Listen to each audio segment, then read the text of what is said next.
faster than these. Seventh race on the program. Seventh is the Dwayne Parker Arden Downs 3-year-old filly trot for $31,233. Yannick Gingras driving the 4. Morning line to the 3. Can It Be Magic? I'm at 5-6-3-1. 3-5-6-1 for me. Can It Be Magic? Drops out of the PA Sire Stakes with an outside post in his last 2 straight wins at the Meadows in the prior 2 starts. So I think that one will be tough. Moving ahead to race 8. The 8th race, Condition Pacers for $12,500. Morning line to the 4, Louis Vuitton. I'm going inside. I'm staying numerical here. 1, 2, 3, 4, Cruising America. Similar numbers, 3, 1, 2, 4 though. Lou Grant on top. This horse has taken plenty of money in its past 5 starts, but an interference break last time. I think this one will be better up close here. Race 9 is the PA Stallion Series Colt Pace, $20,000 the purse. Morning line going to the 2, Southwind Spencer. I like the 1, He's Gone Hanover, a 3rd place finish for the Brittany Dillon barn last time out at Hoosier. They're shipping this one in here for a reason. I'm going to go 1-6-3-2. By the way, that starts a $10,000 guaranteed pick 4 pull in the 9th. I was going to mention that. 10,000 in the pick 4. 2-1-3-6 for me, Southwind Spencer. If you look at this horse's final quarters in recent starts, 26-3, 27-1. Looks quicker late than most of these. I expect this one to be coming late.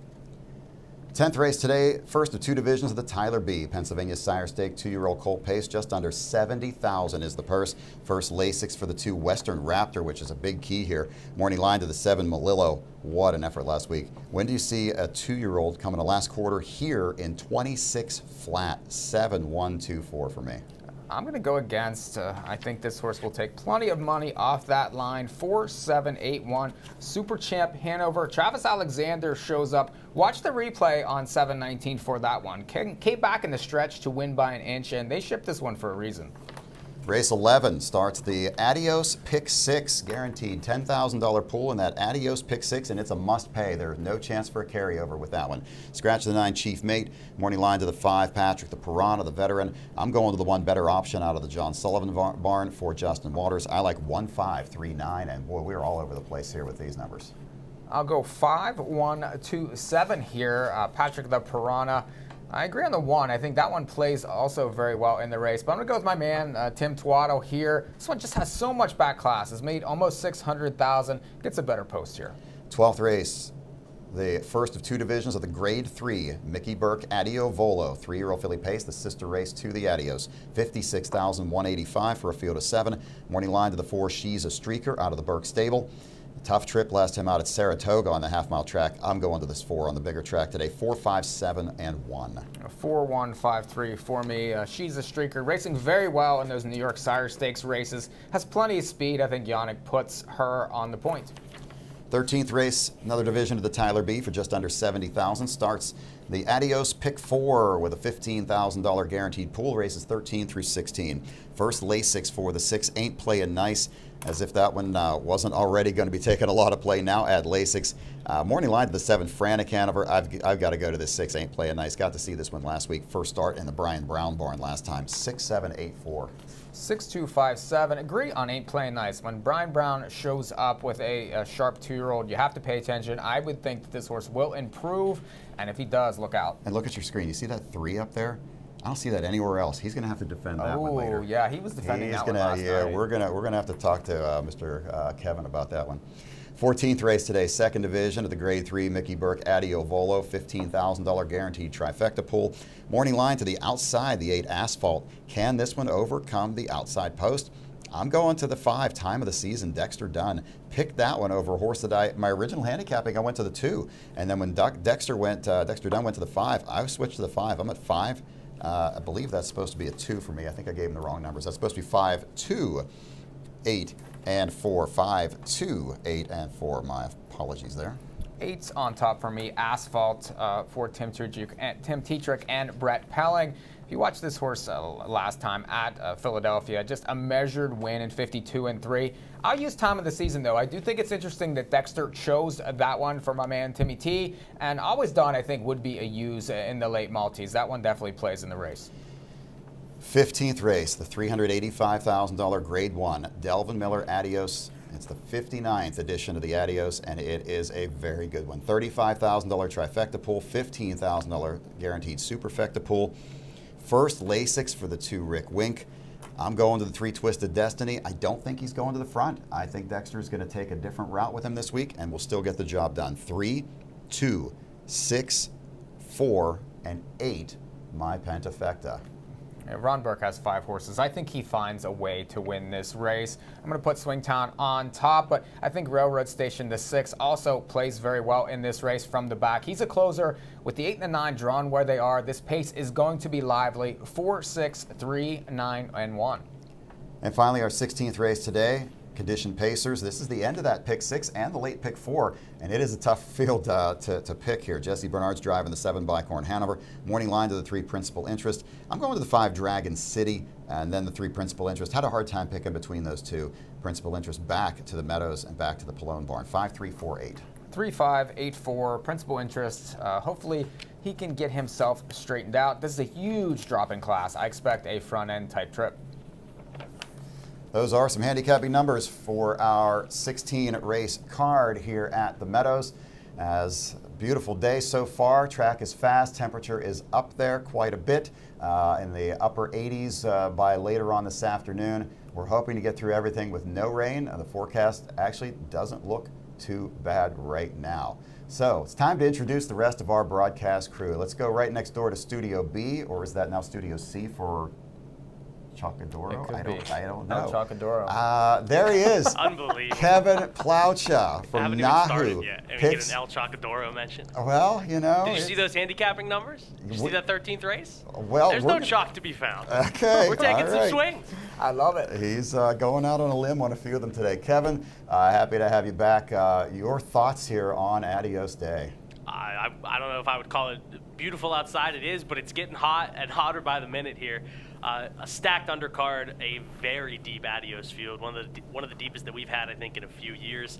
All these guarantees, 160,000 in guaranteed pools, plenty to fire at, and plenty of competitive fields to handicap and get after today. So very excited. This is what all the work is for this year, this day, Adios Day. So very excited. All right, Kevin Plowcha will be with us throughout the day.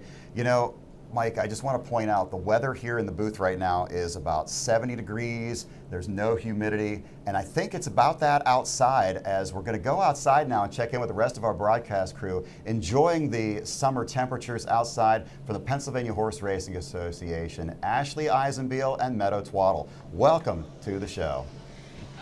Thanks, Jeff. We were really worried about you up there. We were hoping that you were going to stay cool, but it's good to hear that you guys were up in the AC. But we are good down here.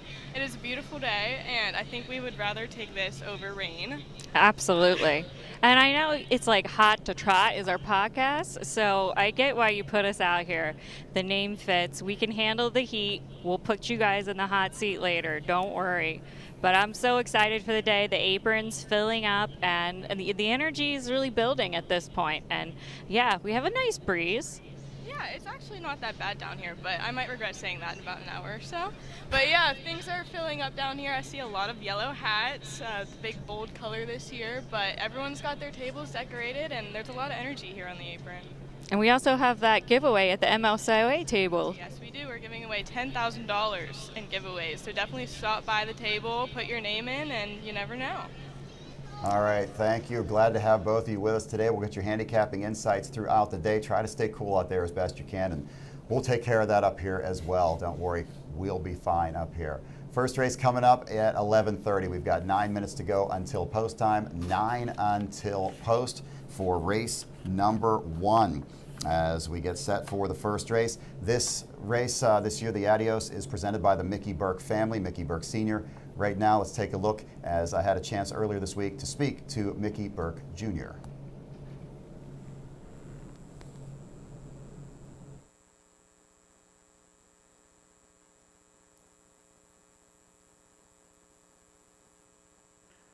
The family of the late Mickey Burke Sr. is honoring his memory by serving as this year's presenting sponsor of the Grade 1 Delvin Miller Adios Pace for the Orchids.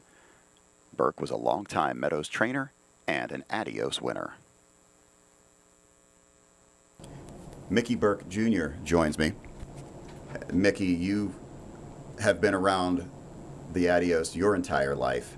Your dad, it was known that prior to his passing, he attended every Adios going back to the first one. So I'm guessing you learned early on how much this race meant to your father. Oh no! From the beginning, he'd always gone. Even when we were little, we didn't go with him all the time, but he never missed it. If it was sitting in the hill watching it from up there, or being in a paddock racing horses or whatever, he was always here one way or the other. For the first nearly 20 years of the Adios, it was won by stables that came in from out of town. But then 1985, Barberry Spur, Roy Davis, the Stillings, they kind of proved that a local horse could do that. I'm sure that kind of provided a bit more of a spark for your father. Oh, without question. I mean, that was just in our beginnings of building the juggernaut that we've become. But it definitely gave him, something that he thought we could do it as time came. Your stable over the years kept growing and you kept winning big races, but the Adios eluded you for several years. Was there any level of frustration from your dad of not being able to get that first Adios while winning other big stakes? Dad was kind of funny. He didn't get really frustrated with anything. I think we get more frustrated without being able to win some of the big races than he did. But he was happy as long as we were doing everything was going forward and everything was going thing. He was happy. He was glad to be there. But I mean, there was nobody more excited than the day we did win it. Yeah, 2007. Not only did you win it with Meiji in character, but you took the top 3 spots. I mean, kind of reflect on that day and thinking back to how your dad was that day. It was amazing. I mean, we had we had so many people in here, and if I remember right, that was August 11th, which was Dad's birthday, and so that was just one more thing to add to it. Kind of remembering back to that time, of course, for owners, the purse money is a big deal, but I think that was even more of an afterthought for your dad that day. Without question. I mean, that day it was just that he finally got, our home race won, and that was a big thing. And then waited a few years, but you got back to the winner's circle again. He got back to the winner's circle again, Dorsoduro, Hanover, and then again with By the Missile. So how were those races for him? I know he wasn't listed as trainer. By then he'd kind of stepped back into more of a retired role, but obviously still an important race for him. Oh no, Dad was, even till the end, Dad was at the barn every day that he could be there and everything, and rode as much as possible. And he was as happy with us winning it as with it, with Ronnie down, as with him winning. Because we all still this way. Our stable's one big thing. It was from Dad to him, to Ronnie. It didn't change. It's still the same stable. Just any other thoughts relating to the Adios with your dad and some memories of yours?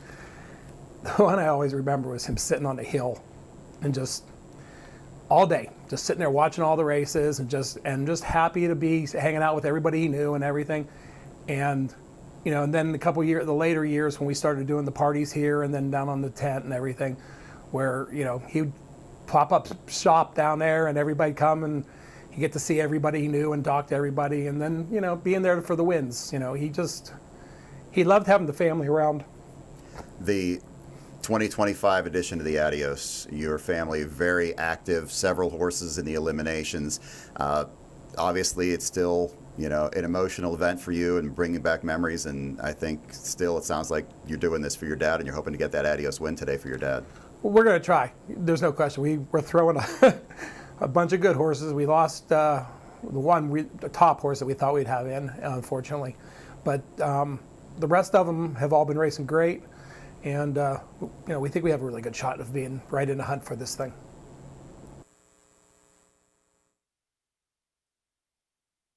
Post time is in 4 minutes. 4 minutes till post. This first race is brought to you by Winback Farm.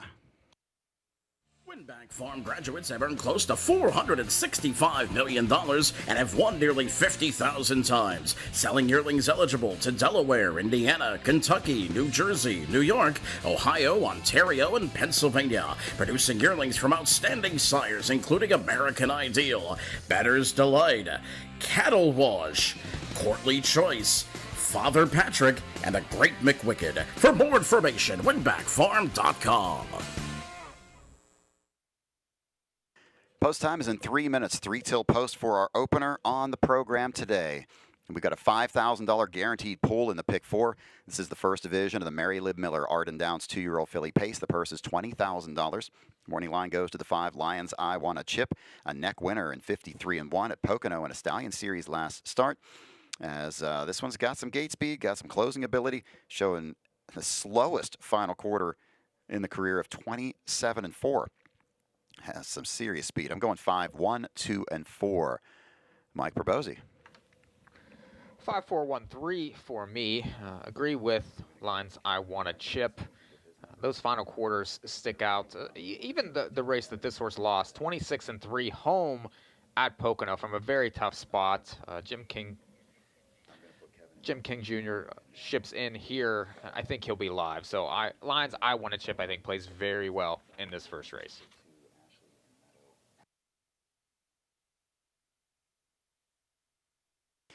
Post time coming up in 2 minutes. We're going to get Kevin Plowcha in here to give his thoughts on race number 1. As this is, again, the first division of the Mary Lib Miller Arden Downs 2-year-old filly pace, starting that early pick 4. And Kevin, you're the we're going to bring you in for this because you're the only one that's going against the 5 Lions I Want to Chip. Yeah, I am. I just think the trips on With the Fur haven't really been adjusted. Yeah, I just think the trips on the one With the Fur haven't really been conducive for her getting the best chance. I think in a short field like this, Ren's going to have her in a cozy spot to potentially sit pocket behind Lions I Want a Chip if Ren so desires. So I'm at 1-5-4-2 here. Getting the slight second choice on With the Fur. I think she could sit a nice trip in here and go on by late. Has already shown 52-2 speed, finishing 4th behind Bahama Mama, who came back to win another division of the PA Sire Stakes. So I like her in here in this first of 2 divisions of the Arden Downs 2-year-old filly pace. And we've got a guaranteed pull right off the hop here as Mikey P's sitting next to me for this early pick 4. First of many multi-leg sequences throughout the day. $160,000 in combined guaranteed pools to chase. Kevin, you putting in a pick 4? I sure am. So when you're looking to play pick 4s here, are you doing this at a higher multiple? I know it's 50-cent minimums, but this sequence seems to lend itself to, I think, a higher denomination bet. Yeah, I think especially in this sequence it does. Personally, I usually play for dollar tickets, unless there's something that I'm really locked into, maybe 2 singles. But yeah, I think this here with a couple shorter fields could lend itself to some, and a potential strong single for everybody in race 4 with Luadipa. Definitely one that you could see playing slimmer and going for a higher multiple here. Agree. I do think that I punched a few tickets here, and you know, I'm definitely going to lean on lines I Want to Chip in this first leg. The second race, I do think that the 6 A Bit of Spirits is an interesting long shot that I would include on tickets coming off that qualifier for Dirk Simpson. Yeah, I think he's interesting too. Curious to see just how he's going to step forward. I think Leland Hanover is also one. I know he hasn't shown as much speed, but the punch that he showed when moving up the inside last time to get that win, it drew me into him, and I think there's every chance that he could pace a bit of a faster mile. So maybe a couple outside ones, although Stonebridge Boy Toy, as most of the Burks, are probably going to take their fair share of money today. There's a scratch in there, too, so I would think that AMAC is going to blast off Leland 100. Hanover. I thought so, too. Yeah. I thought that even before the scratch. Yeah, so I would say that that horse is definitely going to play well in that race. The third leg, I'm very a big competitive. Fan, yes, of another C note. I am, too. But there's others you can take in there, the 5, the 7. It's a little bit more wide open, I think. Yeah, I think so, too. Now, if you noticed when Dexter put Hartfeld Hanover to the outside, there was just a step or two where he got a little fumbly gated, but when he was moving in the stretch, he was moving extremely well. Kicked 27-1 to finish second behind Watch Him Win, who I really liked that day. But yeah, definitely a bit more wide open. I like another C note too. If you look back at that race, that All-Stars race on debut, Ren had a death grip of him when he was moving up the inside to get third there. Now, beaten favorite twice, but I think he'll be in another good spot. Hartfeld Hanover hasn't taken much money so far. 46-1, 12-1, 13-1 in 3 starts. So that one's going to take a lot of money today. We'll see. We'll see what that one does. Yeah, we'll see. Another one, I think, I don't know, maybe more of an exotics use maybe rather than a pick 4 use, but I guess it only really takes one. Jaybird was on his way to winning, I think, that race at Northfield before he jumped it off on a sloppy track. Not sure if he's going to have the speed after that to get the job done, but I mean, it only takes one type of long shot like that to really make a sequence like this pay, even though there's a potential big-time single win race 4. Yeah, and you mentioned race 4, Luadipa outside post, but Speedy has faced better. I do think the one to beat. Yeah, I think so too. That's the full sister to Looks Good in Lulu, who I was hoping we might actually see here in one of the divisions of the Adios Volo. But she's here, 6-5 morning line, going to be tough to beat in the final leg of this early pick 4 with the $5,000 guarantee.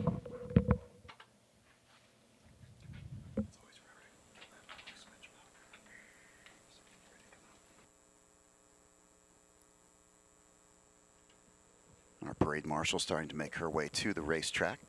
We're getting a post parade here for our first. Again, this is the first of 16. We've got a $5,000 guaranteed pool in this early pick 4.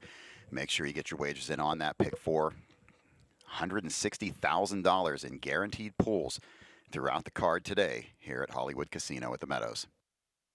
After this post parade, we'll be sending things down to the table outside to Ashley and Meadow in just a few minutes after our post parade. Again, this is the first division of the Mary Liv Miller. The stakes record in the Mary Liv Miller is 151 and 1/5. 151 and 1 is the stakes record. With the shorter field, I don't really expect to see that type of speed. I think you'll see an easier half from this first race group today.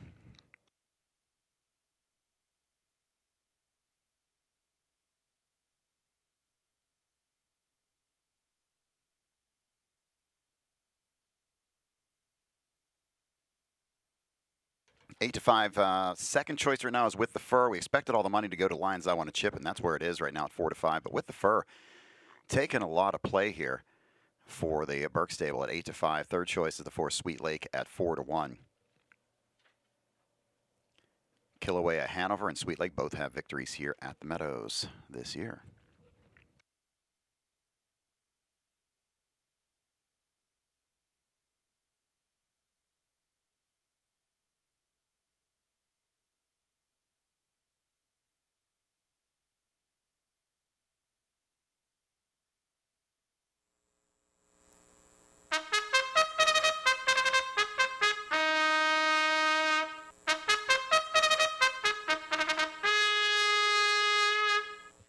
Parade Marshal Nadine Habke brings the horses to the racetrack as we get our Adios card underway today. This is the first of 16 races. Our track at the Meadows today is fast. Temperature currently listed at 82 degrees. Here's your field for the opener. Number 1 is With the Fur, owned by Howard Taylor. Ron Burke is the trainer. The driver is Ronnie Wren. Number 2, Kilauea Hanover, owned by Jacobs Creek Racing and John Dieters. Norm Parker is the trainer. The driver is Dave Pallone. Number 3 is Oakwood Maywin, owned by Altmaier Wilder Racing, the VDM stable, and David Wills. Dan Altmaier trains. Driver is Mike Wilder. Number 4 is Sweet Lake, owned by the stable. Tim Twaddle trains. Driver is Anthony MacDonald. Complete in the field, number 5, Lions I Want to Chip, owned by 3 Lions Racing. Jim King is the trainer. The driver is Tim Tetrick. That's your field for race 1. Win, place, show, exacta, trifecta, double, early pick 4 wagering, guaranteed pool of $5,000. As we have the first of 16 coming your way in just a few moments.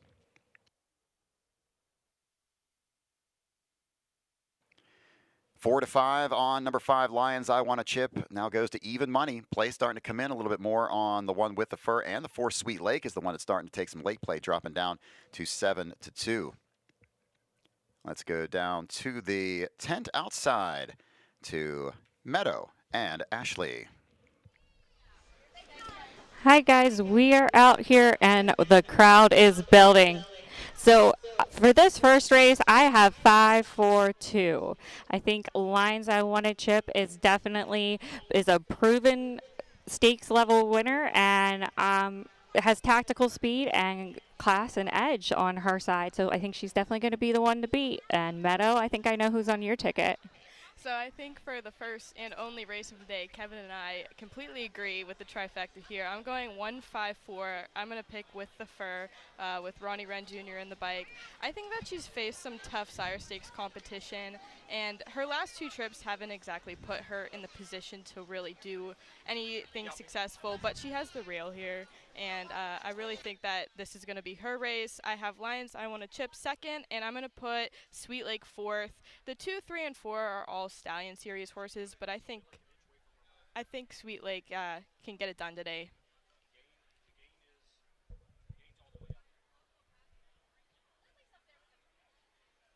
We'll be checking in with Meadow and Ashley throughout the card today.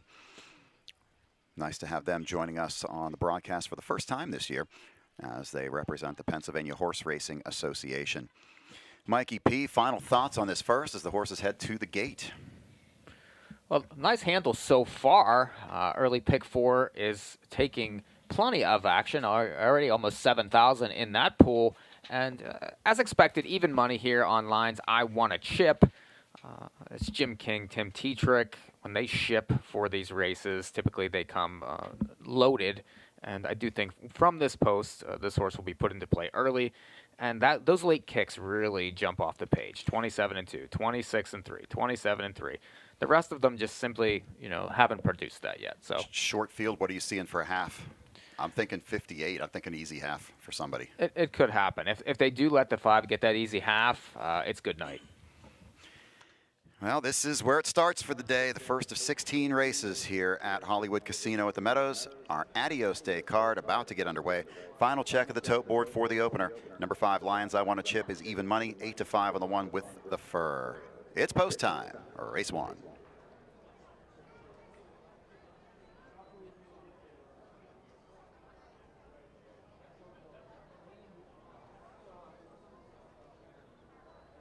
Fields behind the gate for the first division of the Mary Lib Miller Arden Downs 2-year-old filly pace. And they're off. And that's the 2 Kilauea Hanover stepping out for the front with the 1 With the Fur. The 3 Oakwood May Win is third. Here comes the 5 Lions I Want to Chip. Now starts to roll toward the front, and the early trailer is the 4 Sweet Lake. Wren wants the front early with the Fur. Kilauea Hanover backs off second. Here comes Lions I Want to Chip, continuing onward from third, now second, heading on to the lead. Oakwood May Win is fourth, and Sweet Lake is the early trailer. They round the turn and get to the quarter. It's quick. It's 27 flat. Good battle early. Lions I Want to Chip wins the early battle and gets to the lead. With the Fur sits second. Racing third to the inside is Kilauea Hanover, followed by Oakwood May Win and Sweet Lake. It's Lions I Want to Chip on the engine by the 3/8 mile point in the first division of the Mary Lib Miller. That's With the Fur second. Racing third through the turn is Kilauea Hanover. Next in fourth is Oakwood May Win, and the trailer is Sweet Lake. Lions I Want to Chip has covered half a mile in 57. It's a 32nd second quarter. A little bit of a breather there. Takes this short field to the backside with the front. Racing second is With the Fur. And then it's Kilauea Hanover third, followed by Oakwood May Win and Sweet Lake. 3/8 of a mile to go in this Arden Downs Grand Circuit stake, and Lions I Want to Chip has the front. With the Fur is second, and it's Kilauea Hanover. Oakwood May Win is fourth, and the trailer is Sweet Lake. No one's making a move. They're over to the 3/4. It's Lions I Want to Chip in 125-2. Here comes Kilauea Hanover moving quickly on the outside, takes over second. With the Fur is third. Sweet Lake is underway into play now fourth. Oakwood May Win to the inside, all within a few lengths. Top of the stretch, they turn for home. Lions I Want to Chip extends the advantage. Racing second is Kilauea Hanover. With the Fur now starts to find her best stride, but through the stretch, the first division of the Mary Lib Miller is all Lions I Want to Chip, scoring here in 153 2/5. The second quarter was the key, Mike, as there was no catching that front runner after 30 in the second quarter. Yeah, she got parked in 27, but the speed that she has, the 28 final quarter, actually the slowest of her career, and it was more than enough. Yeah, very methodical drive. Tim knew he had the best horse and took the front. And you could see coming past the wire the first time, just on cruise control, they weren't going to touch her in this race. And the board lit up late, 1-5 to kick off Adios Day.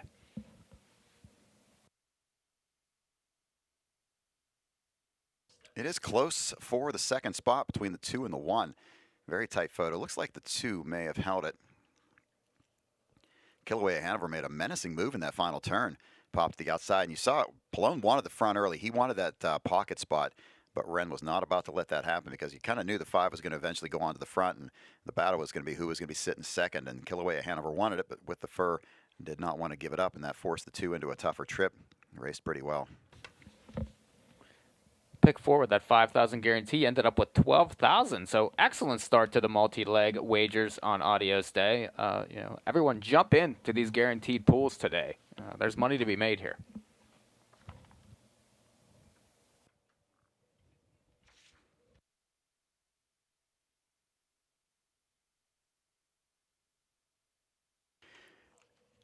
Ladies and gentlemen, at this time, we call your attention to the winner's circle.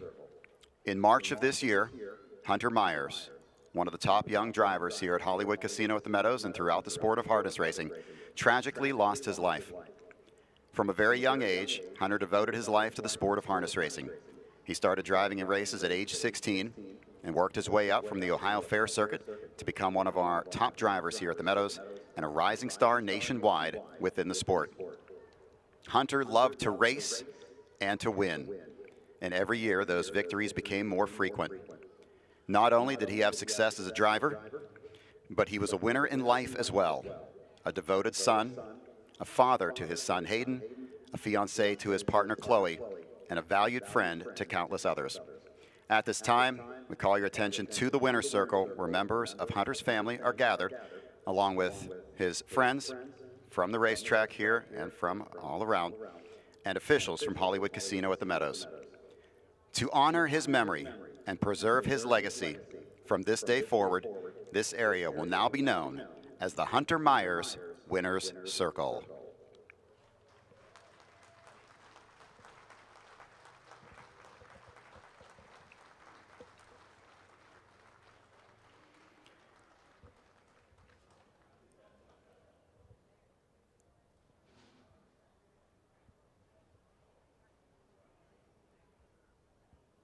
Returning to the Hunter Myers Winner's Circle, the winner of our first race today, First Division of the Arden Downs, 2-year-old filly pace, the Mary Lib Miller. Number 5, Lions I Want a Chip, owned by 3 Lions Racing of Brantford, Ontario. Jim King Jr. gets the training victory. Tim Tetrick with the winning drive. Lions I Want a Chip, 2-year-old filly by Stay Hungry, now a 2-time winner in 5 career starts, winning today in a time of 1:53 2/5.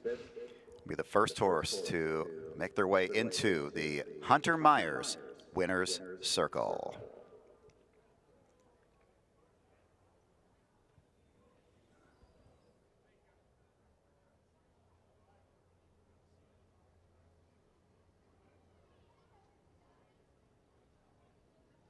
Blanket for the first race being presented by our race sponsor, Winback Farm.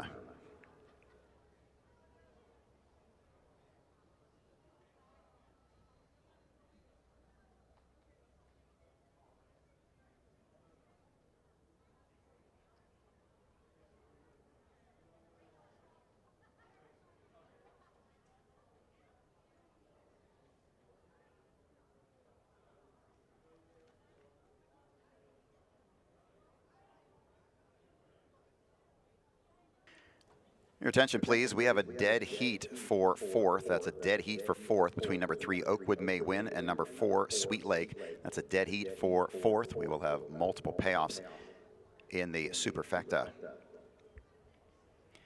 Results are official.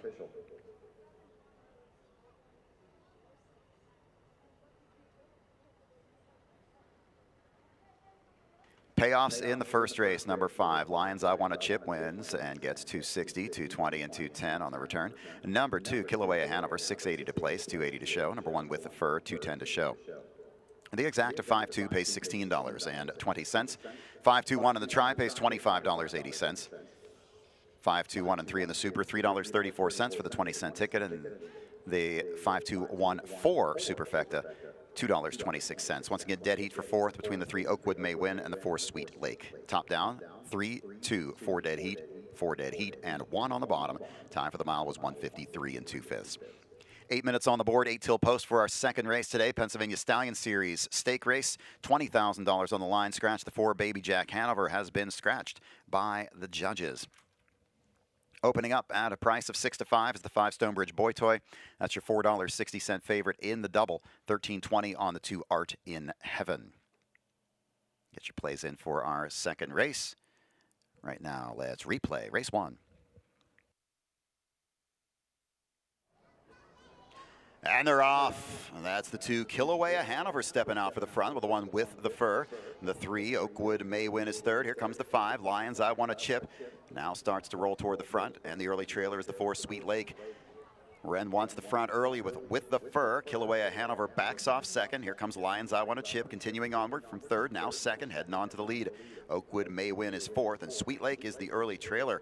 They round the turn and get to the quarter.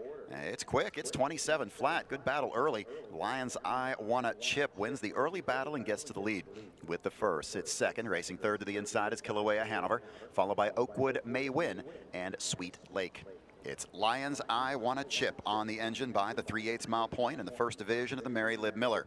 That's with the fur second. Racing third through the turn is Kilauea Hanover. Next in fourth is Oakwood May win, and the trailer is Sweet Lake. Lions I Want a Chip has covered half a mile in 57. It's a 32nd second quarter. A little bit of a breather there. Takes this short field to the backside with the front. Racing second is with the fur. And then it's Kilauea Hanover third, followed by Oakwood May win and Sweet Lake. 3/8 of a mile to go in this Arden Downs Grand Circuit stake, and Lions I Want a Chip has the front with the fur is second, and it's Kilauea Hanover. Oakwood May win is fourth, and the trailer is Sweet Lake. No one's making a move. They're over to the 3/4. It's Lions I Want a Chip in 1:25 and 2. Here comes Kilauea Hanover moving quickly on the outside, takes over second. With the fur is third. Sweet Lake is underway into play now fourth. Oakwood May win to the inside, all within a few lengths. Top of the stretch, they turn for home. Lions I Want a Chip extends the advantage. Racing second is Kilauea Hanover. With the fur now starts to find her best stride, but through the stretch, the first division of the Mary Lib Miller is all Lions I Want a Chip, scoring here in 1:53 and 2/5.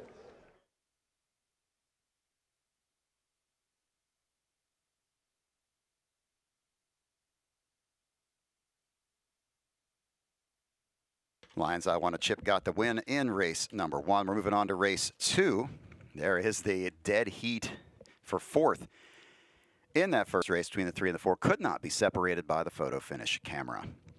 5 minutes to go until post, 5 on the board.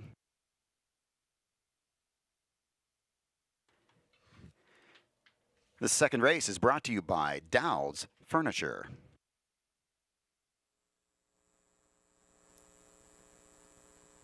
From furniture to flooring, mattresses to accessories, you'll save big at Dowd's. Dowd's showrooms are filled with furnishings from America's finest manufacturers. You can save thousands on Dowd's floor samples and receive incredible savings on custom orders.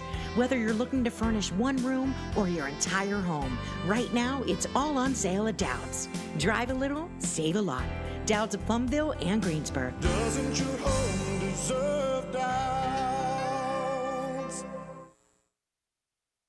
5 minutes to go, 5 till post for the second race. This is the Pennsylvania Stallion Series 2-year-old colt and gelding pace, going for a purse of $20,000. The stakes record, as Kevin likes to know this, the stakes record in the PA Stallion Series 2-year-old colt pace is 152 flat. We've got a field of 6 after the scratch of the 4. Driver choices in this one. Tim Tetrick had to pick between the 2 and the 3, and he chose number 2, Art in Heaven. Morning line goes to the 2 Art in Heaven. Victory and a non-winner's a 2. It's going to get its first stake test today for the Nick DeVita barn. I'm going to the 5 Stonebridge Boy Toy. The Burke stable has had this one out in 2 stakes already, a second and a fourth, 53 and 1 back in 53 and 2. I'm going 5, 2, 1, and 7. Kevin, you're the lone dissenter here, so let's hear your thoughts. Yeah, try to go for a little bit of a price, as Leland Hanover is now 13 to 1 on the board. Even now, especially with the scratch, I think AMAC is going to go forward. I think he could sit a cozy trip. I really liked his burst up the inside last time whenever he beat. Now, I know he only beat non-winners or 1 types, but they could have went a little bit faster. And wins in 55 and 2. I think he can step forward here and pace, maybe even in 53 and change if it's necessary. Stonebridge Boy Toy does make a lot of sense, though he was out sprinted last time whenever it was time to go. Now, it was the likes of Hartfeld Hanover and Versace Hanover who are in the next race. And I would say that this is certainly a weaker division of the Stallion Series than the next one, but Stonebridge Boy Toy does make sense if he's going to pace in that 53 and change range again. I'm at 7.256 here. Let's send it downstairs outside to Ashley and Meadow. I have the 5 on top for this race. This horse is easily the fastest horse in this field and is stakes competitive. I'm going to put the 2 second, Art in Heaven. He won his first parimutuel start. He's got Tim Tetrick today. And then I'm going to put Leland Hanover third. He's stepping up in class, and I need to see what he can do in stakes company before I want to put him up to win.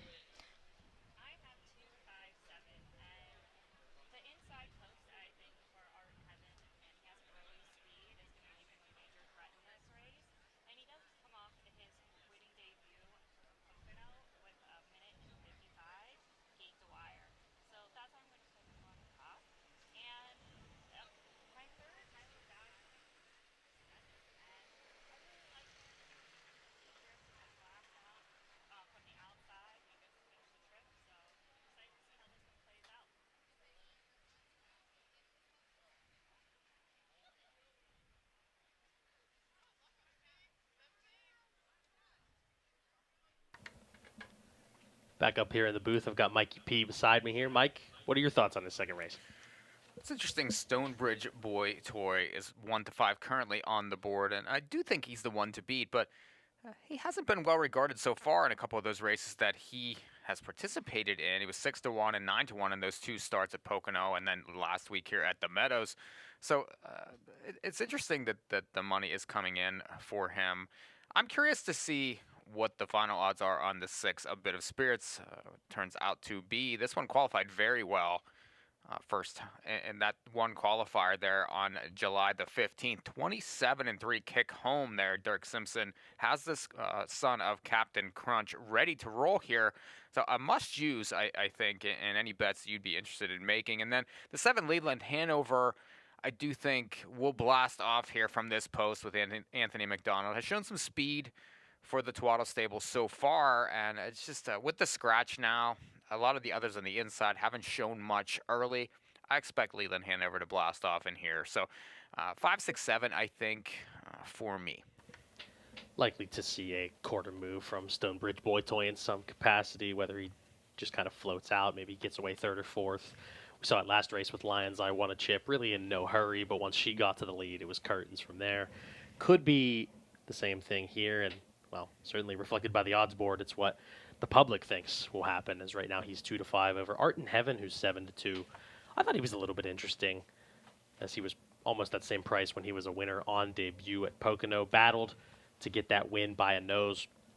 Could have a little bit more speed if he also sits a cozy trip. We've seen good trips produce much higher speeds on horses, even inexperienced horses. So he's getting some play right now on the board at 7-2, as horses should be coming onto the track momentarily for this second race, this first of 3 divisions of the 2-year-old Colton Gelding Pace Pennsylvania Stallion Series. I know Mike's across from me and not Jeff, but one of the parts I liked when he read the stakes records was the name of the horse. I was like, oh, well, who's the name of the horse? Yeah, and especially as I got more and more invested, I was like, oh, maybe I remember this horse, maybe I don't. But now he's just reading times. So you want names and I wanted him now? to do a little bit more work, that's all. You mentioned Art in Heaven was driven by Braxton Boyd first time out for that win. How about the year he's having? Oh, my goodness. Just That's fantastic. ridiculous. It's awesome to see, yeah. He's having an unbelievable year with a really nice horse, Madden Oaks. So a stakes record, Jack Attack with Dave Pallone in 2013 and Captain Groovy with Mark McDonald in 2019, 152. I'm not sure that that's in danger in this race. In this race, no. It doesn't appear so with this bunch, but it is hot out, so who knows? Yeah, that's right. And these 2-year-old colts do improve all the time. So Jack Attack. Not sure I'm too familiar with that one from back in the day. 2013. When were you born? 2002. So you were 11. Yeah. I would remember that horse, though. Yeah, you would. Yeah. Horses are coming onto the track for race 2.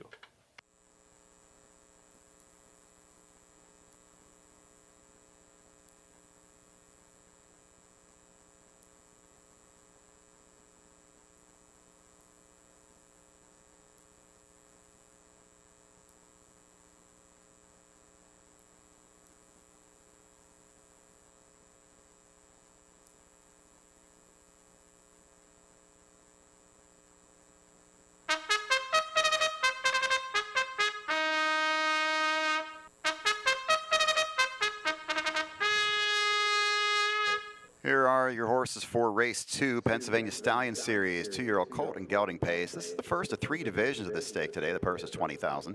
Number 1 is Quill Gordon, owned by Mitchell and Aaron York. Mitchell York is the trainer. The driver is David Miller. 2, Art in Heaven, owned by David Ham and Glenn Phillips. Nicholas DeVita is the trainer. The driver is Tim Tetrick.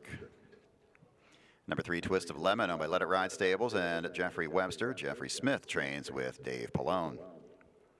4 Has Been Scratched, 5 is Stonebridge Boy Toy with the Burke Racing Stable, Hatfield Stables, Larry Carr and Phil Kalura. Ron Burke trains, driver is Yannick Gingras. Number 6, A Bit of Spirits, owned by John Fleischman, Dirk Simpson the trainer. Brady Brown does the driving. Complete in the field is number 7, Leland Hanover, owned by the stable. And Hutchison Harness, Tim Twaddle trains with Anthony McDonald. Exacta, trifecta, superfecta, and double wagering on race 2. Wager now.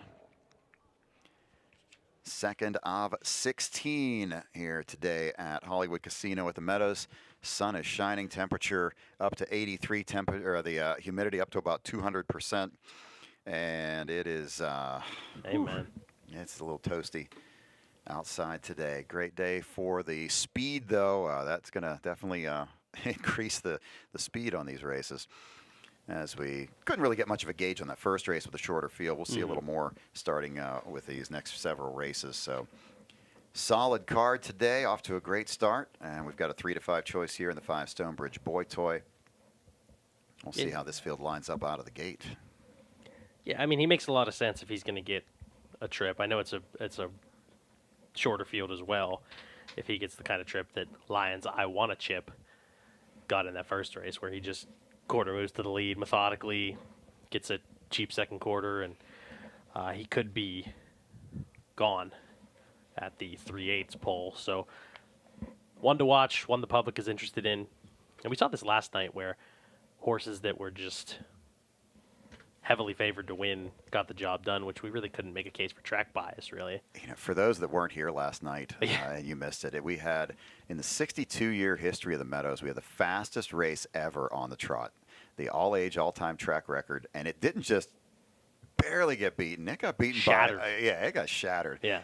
Hill Exotic in the open trot last night, 150 3/5, missed the world record by 1/5 of a second. And Pallone had him wrapped up in the I final 60. I understand Dave's comment in the winner's circle was that the horse had more, and had he realized that he was going to be that close to a record, he could have gotten it out of him. Yeah. But he just put the horse on cruise control coming home, and he went the fastest trotting mile in the history of the facility. So that was an really amazing cool. mile last was night. really cool to be up here for something like that, just to see it happen live. When the 3/4 in a trot race popped up in 22 and 2, and he was and doing he was it still, so and he was easily. just kind of cruising. Yeah, it wasn't like he'd been used up all the way to get Yep. there. No, he was cruising, and you knew that at that point. It's kind of flipped to my page on the program while I'm calling the race and just checking to verify that I knew it was 51-1, Yeah, and that's what the previous record when was. you see those big numbers pop up, you have to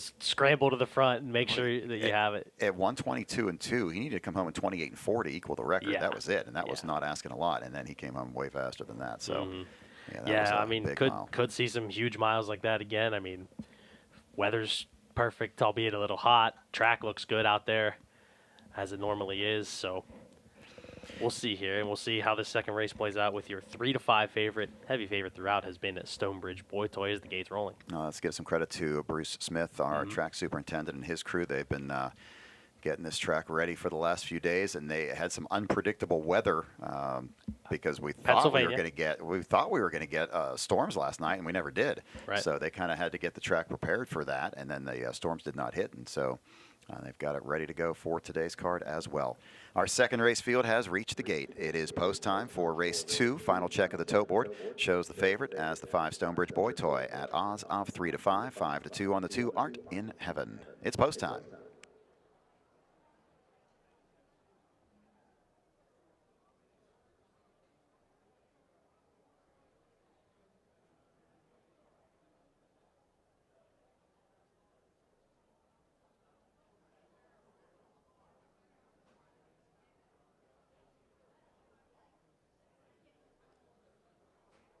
Horses are behind the gate for the second race. Pennsylvania Stallion Series, Colt Pace.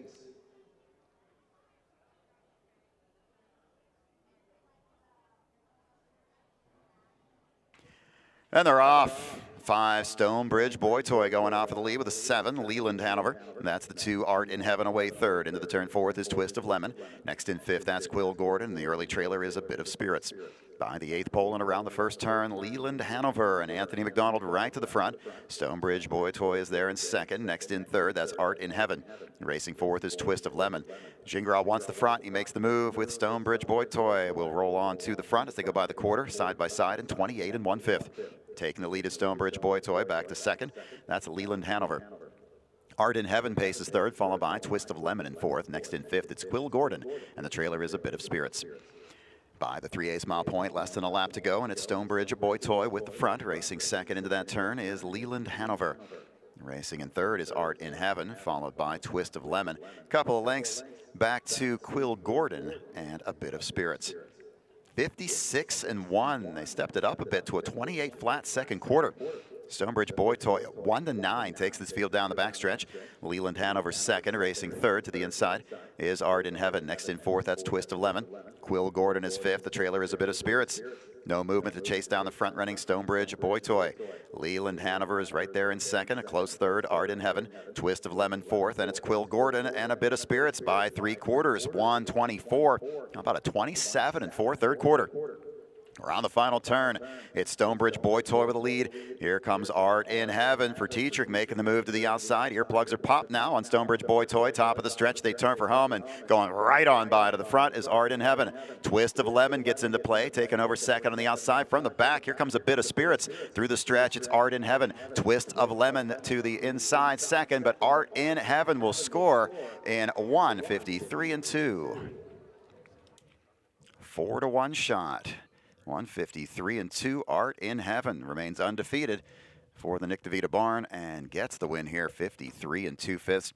Quick fractions. Was not expecting 27 4 third quarter after a 28 second quarter. So 55 4 middle half was kind of the undoing of the 5 there, as that was a pretty swift 3/4. Got a little tired coming home, 29 2 on the last quarter. Plenty of time for Tim Tetrick to get there with the 2, making that move off at 4 to 1. You want a price there for second. 3 Twist of Lemon. Dave Pallone bringing that one in at 25 to 1.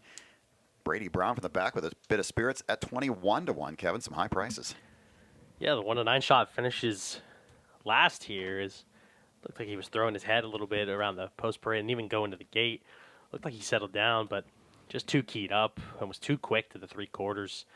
Called it an afternoon. Tetrick makes the move at the perfect time with Art in Heaven and holds off the pack at 4 to 1 here. Twist of Lemon, Dave Pallone at 25 to 1, spicing up the exacta. A Bit of Spirits off that qualifier races well to finish third.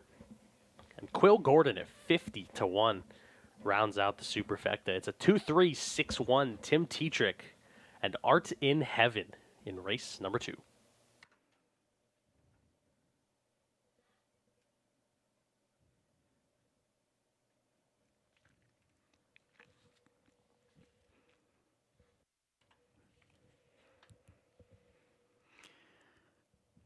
Still unofficial on the board, 2, 3, 6, and 1. Some good prices coming up here for race 2, and going to take a bunch of people out of that early pick 4 with the favorite not quite getting there.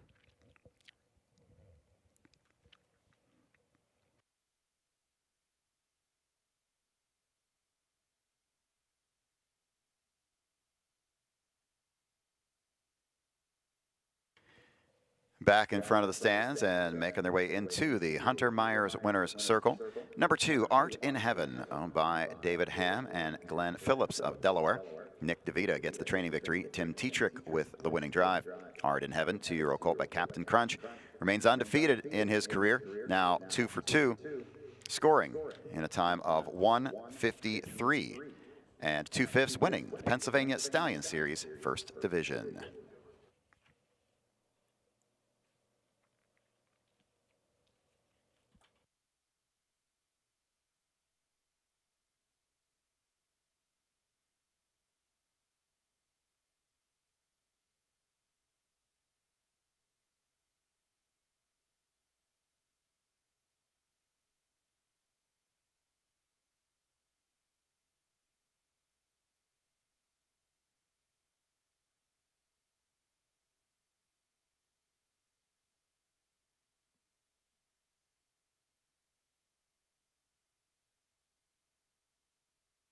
Results are official in race 2.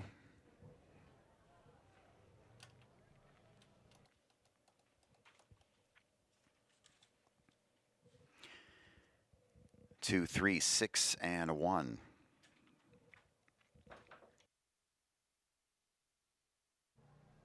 Number 2, Art in Heaven, wins at pace 10:20, 7:40, and 5:40.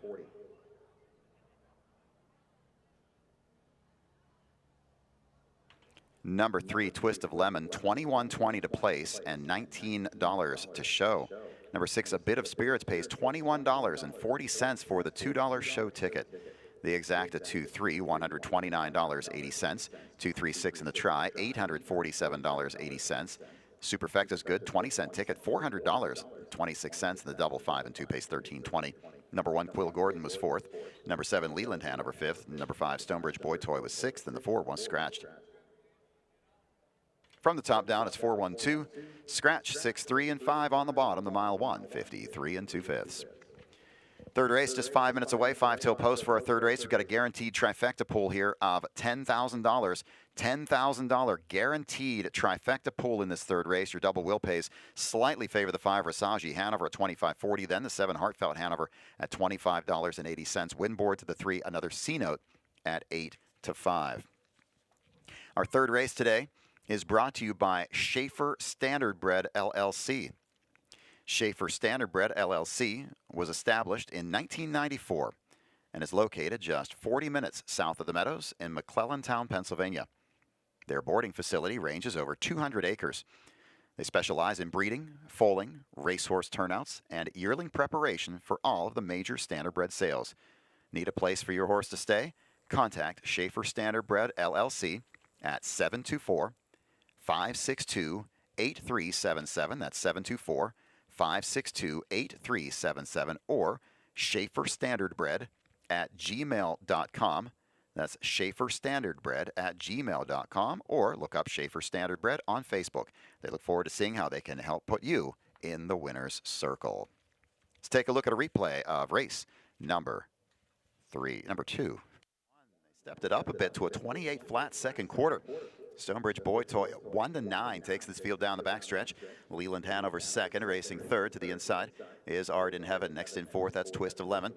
Quill Gordon is fifth. The trailer is A Bit of Spirits. No movement to chase down the front running Stonebridge Boy Toy. Leland Hanover is right there in second. A close third, Art in Heaven. Twist of Lemon fourth, and it's Quill Gordon and A Bit of Spirits by 3/4. 1:24. About a 27 and 4 third quarter. Around the final turn, it's Stonebridge Boy Toy with a lead. Here comes Art in Heaven for Tetrick, making the move to the outside. Earplugs are popped now on Stonebridge Boy Toy. Top of the stretch, they turn for home, and going right on by to the front is Art in Heaven. Twist of Lemon gets into play, taking over second on the outside. From the back, here comes A Bit of Spirits. Through the stretch, it's Art in Heaven. Twist of Lemon to the inside second, but Art in Heaven will score in 1:53 and 2. Victory went to Art in Heaven in that second race. We've got 3 minutes on the board, 3 till post for race number 3. Pennsylvania Stallion Series Colt and Gelding Pacers for $20,000. Tim Tetrick had a choice to make here. He was named on the 4 and the 7. He goes to the 7 Heartfelt Hanover. Once again, we have a guaranteed trifecta pool of $10,000. $10,000 guaranteed in this trifecta pool. And once again, reminding you the stakes record for this Stallion Series is 152 flat. They went 53-2 in that first division. Morning line to the 7 Heartfelt Hanover, coming off a second last week. I'm going to the 5 Pribozie Hanover. I was expecting more of a price than I'm seeing right now. I know he's 5-2 on the morning line, but I did not expect him to be the favorite in the double will pays. I thought that was going to go to the 7. It went the other way. It went to the 5. I'm at 5, 7, 3, 4 for my picks. Mikey P, what do you like? 3, 5, 7, 1. Another C notes. This horse has just faced fast horses, has been favored in 2 straight starts, and really has had no chance late. I do think this inside post, different track, this horse should race much better here.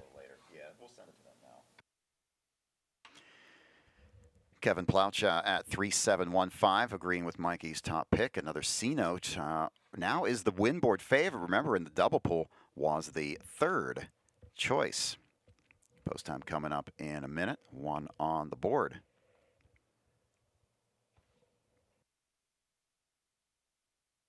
Let's send it downstairs to Ashley and Meadow. Hi guys, I have 7-5-2 for my picks, but I really want to talk about my power play. I'm sorry, my value play. Perfection Hanover, trained by Tim Twaddle, and I have to kind of call out my girl Meadow here because she's not on her picks. But I see a lot of improving form, showing early speed in his recent races, and also I think we could sneak into the top tier with the right trip. So he drew well, and he has Anthony McDonald behind the bike. So I think I'm putting him in my ticket. He's definitely in my try. Well, thank you, Ashley. I might be sleeping in the backyard tonight, but I'm going to go with the 5, Pribozie Hanover. I'm going to agree with Jeff on this one. He's had 3 solid qualifiers and 2 stake starts, both in the money. I'm going to follow up with number 3, another C-note. I think that he'll get a good trip today with Ronnie running the bike. And 7, Heartfelt Hanover with Tim Tetrick. Tim has swept the first 2 races today, so he's on a hot streak, so I might be regretting these picks after this race. But it's shaping up to be a good day for him, so we'll see.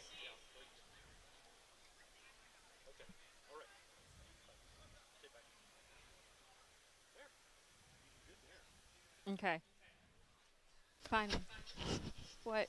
Post time coming up for our 3rd race. 3rd coming up as the horses are making their way out onto the track. Thank you, Ashley and Meadow, for your handicapping insights for this 3rd race. Horses are making their way onto the track. Time for a post parade.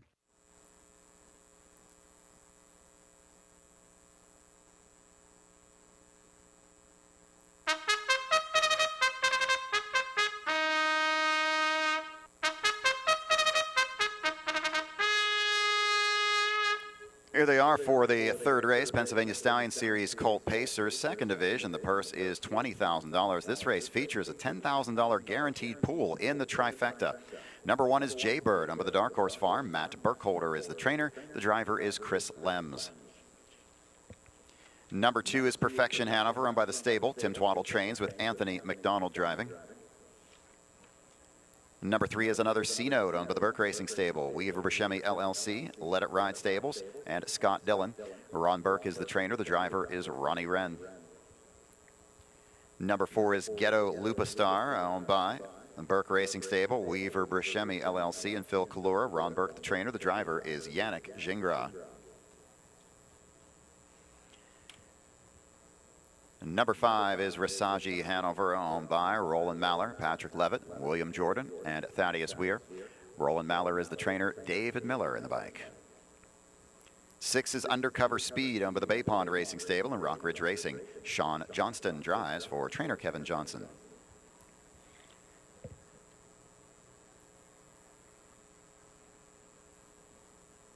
Number 7 is Heartfelt Hanover, owned by Gary McCandless, Joanne Looney King, and Larry Rathbone. Jim King trains for Tim Tetrick. And 8 is Life Story Mickey, owned by Parker and Lexi Twaddle, Richard Freese, and Barry Farber. Tim Twaddle, the trainer. The driver is Jeremy Indoff. That is your field for today's 3rd race. Exacta, Trifecta, Superfecta, and double wagering. Pennsylvania Stallion Series stake race here for race 3 coming up momentarily.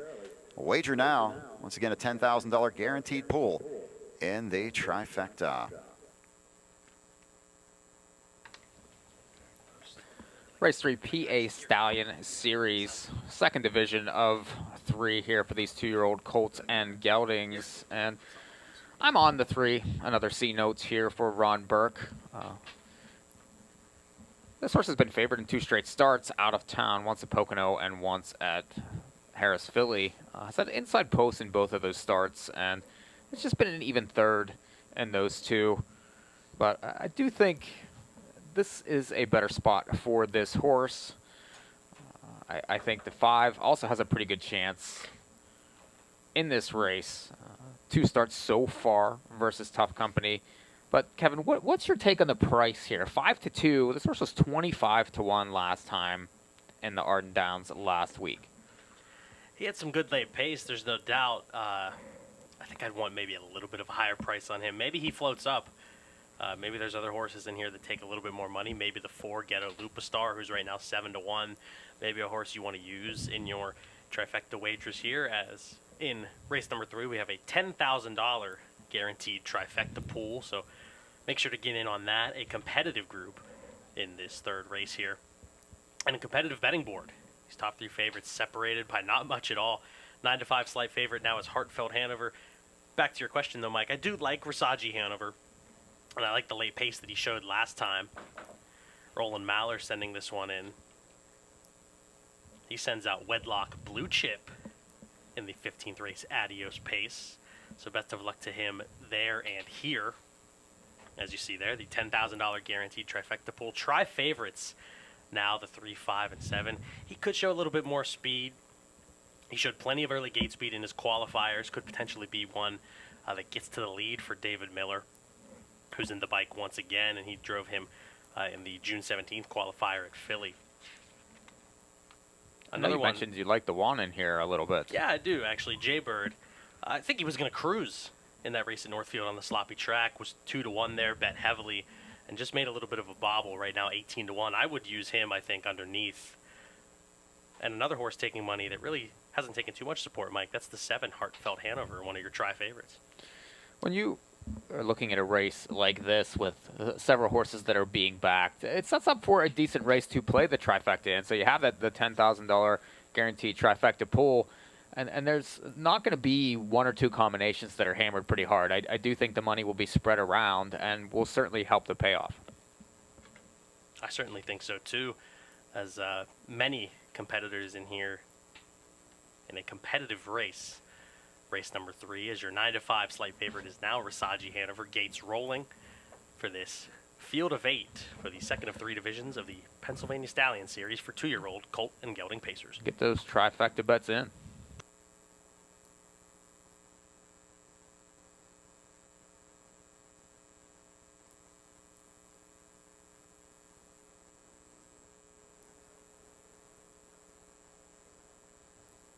Pennsylvania Stallion Series, Colt Pacers behind the gate for race 3.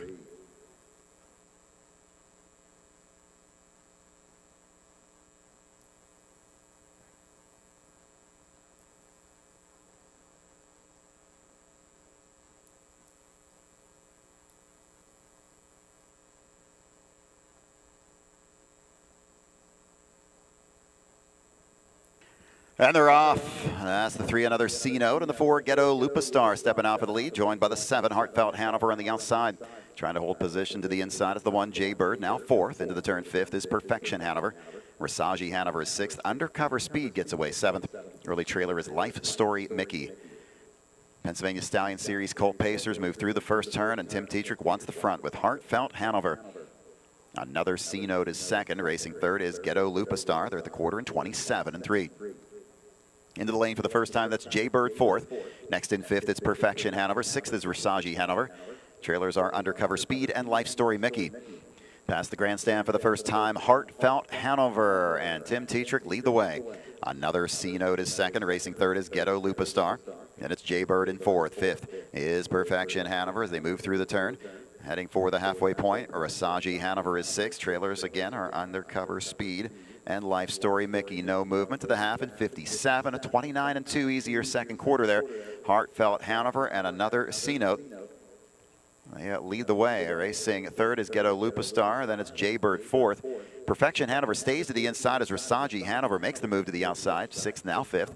Also to the outside goes Life Story Mickey. The trailer is Undercover Speed. Heading for the 3/4, Heartfelt Hanover with the front. Another C-Note is there in second. They're by 3/4, 125 and 2. Ghetto Lupastar to the inside third. Is going to keep that inside line. Off stride with the 8 Life Story Mickey. Around the final turn, it's Heartfelt Hanover with the lead. Another C-Note. No room for Ghetto Lupastar. On the outside, Rasaji Hanover, they turn for home. Heartfelt Hanover has led it all the way. Another C-Note closing to the inside. A racing third is Ghetto Lupastar. Through the stretch, Heartfelt Hanover. Another C-Note up in time for the win in 153 and 1. Ronnie Wren and another C-Note went on by in the stretch off at a price of 9 to 5. In fact, we had 3 horses all at 9 to 5. The 3, 5, and 7 all went off at that price.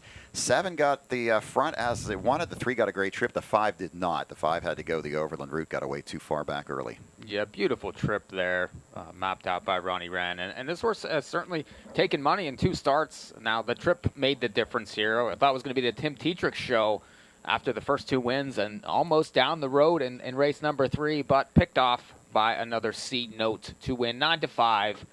Closing odds and lots of money spread around in the 3rd race on Adios Day.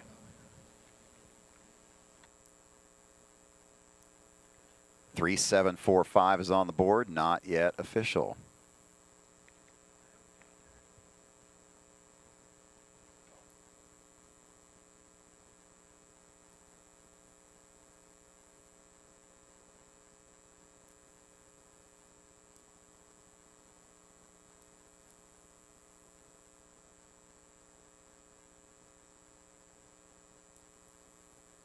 .153 and 1/5 final time for another C-Note. Going to be a career best.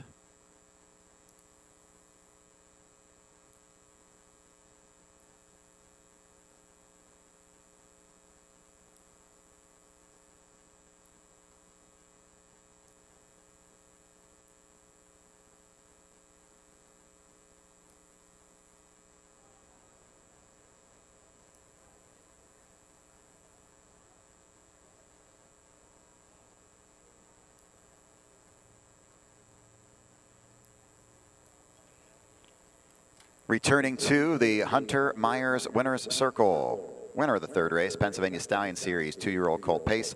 Number 3, another C-Note, owned by the Burke Racing Stable.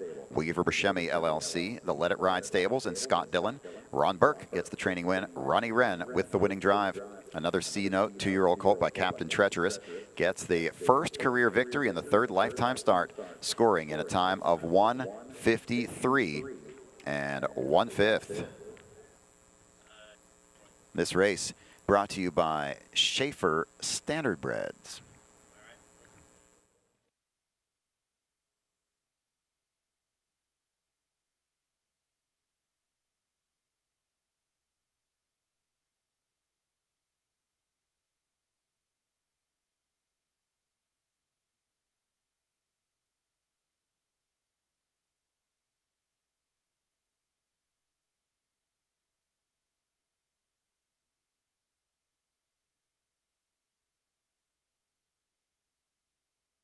Results are official, 3, 7, 4, and 5.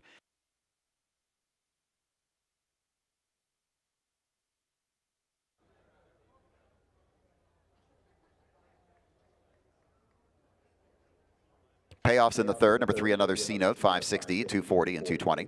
Number 7, Heartfelt Hanover, 240 and 210. Number 4, Ghetto Lupastar, 520 to show. 3-7 Exacta pays $13.60. 3-7-4 in the try, good for $52 even. Superfecta pays $9.68, and the double 2 and 3, $37. Number 5, Rasaji Hanover was 4th. Number 1, Jaybird was 5th. Number 2, Perfection Hanover 6th. 6, Undercover Speed was 7th. And the 8, Life Story Mickey was 8th. Top down 5, 6, 1, 3, 4, 7, 2, and 8 on the bottom. Time for the mile was 1:53 and 1/5. 4th race coming up next, 2nd division of the Mary Lib Miller. Arden Downs 2-year-old filly pace going for a purse of $20,000. Wagered now, your 2 to 5 choice to open up is the 6 Lua Deepa. Your pick 4 or will pays are on your screen right now. They favor number 6 Lua Deepa at $15.85. And your second choice is number 2, Beatrice Hanover, at $27.40.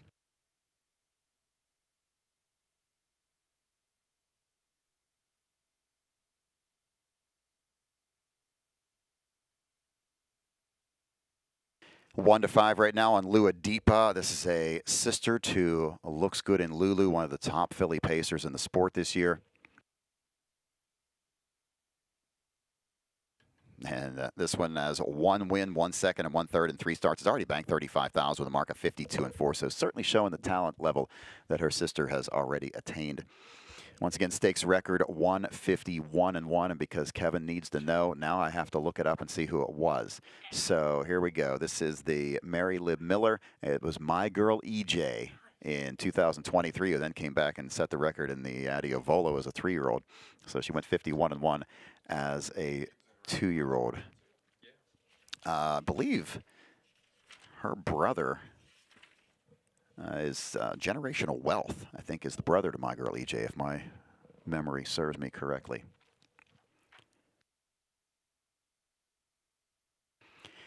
Ladies and gentlemen, we call your attention to the racetrack at this time. Presenting the colors for today's racing card, our Pennsylvania State Mounted Police. I'd like to welcome them back to Hollywood Casino at the Meadows once again this season. They made their appearance last night, visited with fans out on the apron level, and they'll be back a little later on today, as later on today they will be helping to lead the post parade for the 59th edition of the Delvin Miller Adios Pace for the Orchids, our Grade 1 stake. So once again, a special welcome to our Pennsylvania State Mounted Police presenting the colors here at Hollywood Casino at the Meadows today. Post time for our 4th race coming up in 4 minutes. Let's take a look at a replay of race 3. No movement to the half in 57, a 29-2 easier second quarter there. Heartfelt Hanover and another C-note. They lead the way. Racing 3rd is Ghetto Lupastar, then it's Jaybird 4th. Perfection Hanover stays to the inside as Rasaji Hanover makes the move to the outside. 6th, now 5th. Also to the outside goes Life Story Mickey. The trailer is Undercover Speed. Heading for the 3/4, Heartfelt Hanover with the front. Another C-note is there in second. They're by 3/4, 125-2. Ghetto Lupastar to the inside 3rd. Is going to keep that inside line off stride with the 8 Life Story Mickey. Around the final turn, it's Heartfelt Hanover with the lead. Another C-note. No room for Ghetto Lupastar. On the outside, Rasaji Hanover, they turn for home. Heartfelt Hanover has led it all the way. Another C-note closing to the inside. A racing 3rd is Ghetto Lupastar. Through the stretch, Heartfelt Hanover. Another C-note up in time for the win in 153-1. Victory there for another C-note, 153 1/5, winning the 2nd division of the PA Stallion Series. 3 minutes on the board, 3 till post for our 4th race. Our 4th race is brought to you by the Pennsylvania Horse Racing Association. A photo finish, a split second, frozen in time, years in the making.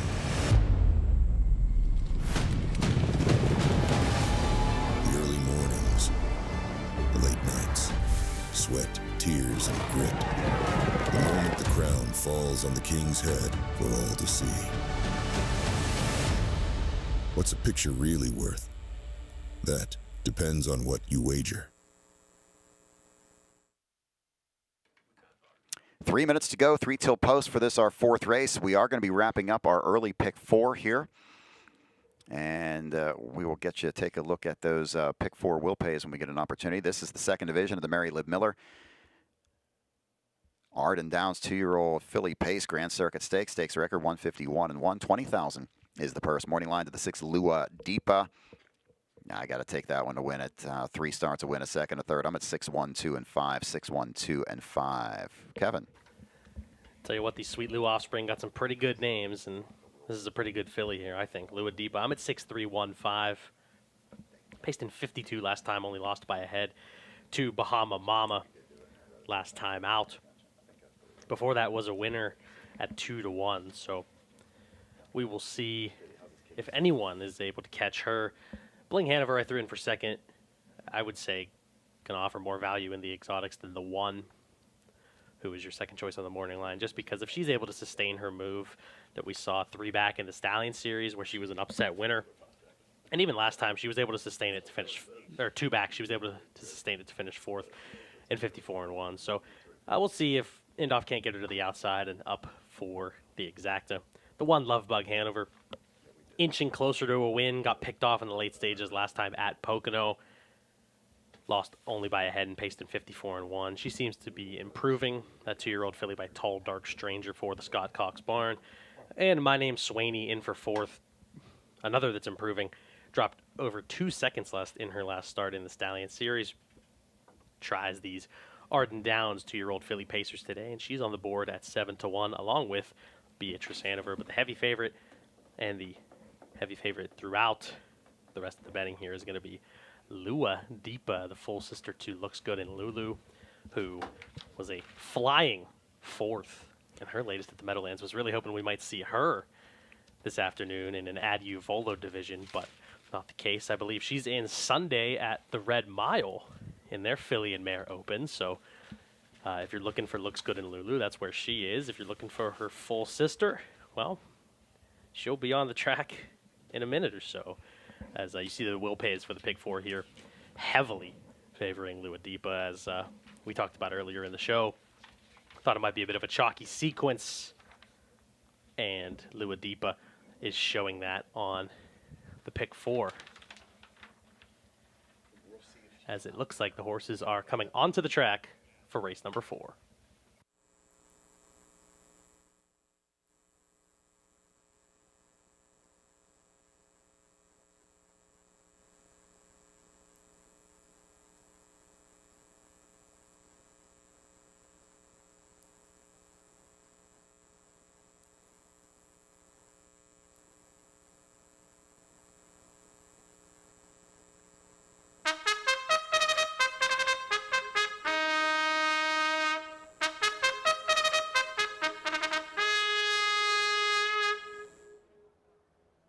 Horses are on the track and parade to the post for the 4th race. The Mary Lib Miller Arden Downs 2-year-old filly pace for a purse of $20,000.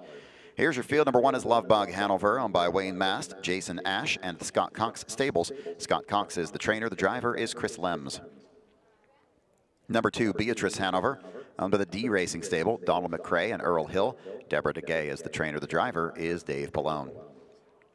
Number 3, Bling Hanover, owned by Mitchell and Aaron York. Mitchell York, the trainer. The driver is Jeremy Indoff. 4 is Sunflower Hanover, owned by Parker and Meadow Twaddle, Barry Farber, and Timothy Brown. Tim Twaddle, the trainer. The driver is Todd McCarthy. Number 5, My Name's Waney, owned by the stable. Tim Twaddle trains with Anthony McDonald. Number 6, Lua Deepa, owned by the Burke Racing Stable and Weaver Buscemi LLC. Ron Burke is the trainer. The driver is Ronnie Wren. Exacta, trifecta, superfecta, and double wagering on our 4th race. Wager now. Race 4 is coming up next. Getting close to post time for our 4th race. And hey, as I was reading that post parade, I noticed a familiar name as one of the owners of Sunflower Hanover. So we're going to have to get the inside scoop here on Sunflower Hanover. Now let's go down to Ashley and the part owner of Sunflower Hanover, Meadow Twaddle. Hi guys, the apron is filling up and it is getting warm, but we're all right. We got our handheld fans over here in the booth, and I was there when you got Sunflower. Yeah, Sunflower. So you were so excited at the sale. Yeah, she's from the Harrisburg sale. She's a horse that I picked out, and we brought her home. She's had a little time off. I think she's definitely a threat, but she definitely needs some time to grow into that. I have her as 4th, but I'm glad we're all liking the 6 in this race. Lua Deepa, the sister to Looks Good in Lulu. She has a 1st and a 2nd and a PA Star Stakes already, and already has a lifetime mark of 52. I'm going to put Lovebug Hanover 2nd. I think that she's going to need a quick start from the gate because you know Lua Deepa is going to go to the front. And then I'm going to put the 5, My Name is Waney, as 3rd. What about you, Ashley?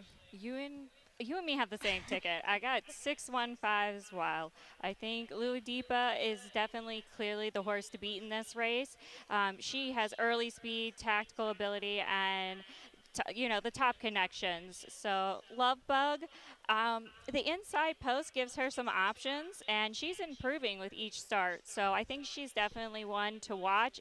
I expect her to sit close and, pounce late. So I'm having her second for sure as well. And then I'm going with the 5, and I'm really hoping we get the board with that one. So, and I definitely want like a steak dinner the next time I come over to the Twaddle house.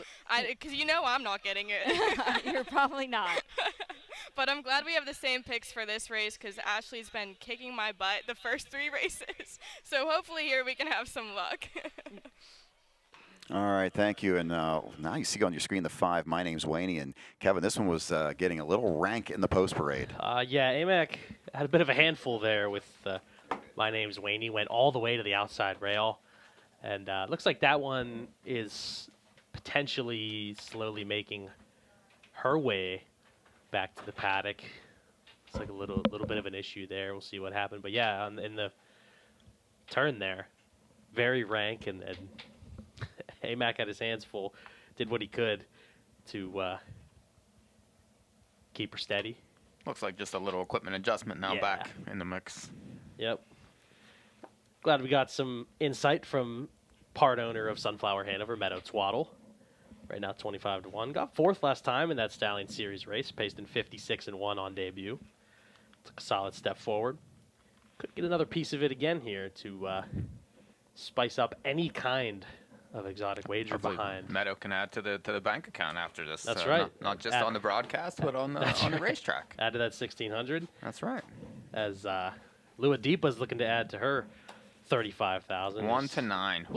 She was just a major contender in that PA Sire Stake here back on July the 5th, just off that trip she had in her debut, and backed it up with a 2nd place finish by a head in her next outing.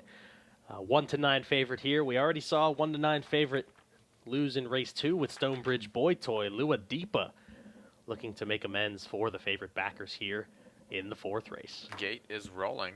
They'll bring Jeff back in. Look at the exactus here with the 6. A few of them paying okay, so that might be a way to go in race number 4.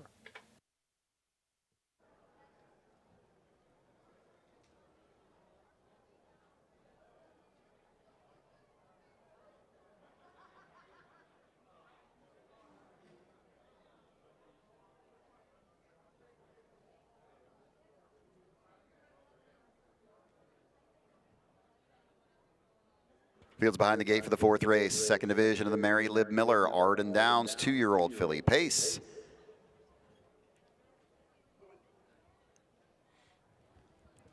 Grand Circuit Stake.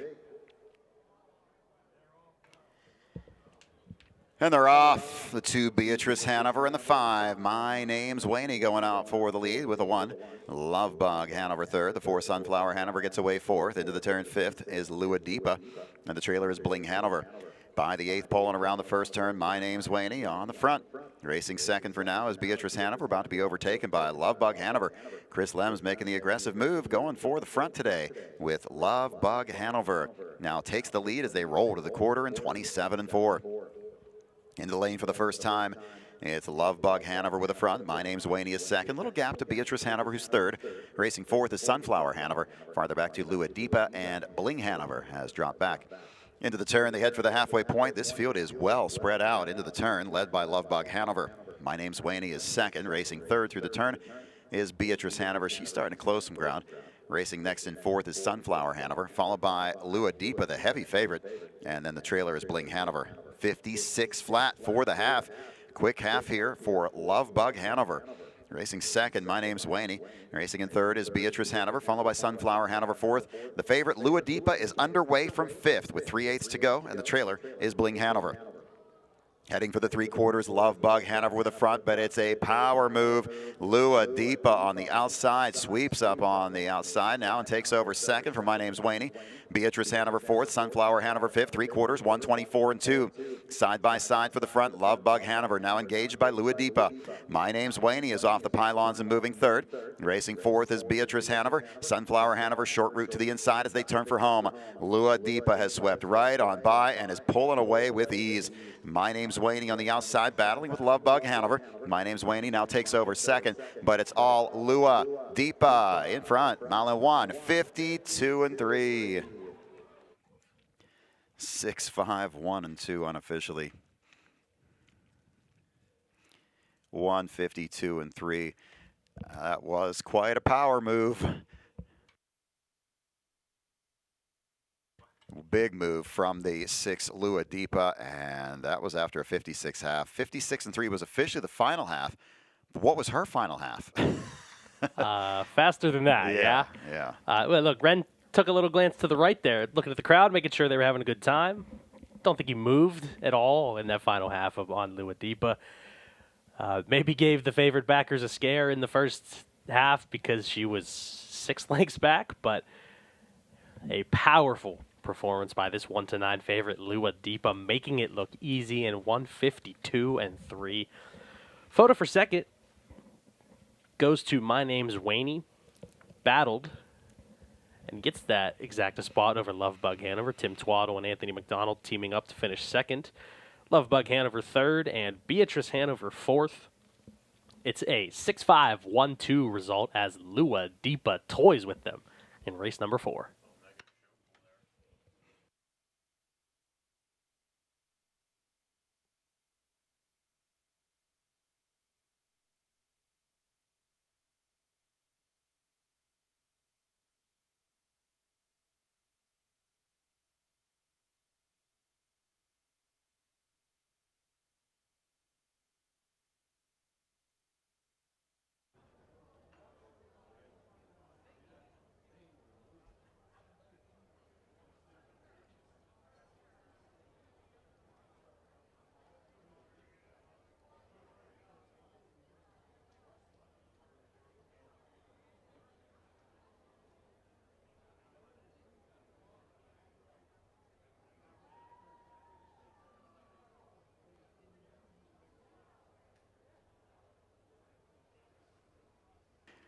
Returning to the Hunter Myers Winners Circle, winner of the second division of the Mary Lib Miller Arden Downs 2-year-old filly pace, number 6 Luadipa with the Burke Racing Stable of Fredericktown, PA. Weaver Buscemi LLC of Cannonsburg, PA.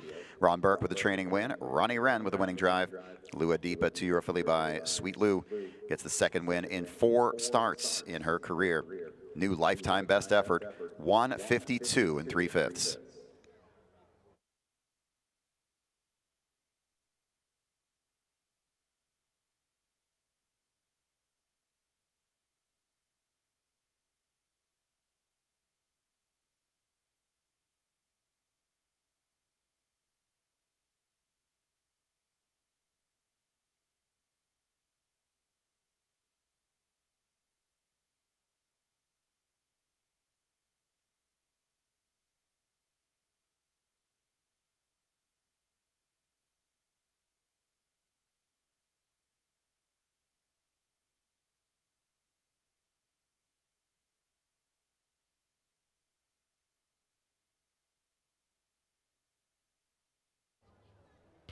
Payoffs in the 4th race. Number 6, Luadipa, 210, 210, and 210.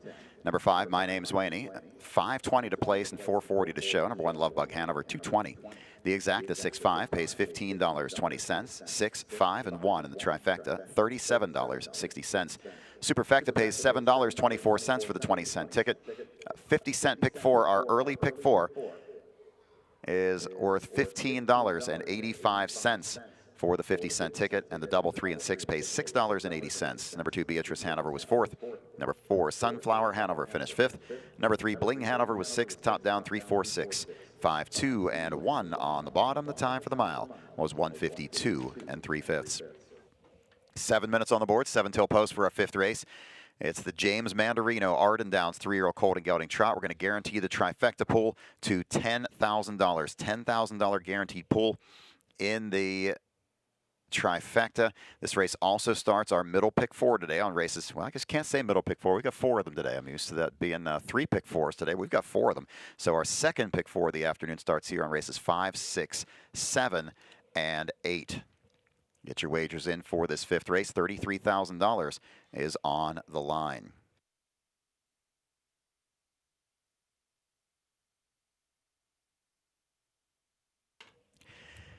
Ladies and gentlemen, at this time, we call your attention to the racetrack with the singing of America the Beautiful and God Bless America, representing Hollywood Casino at the Meadows, Christina Weichel and her daughter, Brenda Diamond.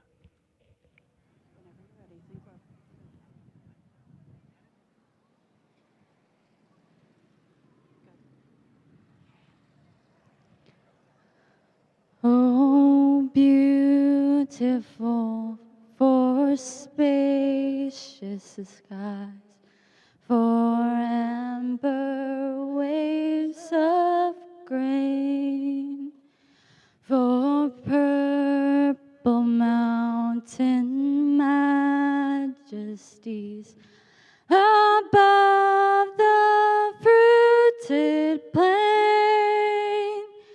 America, America, God shed his grace on thee and crown thy good with brotherhood from sea to shining. God bless America, land that I love. Stand beside her and guide her through the night with the light from above, from the mountains to the prairies, to the oceans, white with foam. God bless America, my home, sweet home. God bless America, my home, sweet home. Christina Weichel and Brenda Diamond. Our 5th race of the program is coming up in 4 minutes, 4 till post for race number 5 on our 16 race card. Let's take a look at a replay of race number 4. Quick half here for Love Bug Hanover. Racing second, My Name's Waney. Racing in third is Beatrice Hanover, followed by Sunflower Hanover fourth. The favorite, Lua Deepa, is underway from 5th with 3/8 to go, and the trailer is Bling Hanover. Heading for the 3/4, Love Bug Hanover with the front, but it's a power move. Lua Deepa on the outside, sweeps up on the outside now and takes over second for My Name's Waney. Beatrice Hanover fourth, Sunflower Hanover fifth, 3/4, 124 and 2. Side by side for the front, Love Bug Hanover now engaged by Lua Deepa. My Name's Waney is off the pylons and moving third. Racing fourth is Beatrice Hanover. Sunflower Hanover short route to the inside as they turn for home. Lua Deepa has swept right on by and is pulling away with ease. My Name's Waney on the outside, battling with Love Bug Hanover. My Name's Waney now takes over second, but it's all Lua Deepa in front. Mile 1, 52 and 3. 6, 5, 1 and 2 unofficially. Lua Deepa. You know, let's give credit there. Kevin Plowcha sniffing out that 210 winner in the 4th race. He's not on the air right now, so he has no opportunity to defend himself whatsoever. Coming up is our 5th race of 15 here. 16, let's try that. 5th of 16 here. That's karma biting me there from Kevin, I think. So 5th race of 16 for the afternoon is coming up next. Beautiful day. If you're in the area, come on out. as we've got a lot of racing action yet to come. We've got guaranteed pools, 160,000 total for the day. We've run through just a couple of those. Most of that is yet to come, including right here. We've got a $10,000 guaranteed trifecta pool.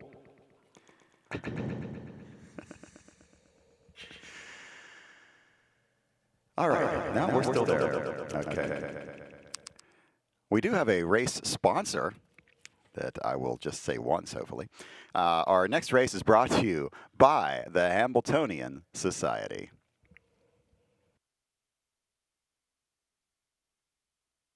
I'm awful glad I won. The Hamiltonian, it's one of the most prestigious races. It's quite a thrill. This is one of the biggest thrills of my life. We delivered. The horse delivered. It was amazing. I can't believe it. I am stunned. I'm absolutely stunned. This is obviously the pinnacle.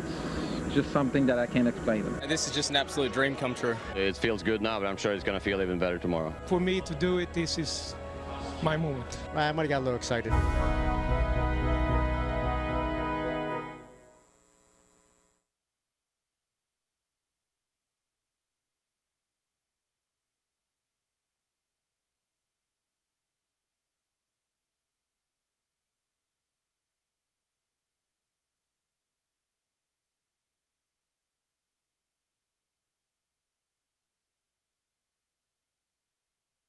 Once again, we've got a guaranteed trifecta pool here of $10,000. Race 5 is the lone division of the James Mandarino Arden Downs 3-year-old colt trot. $33,733 on the line. This is a Grand Circuit stake. Stakes record is 153 1/5. The stakes record, 153 1, set. This is one of our oldest records, 2015. Jackson's Minion and Tom Jackson, 153 1. Wilbur Yoder has 2 horses from his barn entered in this one, the 5 and the 8. He chooses to drive the 8 Bell Hall. Morning line to the 1 Arrowhead Hanover. I really like Arrowhead Hanover, but I'm not thrilled with the 4 to 5 price right now. I don't know if you're going to get a whole lot more than that. He has faced some really tough competition this year. He's coming off a 5th and 54 flat. He's consistently trotted in a 3/5 of a second range in all of his last 6 starts, between 53 2 and 154 flat. I'll take him to win it, but Bombay Tom has to be given some respect here. He shows a 52 3 line, finishing 3rd in the Courier and Ives. That was just a couple starts ago. They are on the track. We'll get some other handicapping thoughts after the post parade.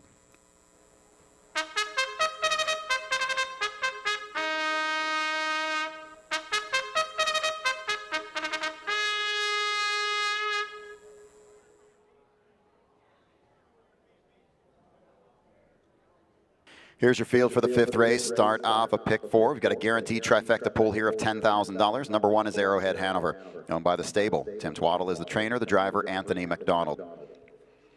Number 2 is Rose Run Ari, owned by Greg Luther Racing. Todd Luther is the trainer, the driver is Austin Henners.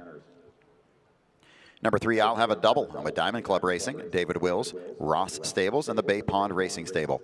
Dan Altmeyer is the trainer, the driver is Mike Wouter. Number 4 is Apparal Hanover, owned by Bill Zent, Gary Saul, and Barbara McAllister. Bill Zent, the trainer, the driver is Brian Zent.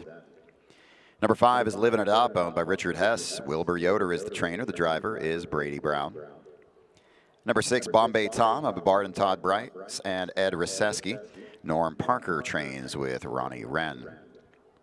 7 is Shorzy, owned by Tim Betts. Aaron Merriman drives for trainer Scott Betts.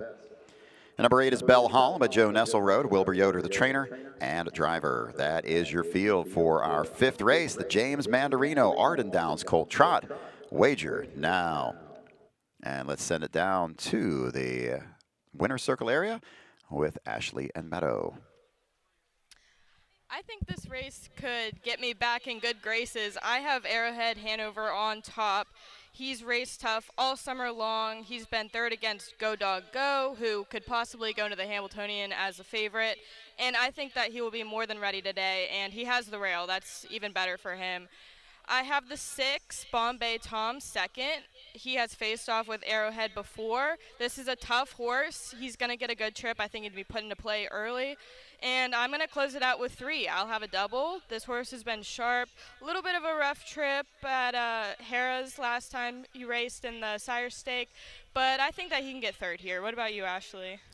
again, we are twinning today because I have 1-6-3-2, and we didn't do this together. So I have Arrowhead Hanover on top. He's hit the board 4 out of his last 6 races. So I think, we're going to see him hit again, hopefully in the first. Tactical speed there. It shows consistent effort and make him the horse to beat coming from the rail. Second, Bombay Tom. He's faced Stakes Company before, and he's a versatile little trotter, back in class and has good finish ability. And with Ronnie Wren, I think that gives him a chance from the mid-pack to really pull it through at the end. I definitely expect him to show. Then my third pick is my value is I'll have a double, and I just really like him. He won 3 of his last 6 races, including non-winners of 3s and conditional stakes. Has a late kick, and I think this is a better post for him today, so I'm excited to see what he does. Thank you, girls. Gate on the move now, rolling down the backside here. Kevin, look at the board here. Current favorite is the 1 Arrowhead Hanover. I know the girl said the rail should be no issue, but sometimes for trotters, that it can be a variable. Yeah, it can. In the case of him, I personally haven't remembered him having many braking issues, whether it's from the rail or otherwise. Interested at the price discrepancy. I was a little bit more interested a minute ago when it was 4-5 versus 5-2 on Bombay Tom. I picked Arrowhead Hanover, and you see 4 back. They both come out of that same race that Go Dog Go was the winner of. I thought Arrowhead Hanover produced a better effort, but Bombay Tom has those 2 straight third-place finishes. That race at Philly was a little bit weird. They got to the half in 59-1, trotted home in 54 and a piece for the back half. So could easily see Wren having him on the move early and getting him in a good spot. But I think there's some value in here for this $10,000 guaranteed trifecta pool. What say you? There is value. I do like Bombay Tom. He does get a driver switch here, so he could, get a different sort of trip. Mike Wilder tends to be a little bit patient away from there, and Ronnie kind of puts horses in play. And I do think that Ronnie might crank this one up early. But, Mike's on I'll have a double. That horse is incredibly sharp, and that he suits this horse's style perfectly with those patient hands. I do expect this horse to be flying late. So 4-1 off a 12-1 morning line right now. He's certainly taking plenty of money in this $10,000 trifecta guarantee. Certainly is. Arrowhead Hanover settling down after getting around that final turn. Bell Hall from the outside, Yoder's Choice, 30-1. Maybe include him at a price in your $10,000 guaranteed trifecta pool bets as the gates rolling for this 5th race.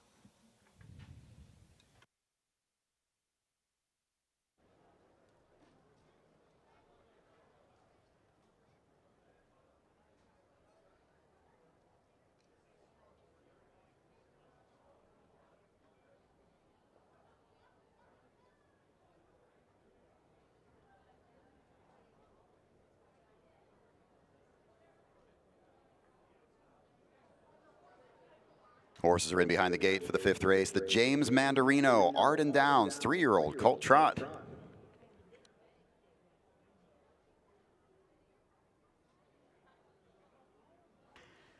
And they're off. That's the 2 Rose Run Ari going for the lead with the 8 Bell Hall. Between horses, the 5 living it up. Into the turn 4th as the 3 I'll have a double. 5th on the outside is Bombay Tom. Away 6th into the turn is Arrowhead Hanover. 7th is Aperol Hanover. Trailer is Shorzy.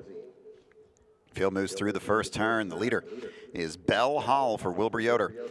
Rose Run Ari is 2nd. Racing 3rd is Living It Up. Bombay Tom is caught on the outside. He's 4th as they roll to the quarter in 28-1. Into the lane 5th is I'll Have a Double. Arrowhead Hanover is going to have to come from 6th. Racing 7th is Aperol Hanover. And at the back is Shorzy. Mandarino trotters by the 3/8 mile point. Up on the outside, Bombay Tom trying to work his way to the front and get past Bell Hall.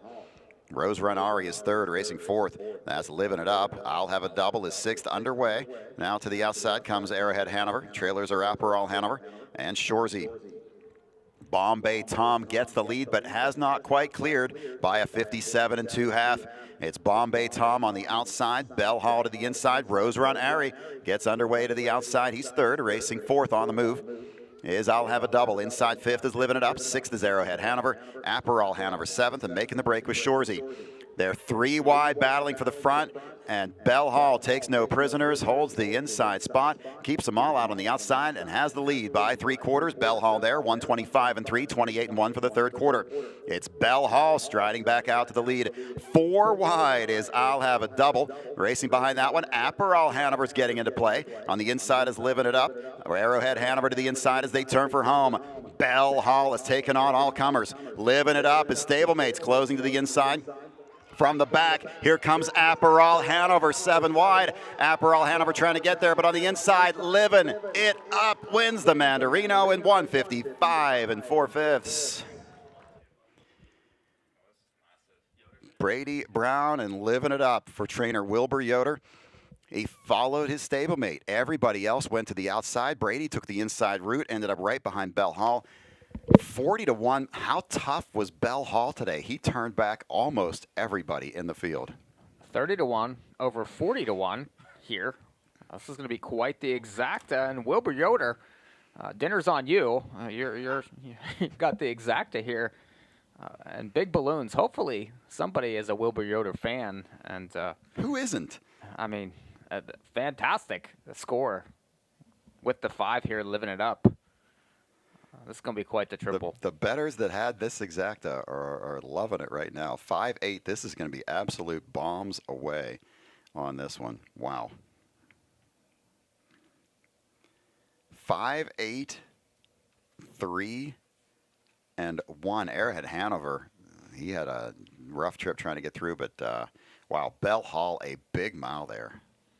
Yeah, Arrowhead Hanover, really no chance whatsoever the way the race shaped. He was loaded. I do think that he would be a bet back off this race.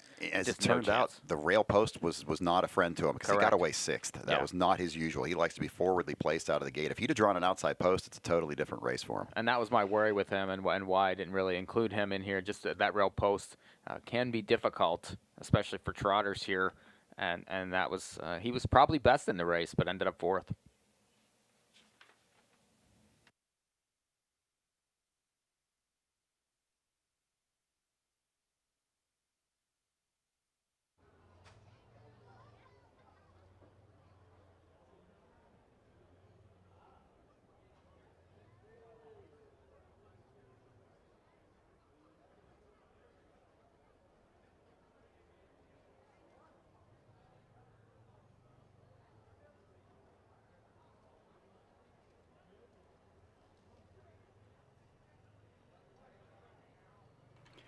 Into the Hunter Myers winner's circle.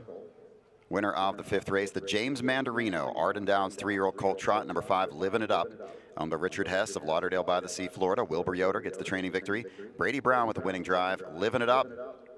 3-year-old getting but bar hopping gets the 3rd win of the season. New career best effort. 155 4/5. This race brought to you by the Hambletonian Society. Payoffs in the 5th. Number 5, Living It Up, pays $71.60 to win, $30.20 to place, and $12 to show. Number 8, Bell Hall, $22.80 to place and $8.60 to show. Number 3, I'll Have a Double, $4.20 to show. The exacta 5-8, $1,583.20. Superfecta is good for $1,931. Double pays $68 even. Number 1, Arrowhead Hanover was 4th. Number 4, Aperol Hanover was 5th. Number 6, Bombay Tom was 6th.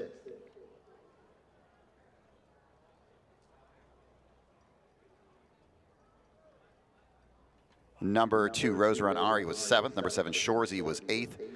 From the top down, it's 4.73, 5.16, 8, and 2 on the bottom. The time for the mile was 1:55 4/5. So that did not show a trifecta payoff. And so we're working to get that. I believe it ends up as a 5-8 all in the try.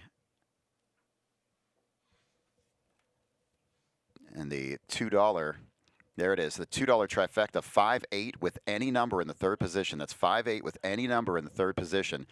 $2,499.80 for 5-8 with any number in the third spot. No one had a full trifecta ticket.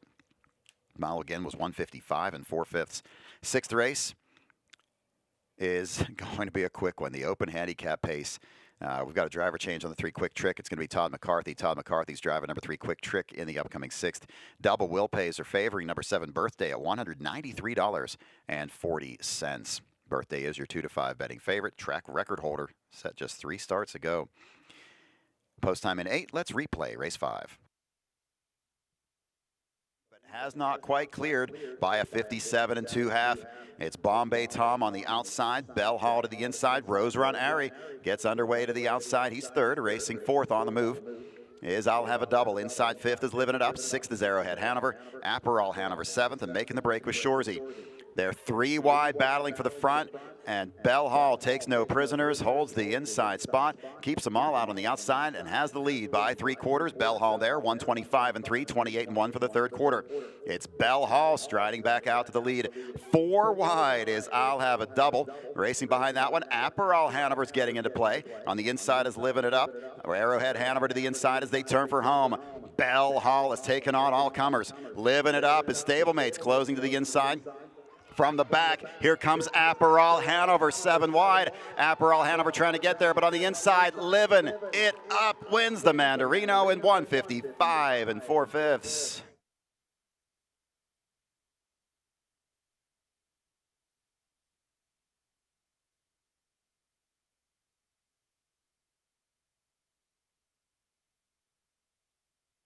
Living It Up and Bell Hall out of the Wilbur Yoder barn take the top 2 spots, and nobody had a full trifecta ticket, 5-8 with any number third. Some big payoffs there in our 5th race. 6th race is coming up next. Our 6th race is 6 minutes away. There you see the photo for the show spot with the 3 over the 1. Our 6th race today is brought to you by K&J Feed Supply. They are a local, family-owned and operated farm supply business. They're proud to be a sponsor of the 2025 Adios at Hollywood Casino at the Meadows. Contact K&J Feed Supply for all of your farm, livestock, and stable needs. They take pride in caring about their customers and their animals. And to their faithful customers, they say thank you for all of your business. That's K&J Farm Supply, LLC. Open handicap pacers in the 6th race. Post 1, 2, 3, and 4 drew for the inside spots. 5 and 6 drew for those spots. And then 7 was assigned to birthday. By the way, we do have a $10,000 guaranteed pick 5 starting right here. So this is a pick 5, races 6, 7, 8, 9, and 10, guaranteeing this pick 5 pool to $10,000. Driver change here on the 3 quick trick. It's going to be Todd McCarthy. 1-2 on the 7 birthday is the favor right now. 3 starts ago, he went wire to wire here and never popped the earplugs in 147 and 4. He's got that track record mile under his belt already. Can he beat it today is the question.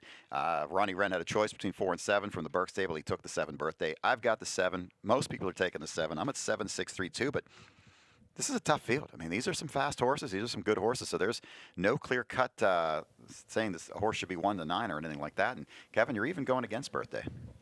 Yeah, I am. I was really impressed by what I saw with Quick Trick last time in that Open 2 at Scioto. He was making a big, long, sustained first over move. And nobody was really getting in his way until, I believe, a horse pulled out in front of him. But he was still battling in the stretch to finish third. I was just really impressed by that effort. I know miles at Scioto are super quick, and most horses shipping into there drop a few seconds usually. As you saw with Quick Trick, paced in 52 and 1 here at the Meadows at 4-5, and then 1 in 49 and 1. So dropping time, I think he's quick. Gets Todd McCarthy in the bike. That's a noted driver change. And I'm going to try him at 13-1. Over the 1-2 favorite Birthday, who makes a ton of sense in here. Was an easy winner by 4 1/4 last time out at 3-5. He's very speedy. Just set a track record here 3 back with the plug still in. he should be firing out. Buckeye Bollinger in for third, one that could be left chasing from the pocket. And then I'll throw in Mantador for fourth at 40-1 at a big price off the trainer change to Melanie O'Donnell here. I'm at 3-7, 6-2. 3 minutes on the board, 3 till posts. Right now, let's send it outside to Ashley and Meadow. So I'm also liking Birthday here, one of our track record holders. There's no doubt in my mind that Ronnie's taken him to the front. He likes to cut the mile with this horse, and this horse has been very successful from those kind of trips.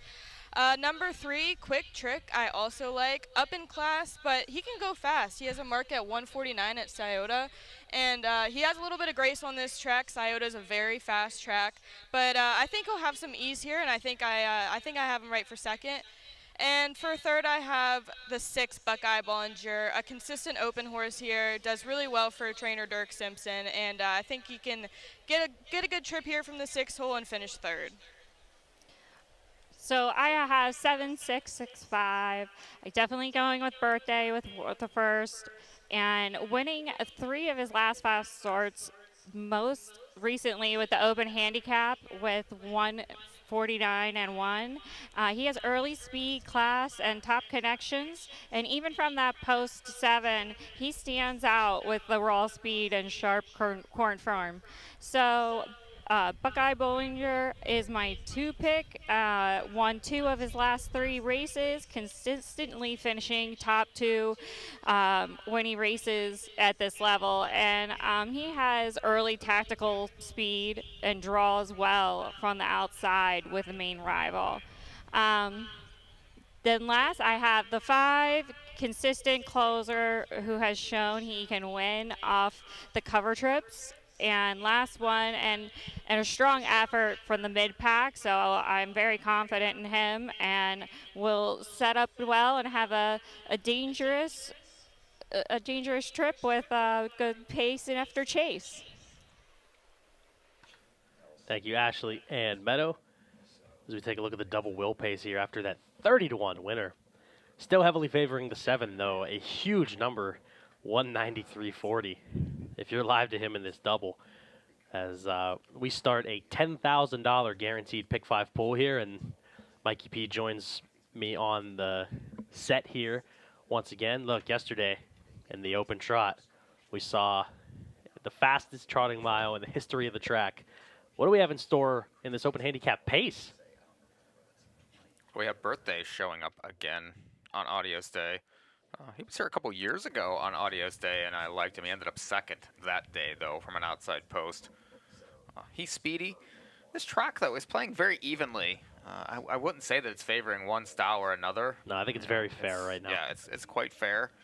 And the racing has been fantastic so far with some unpredictable winners, and we've had a few favorites also. Yeah, unpredictable winner there, to say the least, in the 5th race with the Yoder trainees. Finishing 1-2 and paying big balloons, causing the inflated double wheel pay prices. 1-5 on Birthday, logical. Is he a single in your pick 5 ticket? I don't know if I would single. I think I would use the 3, also Quick Trick, on some tickets. He's a closer. If we can get some speed up front to pressure Birthday, now you get Todd McCarthy in the bike. This horse could be flying late.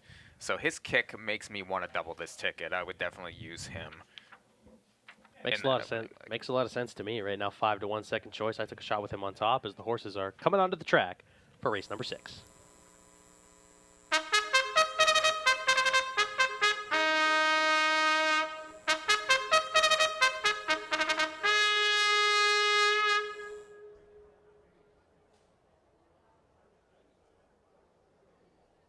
Horses are on the track and parading the post for the 6th race. Open handicap pacers for a purse of $18,000. This race starts a pick 5 with a guaranteed $10,000 pool. Number 1 is Lunar, owned by Todd's Auto. Johnny Yoder is the trainer. The driver is Jeremy Endoff. 2 is Mantador, owned by Corey Hendricks, Melanie O'Donnell, and Joe Mucci. Melanie O'Donnell is the trainer. The driver is Tim Tetrick. Number 3 is Quick Trick, owned by Knox Services and Jeff Conger. Jeff Conger trains. Driver change to Todd McCarthy. For Some Moment, Somewhere, I'm with the Burke Racing Stable, Weaver Buscemi LLC, Larry Carr and Jamie Dernberger Smith, Ron Burke, the trainer, the driver, Yannick Gingras. Number 5 is Flightcraft, number the 10-pin stable, Albert and Ryan Parker and Tom Klosky. Norm Parker is the trainer, the driver is Mike Wilder.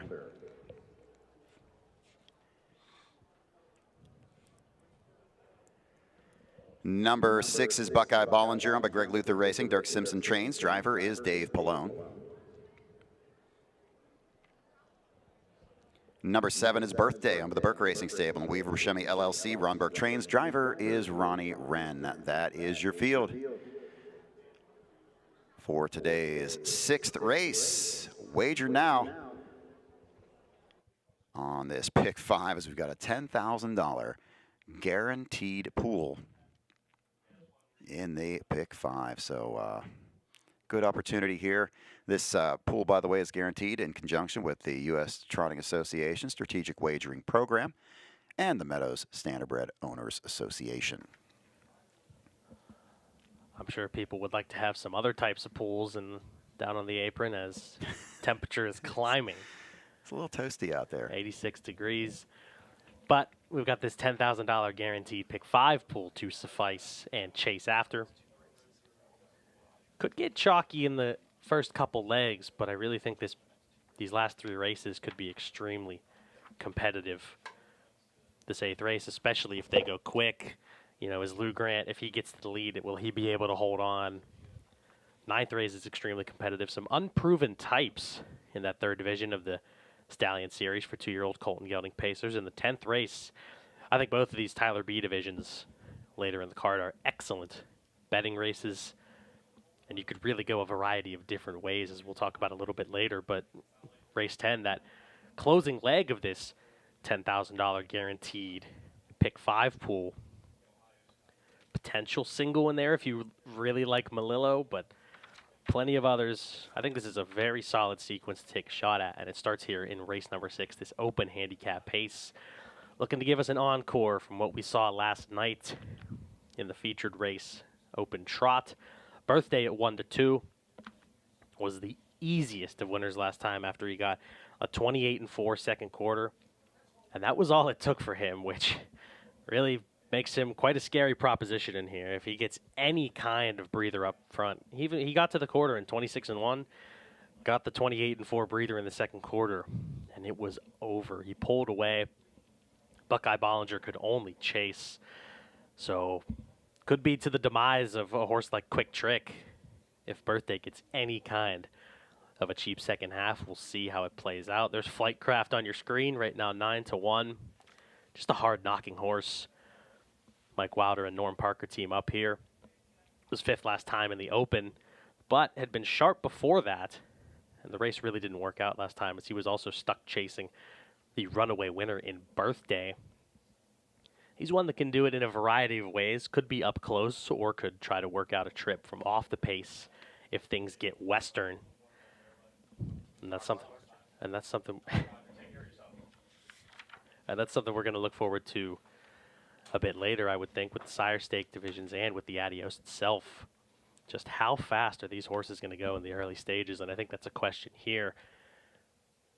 Birthday 3-5, 5-1 on both Quick Trick, who gets that driver change to Todd McCarthy. Reminder, $10,000 guaranteed pick 5 pool starting here. Get your wagers in. Birthday could be a potential single in this sequence. But watch out for Quick Trick and others in here as the gates rolling for the 6th race, a strong and fast field of 7.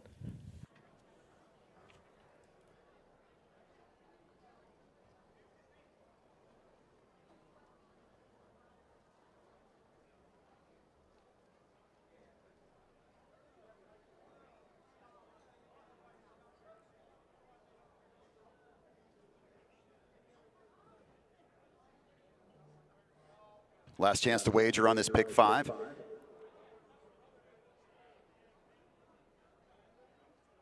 Horses are in behind the gate for the 6th race. Open Pacers.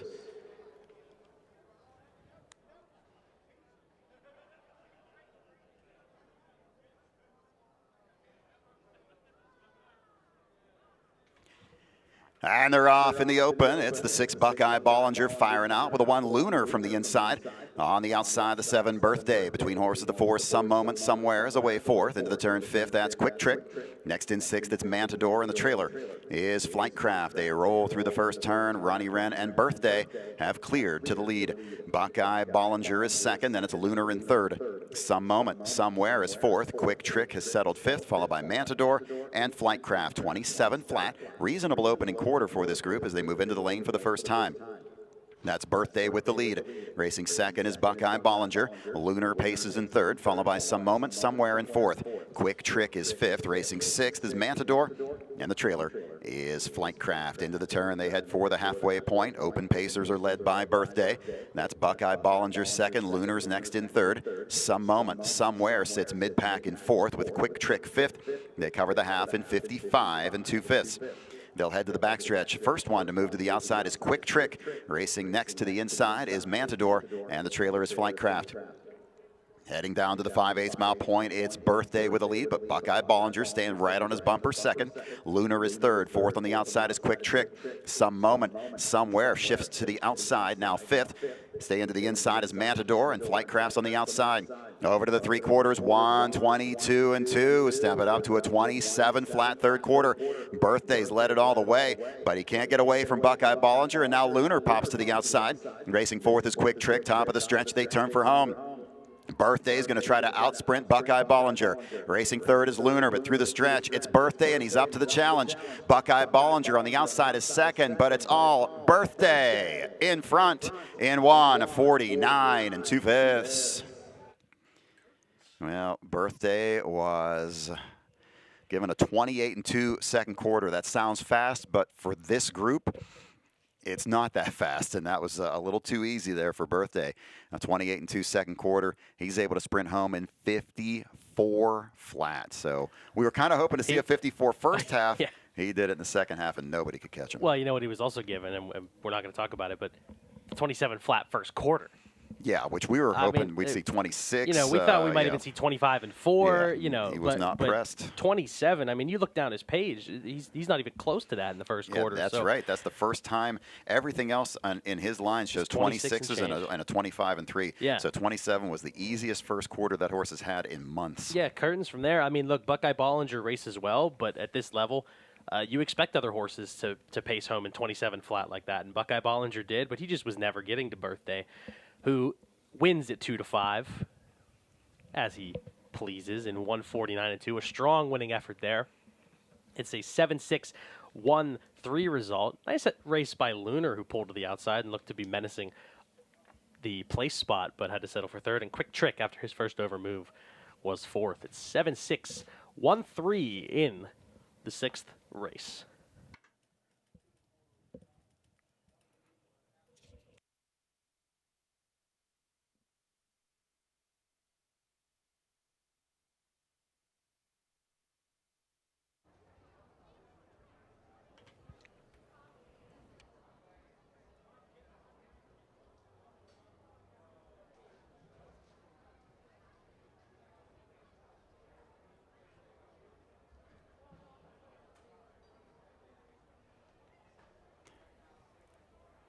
Back in front of the stands and moving into the Hunter Myers winner's circle. Number 7, Birthday, owned by the Burke Racing Stable and Weaver Brashemi LLC. Ron Burke gets the training win. Ronnie Wren with the winning drive. Birthday, 6-year-old getting by Sweet Lou. Wins for the 6th time in 15 starts on the year. It's his 2nd in a row. Covering the mile today in a time of 1:49 2. We'll pick up the blanket sponsored by K&J Feed Supply.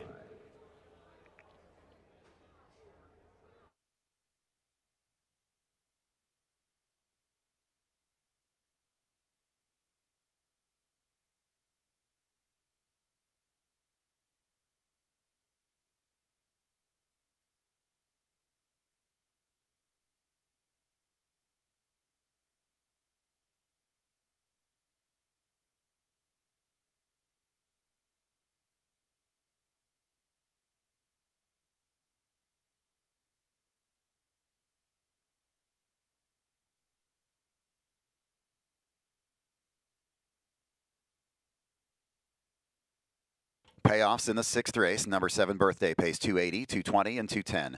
Number 6 Buckeye Bollinger, $4 and $2.60. Number 1 Lunar, $4.60 to show. The Exacta 7-6 pays $9.80. 7-6-1 on the try, $58.40. Superfect is good for $15.32. The double 5 and 7 pays $193.40. Number 3 Quick Trick was 4th. Number 4 Some Moment Somewhere was 5th. Number 2 Matador was 6th. Number 5 Flightcraft was 7th. Top down 3-6-4. 5-7-2 and 1 on the bottom. Time for the mile was 1:49 and 2/5. 7th race today is the Dwayne Parker Arden Downs 3-year-old filly trot. It's a Grand Circuit stake, and we have a driver change. Number 4 Diane Hanover. The driver will be Yannick Gingras. Yannick Gingras will be driving number 4 Diane Hanover in this, our 7th race. Double Will Pays are on your screen. They favor number 5 Country Victory at $4.60, followed by the 3 Can It Be Magic at $9.40. This is our 7th of 16 today here at Hollywood Casino at the Meadows. Post time coming up in 9. Let's replay race 6. They'll head to the backstretch. First one to move to the outside is Quick Trick. Racing next to the inside is Matador, and the trailer is Flightcraft. Heading down to the 5/8 mile point, it's Birthday with a lead, but Buckeye Bollinger staying right on his bumper second. Lunar is third. Fourth on the outside is Quick Trick. Some Moment Somewhere shifts to the outside, now fifth. Staying to the inside is Matador, and Flightcraft's on the outside. Over to the 3/4, 1:22 and 2. Step it up to a 27 flat 3rd quarter. Birthday's led it all the way, but he can't get away from Buckeye Bollinger, and now Lunar pops to the outside. Racing fourth is Quick Trick. Top of the stretch, they turn for home. Birthday is going to try to outsprint Buckeye Bollinger. Racing third is Lunar, but through the stretch, it's Birthday, and he's up to the challenge. Buckeye Bollinger on the outside is second, but it's all Birthday in front in 1:49 and 2/5. Birthday and Ronnie Wren get the victory in our 6th race of the afternoon, off as the favorite, $2.80 on the win ticket. Post time coming up in 7 minutes, 7 till post. Our 7th race is brought to you by Baranger Ingelheim.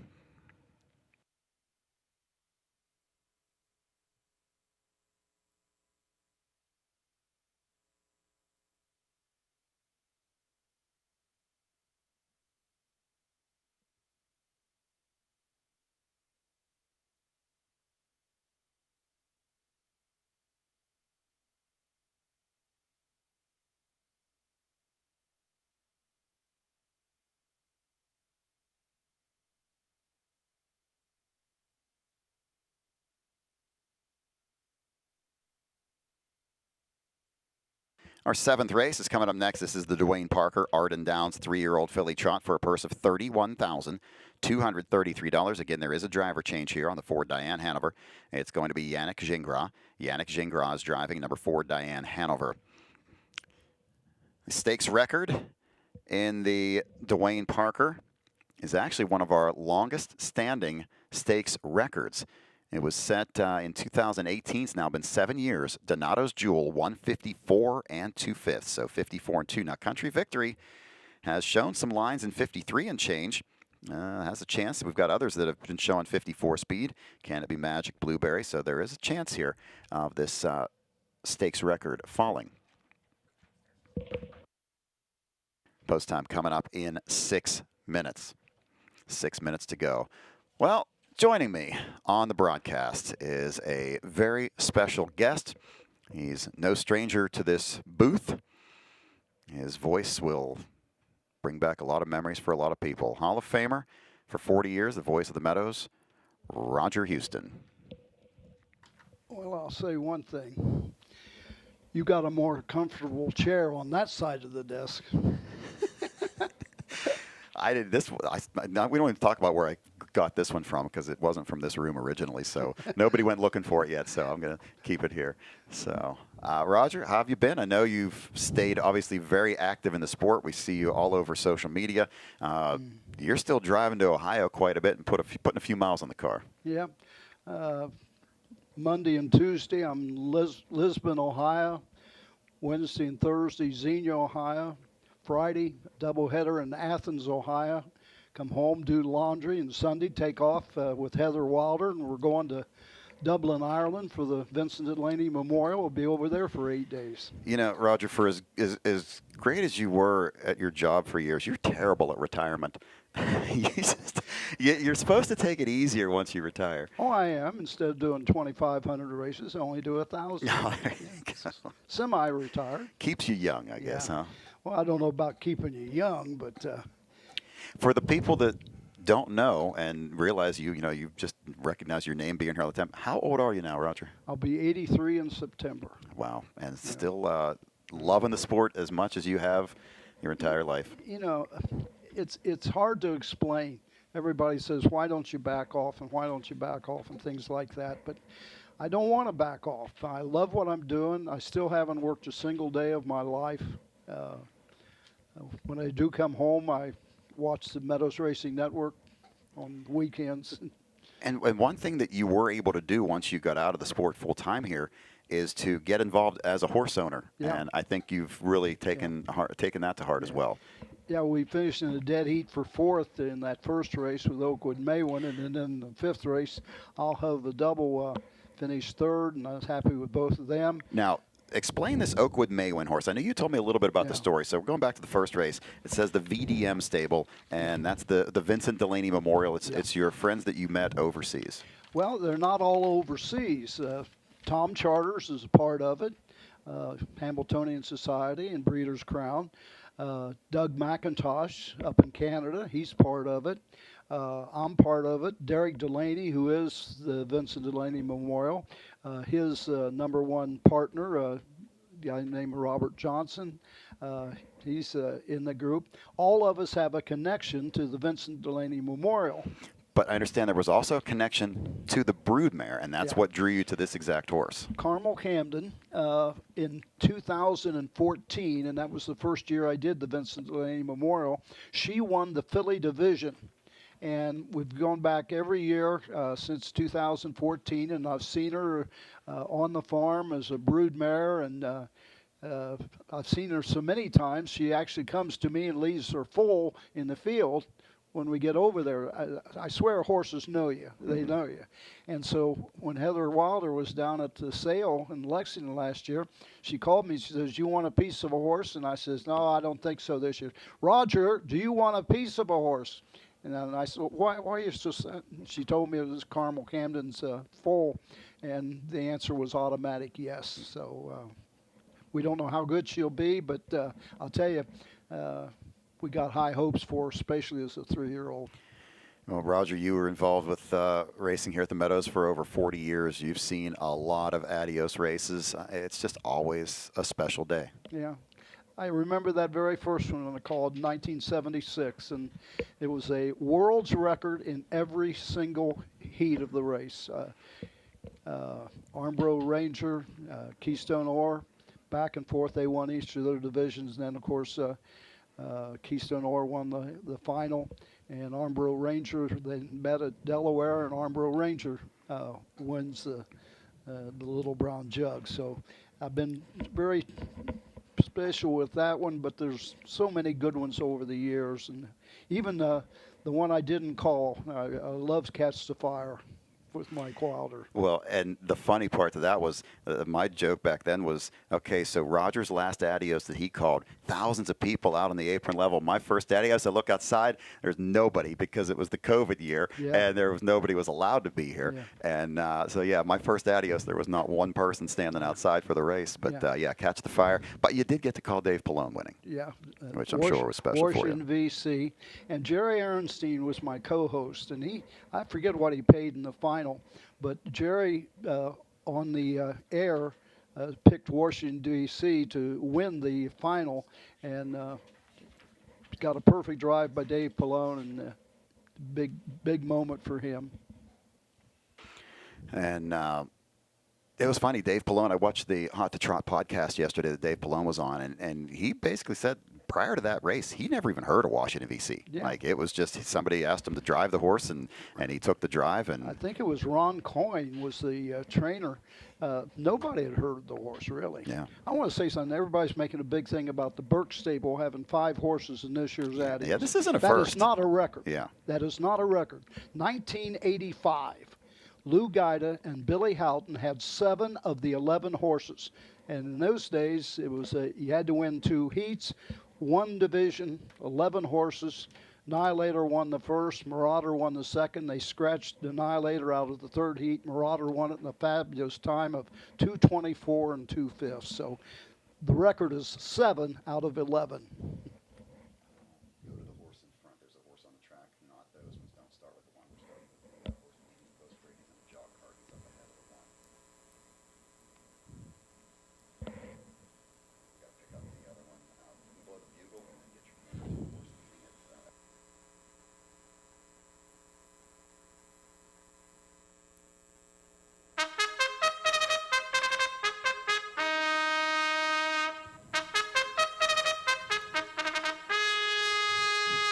Horses are coming onto the track for the Dwayne Parker Arden Downs 3-year-old filly Trot.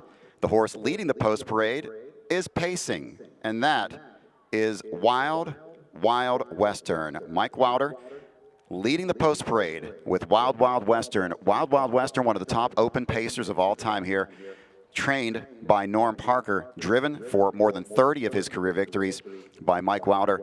He retires with 45 wins and 132 starts, $723,000 in career earnings. This is his final appearance on the Meadows 5/8 mile oval, a longtime member of the Parker stable. That is Wild Western, his final appearance here on the Meadows racetrack, leading the post parade for this Dwayne Parker Arden Downs filly Trot. And here's your field. Number 1 is Per Capita, owned by Kathy Schofel, the King family stable, and Mary Owlett. Steve Schofel is the trainer. The driver is Brady Brown. Number 2 is Backswing, owned by John Erdner. Norm Parker is the trainer. The driver is Dave Pallone.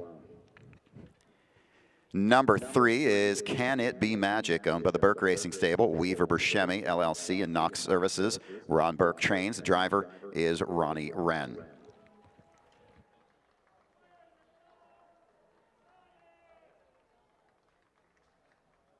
Number 4 is Diane Hanover, owned by Sally Bolin. Rod Bolin is the trainer. Driver changed to Yannick Gingras.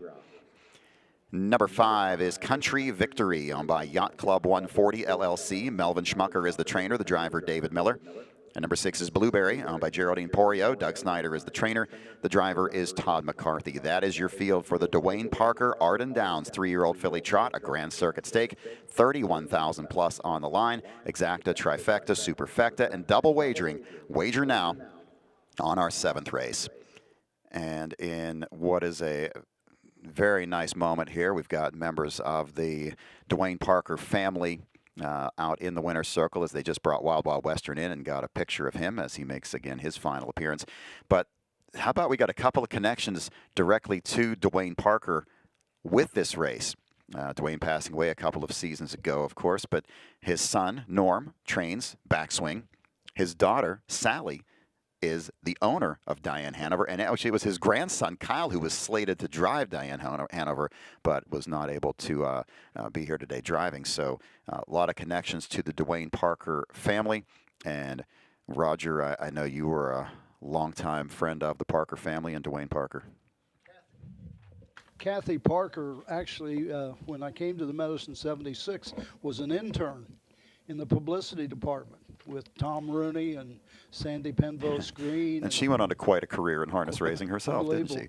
Unbelievable. Editor of the Horseman Fair World, and then went on to Hoofbeats magazine, and she's on the trustees with the Harness Racing Museum, along with myself and Sally Bolin, family, known them for years, Norm Parker as well, and the whole family originally Buckeyes, so that even made us a lot closer. You know, I'm impressed. You made it 7 minutes without mentioning the word Buckeye. You made it. That was pretty good. That's good for you. So. Have we got time to tell one Dwayne Parker story? They are. You've got about 55 seconds right now. So.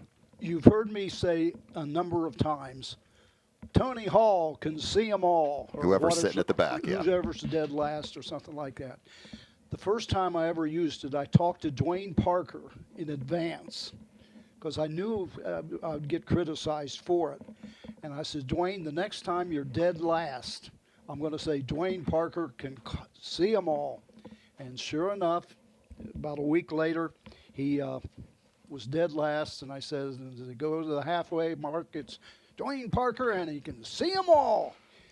As soon as he got off the race bike and got into the paddock, at least 10 or 15 horsemen went to him. Are you going to let Houston say things like that bad about you? But I checked it out with Dwayne, and it was okay with him, so we've used it ever since. Let's check the tote board here for this 7th race. Very close in the wagering. And the 7-5 favorite is the 3 Canopy Magic. 3-2, just a few dollars behind, is the 5 Country Victory. And at 4-1 is the 6 Blueberry. Just one lone division of the Dwayne Parker. Again, the stakes record is 154 2/5. That is the stakes record. 154 2. Donato's Jewel and Brian Zent, about 7 years ago, setting that standard. I'm going to go 3-6-5-2. I'm known for picking favorites. Well, that's co-favorites right now, and now it's changing again. The 5 Country Victory taking the bulk of the play at 7-5. Late plays coming in on the 6 Blueberry as our 7th race field has reached the gate. We're getting closer to the halfway point of our 16-race car, which means we're getting closer to the Adios. Horses approaching the starting gate.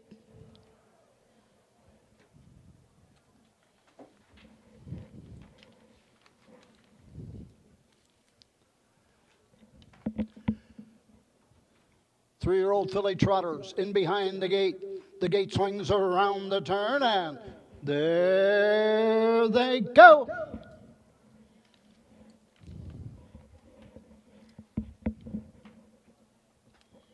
They're off and trotting, going for the lead. That's Can It Be Magic up on the outside. Country Victory is there second. 3 wide into the turn. Blueberry getting away fourth is Diane Hanover. 5th on the inside backswing and trailing the field. Per Capita around the turn, going to the first quarter mark.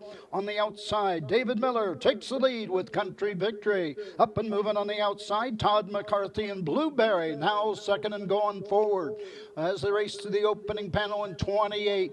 Also coming to the outside and off stride goes Country Victory. Moving to the outside, and that's Can It Be Magic. Now second, goes back to the pylons. Racing third, Diane Hanover. Trotting fourth, it's backswing. 5th, Per Capita, and trailing the field, Country Victory. All in straight alignment as they race around the turn, going to the halfway station. Blueberry leads them to the halfway point by a length and a quarter. Over to the half in 57. That's second quarter in 29. Can It Be Magic is there second. Racing third, Diane Hanover. Trotting fourth, it's backswing. 5th is Per Capita, and the trailer remains Country Victory. No one's made a move to go after the leader, Blueberry. Todd McCarthy in command by a length and a half. Right there second is Can It Be Magic, ready to pounce. Racing third, Diane Hanover at the 3-quarter station. 3 quarters, 125 2, 28 2. They're motoring now, and here comes Can It Be Magic out of the pocket now second, and down to the leader Blueberry. 1/8 of a mile to go. Blueberry on the inside. Ronnie Wren Jr. pops the earplugs. Can It Be Magic? Off stride, Diane Hanover coming to the wire. Can It Be Magic on the outside, inching away with each and every stride. It's all Can It Be Magic. Blueberry second. Photo for show. The mile, 1:55, 1/5. The Hall of Famer Roger Houston with the call. As Can It Be Magic gets the job done, I think we might be seeing an inquiry sign because Country Victory was back into that photo for show after making a break. I think that's who we saw. You said the 5 on the outside there, I believe. It was Blueberry on the top today, 57. Reasonable half, but 28 2 third quarter. Couldn't get away from Can It Be Magic, and the recent purchase by the Burke Stable is going to get the 3rd win in the last 4 starts, as we'll get by in the stretch. Watch the action in the stretch with Country Victory coming back into things from way back after the break. There's the move by Wren with Can It Be Magic. He pops to the outside as they round the last turn. There's the 5 getting underway from 6th, and this is a big move coming home for this 5 as David Miller really gets this horse moving in the stretch. Battles up top. There goes the break by Diane Hanover. Was sitting in a great spot. The 3 goes by, and the 5 does get there for third. Inquiry sign is posted for a possible violation of the braking rule. 3, 6, 5, 2 numbers are on the board. 9 to 5. Winner ended up as a second choice. The late play all came in on Country Victory.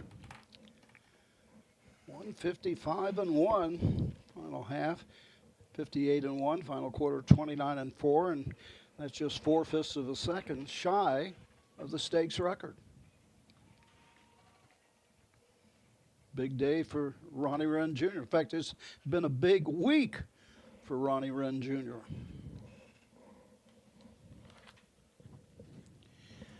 At this time, moving into the Hunter Myers winner's circle. Number 3, Can It Be Magic? On with Burke Racing Stable, Weaver Buscemi, Knox Services, Ron Burke the trainer, Ronnie Wren Jr. getting his 4th winning drive, a grand slam. Ronnie Wren Jr. on Adios Day at the Meadows. This race presented by Boringer Ingelheim. Blanket going to Can It Be Magic? 3-year-old filly, Bacantab Hall, the Blonde Magic, home winner in 155-1. The mile just 4/5 of a second shy of the stakes record. Members of the Dwayne Parker family joining the winning connections in the winner's circle as well here for this 7th race. Inquiry sign is still posted. Judges taking a look at the break, and the inquiry sign is now down. No placing. Judges determining no violation by the 5 Country Victory. Results will stand 3, 6, 5, and 2. This is the first year that I can remember that they haven't had the tent on the hillside in the back for the Parker family reunion. I know it's. Why do it? Yeah. They got them all in the winter. They were there. Yeah, and I'm sure that's where they prefer to be right now, is in the winner's circle. I'm sure this race there. being named the Dwayne Parker was the reason they didn't have the party on the backside. I'm positive that that's the thinking of it. They wanted everybody here. 3, 6, 5, 2. Numbers are not yet official, but again, no placing. Inquiry sign is down for this, our 7th race today. Roger, you want to stick around and do another one with me here? Oh, I'd love to. All right. And I also want to get your thoughts coming up a little later on the Adios itself. So that's going to be a good one. I've got 5, 4, 1, 6, 3,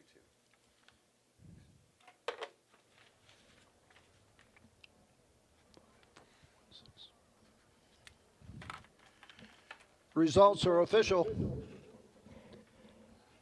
Can It Be Magic, $5.80, $3.210. The 6 Blueberry, $4.210. The 5 Country Victory, $2.10.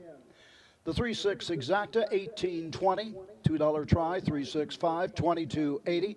20-cent Super, 3652, $8.26. The double 7-3 pays $9.40.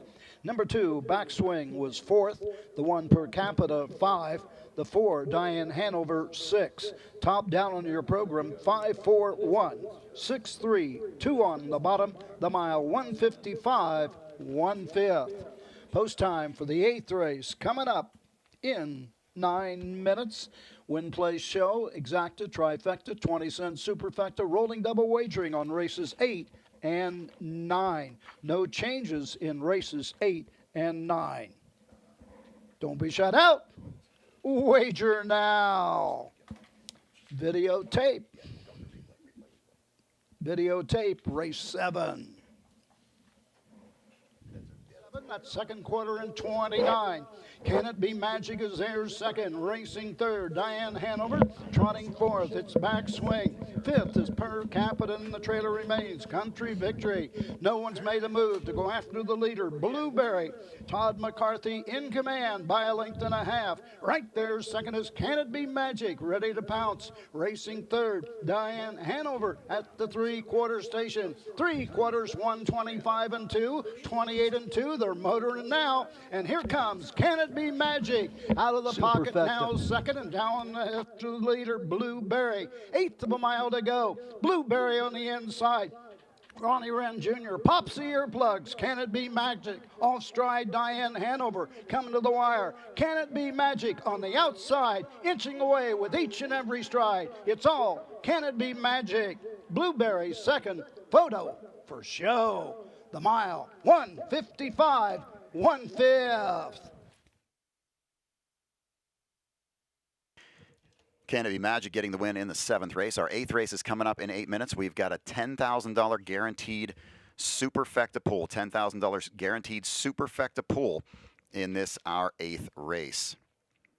And we're going to be having a special group in the winner's circle in just a few minutes. But first, let's tell you about our sponsor for the next race. Our 8th race is brought to you by the Standardbred Retirement Foundation.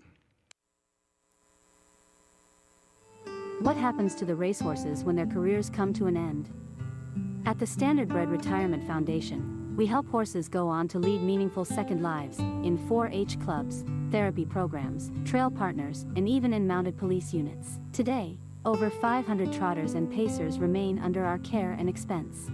94% of how we accomplish this work is through individual tax-deductible donations. Donate today. Help us help a horse.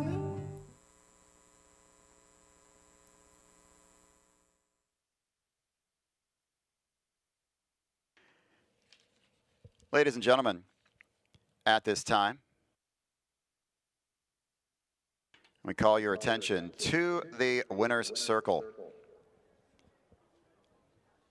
For more than a decade, the Meadows Standardbred Owners Association has teamed with various partners who have generously made donations to their scholarship program, helping over the last decade plus many younger people, families of our horse owners, trainers, and drivers to go on to the next level after high school.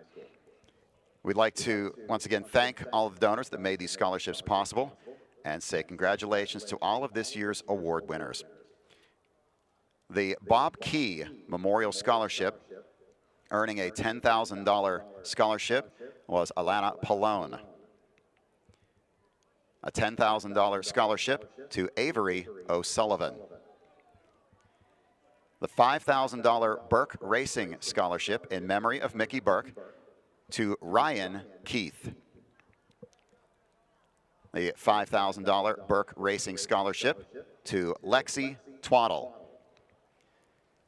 The $3,700 six-pack breeding donation, which was donated by Hanover Shoe Farms. That scholarship goes to Gracie Sokol.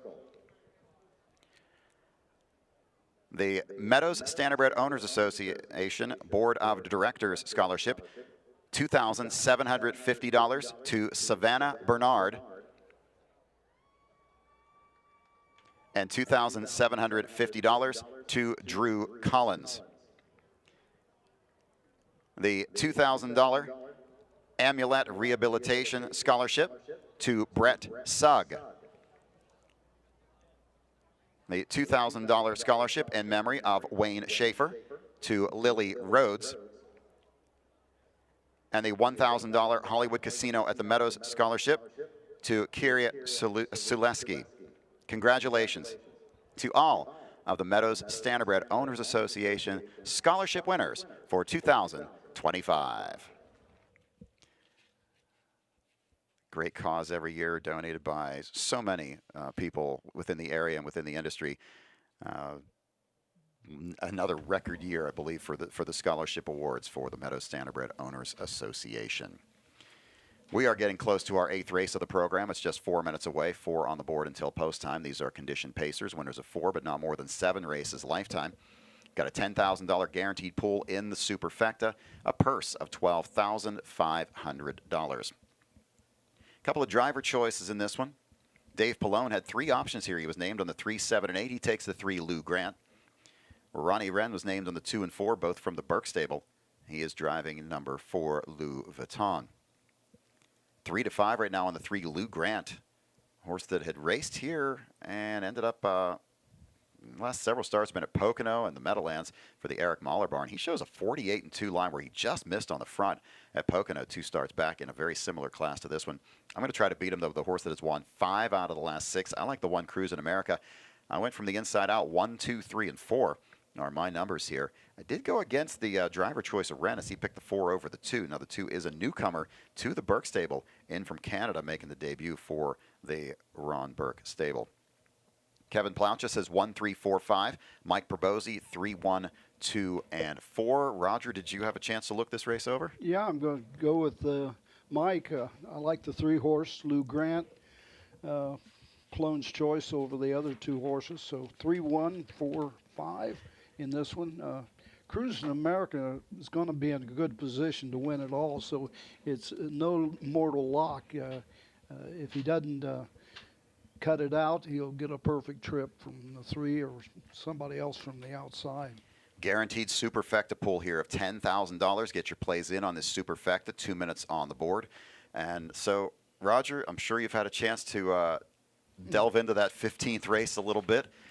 What are you looking at today with this Adios? This is a competitive group, and I think the post position draw with Prince Hal Hanover and Sippin' on Sea Rock drawn outside is going to make for a very interesting first quarter. Who had the initial choice? The 4 and the 3. So Swingtown picked first and took the 4. Okay. And Twisted Destiny, and that's what surprised me because, as you know, for the last 20-some years, our winningest post is post 5. Yeah. He opted for post 3, had the choice to take our most winning post and didn't take it. I think Chris Ryder wanted to be inside, and I think if Burke could have taken the 3, I think Ryder would have taken the 2. So, I mean, I don't know. I didn't talk to Chris, but I think he took the 3 because he wanted to be inside of Swingtown. Ronnie, in his statements about the, because everybody's looking at the time, Twisted Destiny wins in 48 flat, and looked like he was under wraps, believe it or not. And the other division goes in 50. Which 50 and 1/5, which is 11 lengths. That's a big difference in speed.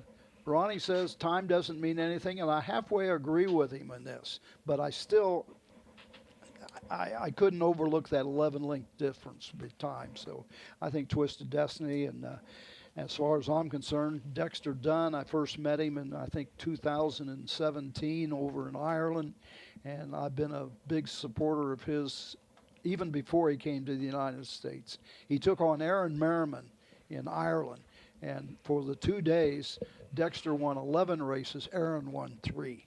Luck of the draw. Here's an Adios stat that I don't know if a lot of people really talked about in the last week. Asking you about this because I doubt in your career that you saw this in all of your Adios events. 2 elimination heats.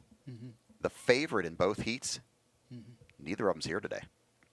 Neither favorite made the final. I've never kept that kind of a statistic. But you wouldn't think you'd need to because you'd have to assume at least one of the favorites is going to advance. And in this case, neither favorite from last week advanced into the Adios final, which is an incredible stat when you think about it. Yeah. Rick Wink, I was very disappointed in his performance last week, but I think this is the first time Lasix. He did bleed, so if he improves, maybe there's your upset horse. Now, you've seen this horse racing throughout Ohio. You know, what are your thoughts on him? Can he go with this group? Oh, I think he can go with the group. I don't think there's any question about it. And why I say he's got a great shot is that first-time Lasix. You know as well, first-time Lasix is not always the best. Sometimes they feel it's the second start the big difference. But if Lasix helps him just a little, he'll be right there with him at the finish. Now, you've gotten to see some of these other horses racing in Ohio. You've got Sippin' on Sea Rock's been out there, but tough post. You know, your experience too. You've seen these horses from the outside. That gate's going to be moving, and it's going to be an interesting first quarter for the Adios. We've got a post parade here for race number 8.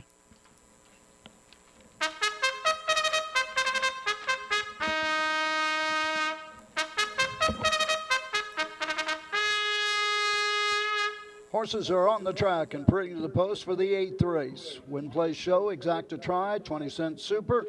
Guaranteed $10,000 pool for the superfecta.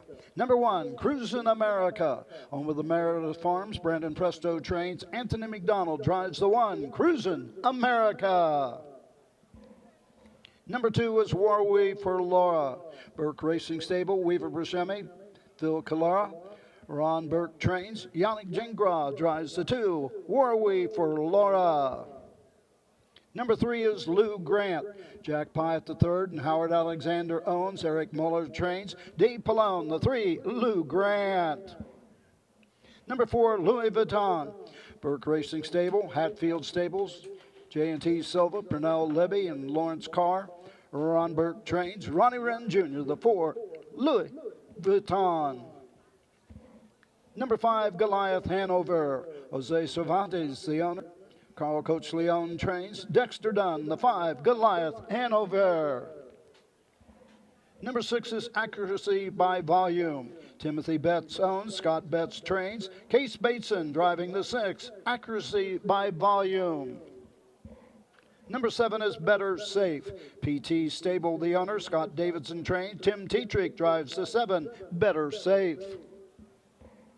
And number 8, Bet You Stay. Trent Stoller Stable, Benjamin Graber. Trent Stoller trains. Andrew McCarthy in the sulky of the 8, Bet You Stay. Win, play, show, exacta try, 20-cent superfecta with a guaranteed $10,000 pool, rolling double wagering. There are no changes or corrections in the rolling double. Don't be shut out. Wager now. Adios Day here at Hollywood Casino at the Meadows. Lots of guaranteed pools for the bettors, including right here. We've got a $10,000 guaranteed pool in this superfecta. Get your plays in on the super, guaranteeing this pool to $10,000. So getting about to our halfway point of the day. Excitement starting to build. In fact, in about, well, right about now, in fact, we may have missed it just in the last couple of minutes. The Adios horses would have been making their way down the hill from the Adios barn, the detention barn, into the paddock. So the Adios horses, what that means is in a little while, another hour or so, you're going to see those Adios horses out on the track getting their warm-up miles in prior to the race today. They'll come out about maybe 3 races or so, 3 to 4 races in advance and warm up. So those horses have made their way to our paddock, and they will be getting dressed, getting ready for this year's Adios pace. Our 8th race field's warming up on the racetrack. Right now, there's your even money favorite, and the 3, Lou Grant. Starting gate is rolling down the backstretch. It will remain in motion right through the start of the race. Even money on Lou Grant right now, as shows a driver break at Pocono Downs. That's a new designation that went into the program in the last couple of years, the DX.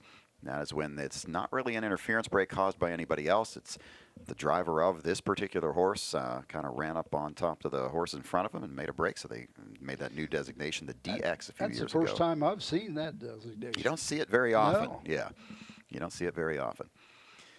I guess that would be an automatic fine for the driver. Causing his own horse to break? I don't know. That's a good question there. Yeah.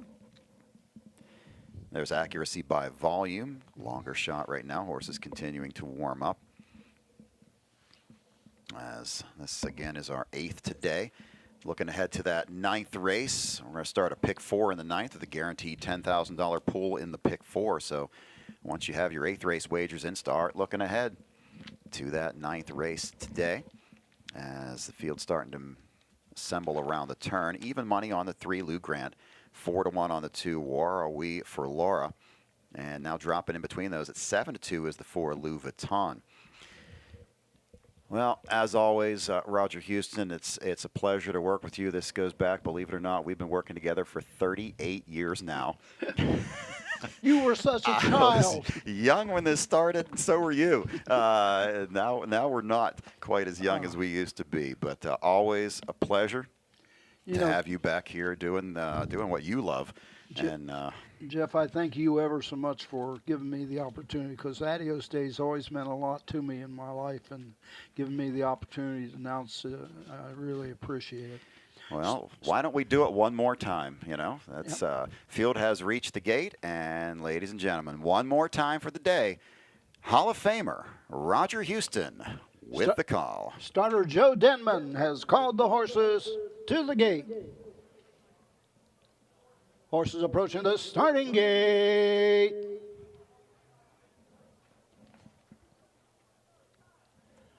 Pacers are all in behind the gate. The gate swings around the turn, and there they go.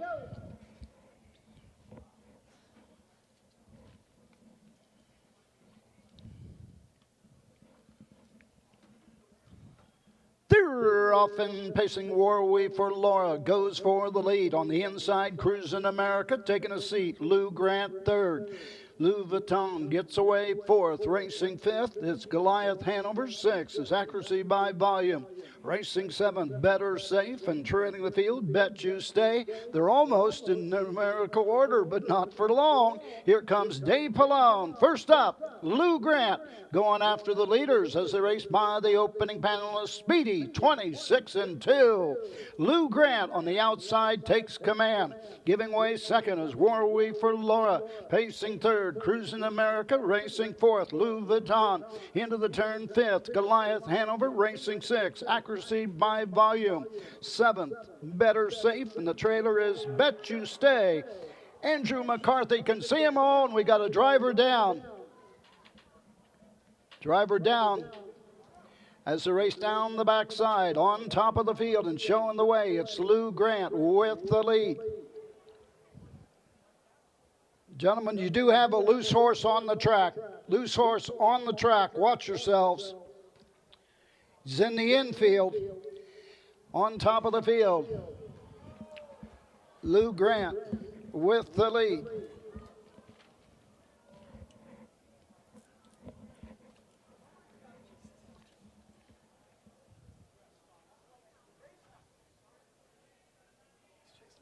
You're going to have some deer on the track. Deer on the track. Watch yourselves.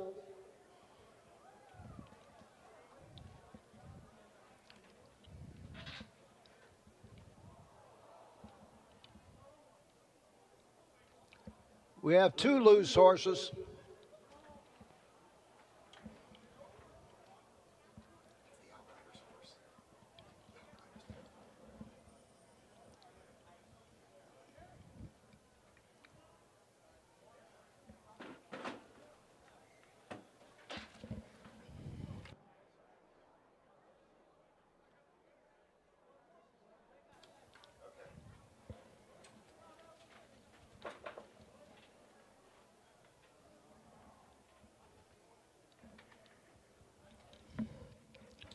The loose horse, the one, has been caught by our parade marshal, Nadine Habke. She caught the one. Yeah, and the other loose horse is Nadine's horse. Is her horse, yes. Yeah. So. Plone easily won the race. Have we talked to the judges as yet? Oh, they are going to have to sort this out. So this is an inquiry situation. And for now, no changes with anything, so we're just in a holding pattern here. Hold on to all mutual tickets. Hold on to all mutual tickets. We do have... Watch, use caution at the paddock. Use caution at the paddock at this time.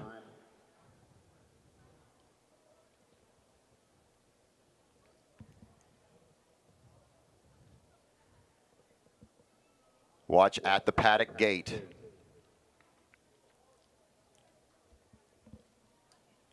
All horses have now been caught.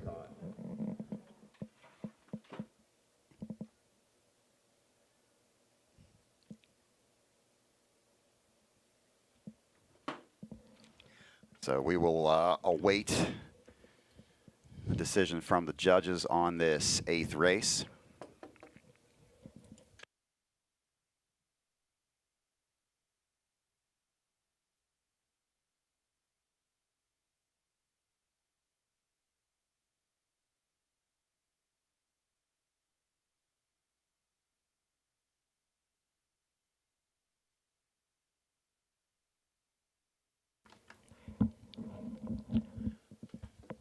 So again, we are in a holding pattern right now. We can say that driver Anthony McDonald is up under his own power and walking to the ambulance to get checked out. It was interesting to see Anthony.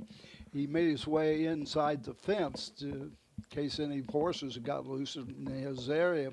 But he was laying on the ground. He had his legs crossed like he would sitting on the Davenport. But he is up and walking around. He's going to be a bit stiff and sore, but appears everything's going to be okay with Anthony McDonald. So again, no numbers are on the board. We are going to be waiting for the judges to review everything involved with this 8th race. did not get to see how it started, but judges will, of course, be taking a look at the video.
Inquiry sign is still up from race number 8, and judges taking a look at videotapes for race number 8.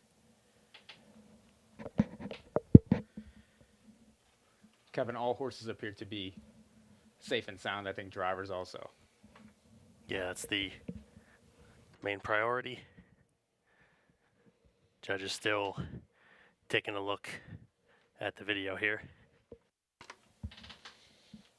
Lots of guaranteed pools coming up. Adios pick 6, race 11, 10,000 guaranteed. Adios pick 4, 15,000 guaranteed. And of course, that Adios final, 35,000 trifecta, 15,000 for the super. So plenty of guarantees still to come.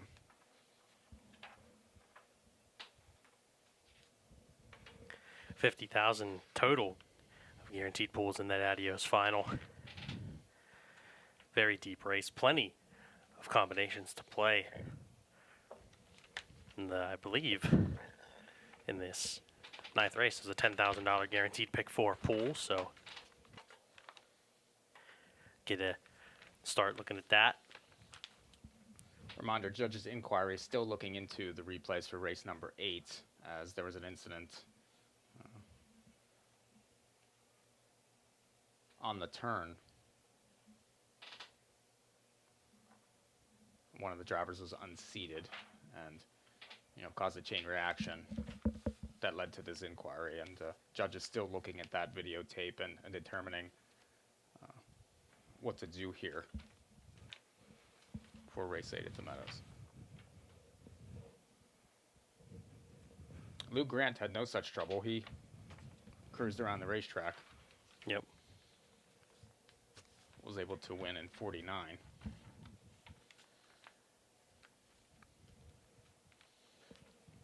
We can look at the pick 4 if you'd like, Kevin, starting in race number 9.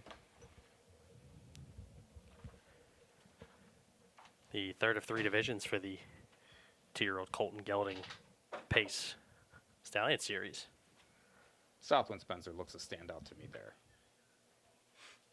Yeah, if he sits a close trip, which you'd like to think he would. I'm taking a shot against him, though, with generational wealth. Another Sweet Lou. Yeah. Well, you got to respect him. You got to respect Team Burke. Is there any Ronnie Wren horse you don't like?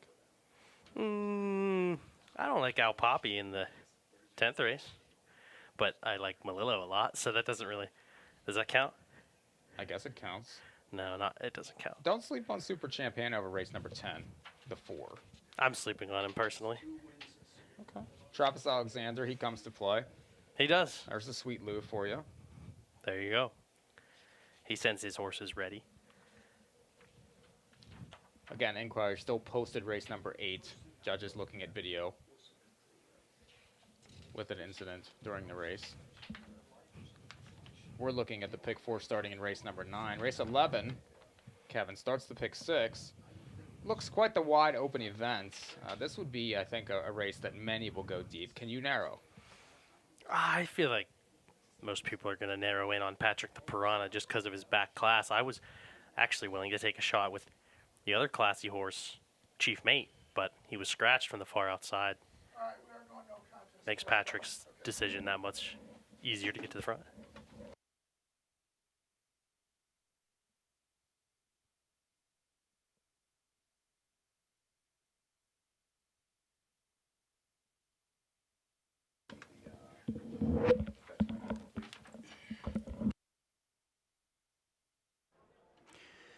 Your attention, please. After reviewing the video, the judges have determined that race number 8 has been declared a no contest. Once again, race 8 has been declared a no contest. All wagered money will be refunded. Once again, race 8 has been declared a no contest due to the incident involving various horses near the half. Once again, our 8th race today has been declared a no contest. All money will be refunded for the wagering. In that race, it all started with the 2-horse Warwe Laura making a break, and then Anthony McDonald ran up on top of the breaking horse driven by Yannick Gingras, and that's what started it all. And other horses then scattered and basically pulled up at that point for safety reasons. And so the judges had to make that determination with horses pulling up at various points after that incident. So it's going to take a little while to get this sorted out. We'll get things back up and running here as soon as we can. But again, all money wagered on that 8th race will be refunded, as this race has been declared a no contest. So we've got some extra time, so start looking ahead to that 9th race as we've got horses out warming up, getting ready for later races. And I can tell you that the Adios horses, during that race, the Adios horses made their way down into the paddock from the detention barn area where they have been since 4:30 yesterday afternoon. And they made their way down into the paddock, so they are now in the paddock getting ready for their warm-ups coming up a little later on for the Adios. So race 8 has been declared a no contest. All wagers will be refunded for race number 8 today. You know, Jeff, I always keep track of how many races I announce, so I'll get, even though it's a no contest, I did something. So, but I will always remember number 184,417 as a no contest. So you see numbers have come off the board, so we're getting the system reset here after this 8th race. So we've still got half the card to go. Again, driver Anthony McDonald did get up under his own power and walk to the ambulance to get checked out. And it appeared all horses were A-okay as well. All horses were okay. The one horse that did get loose was caught by Nadine Habke down by the 3/4 pole.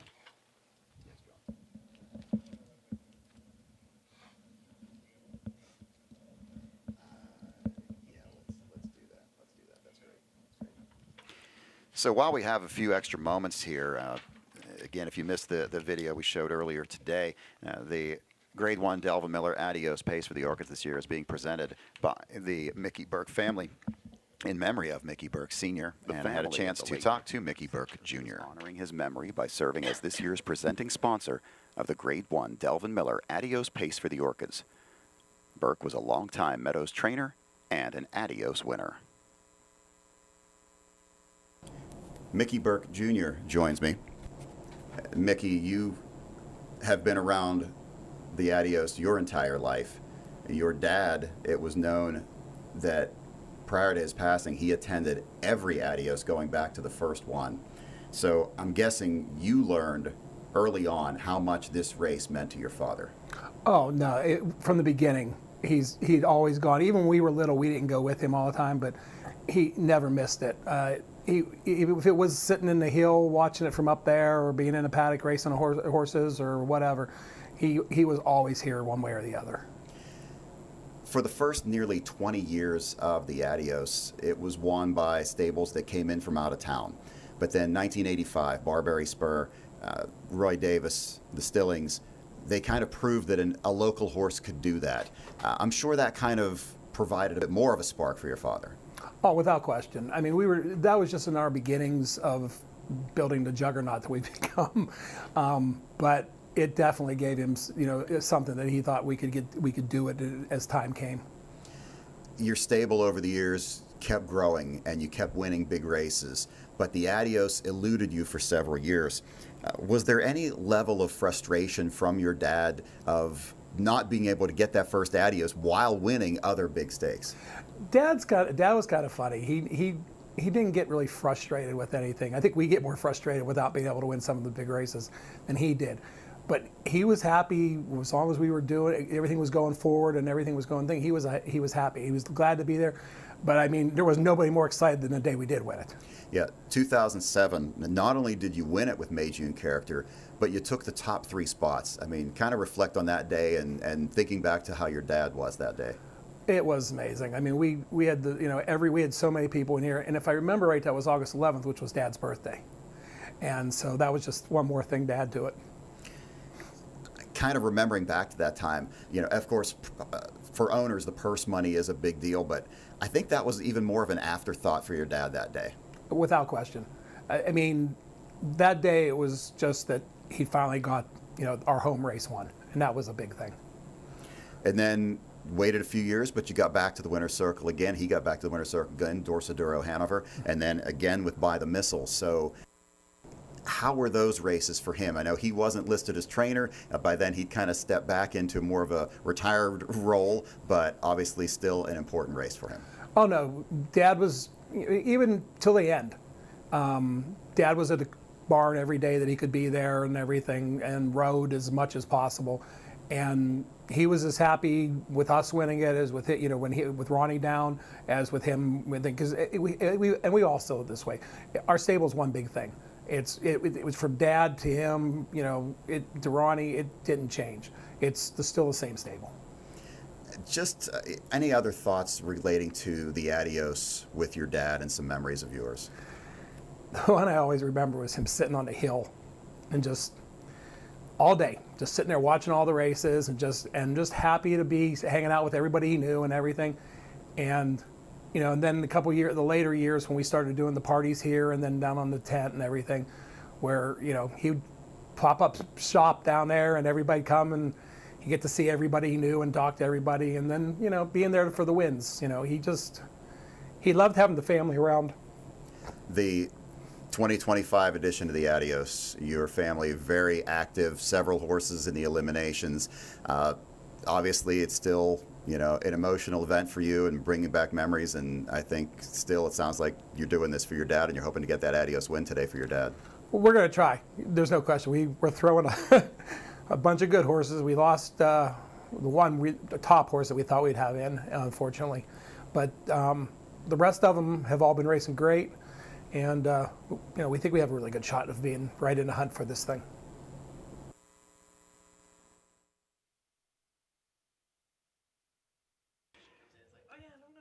We are 10 minutes away from our 9th race. 10 minutes to go until race 9 on our card. There are no changes in this 9th race.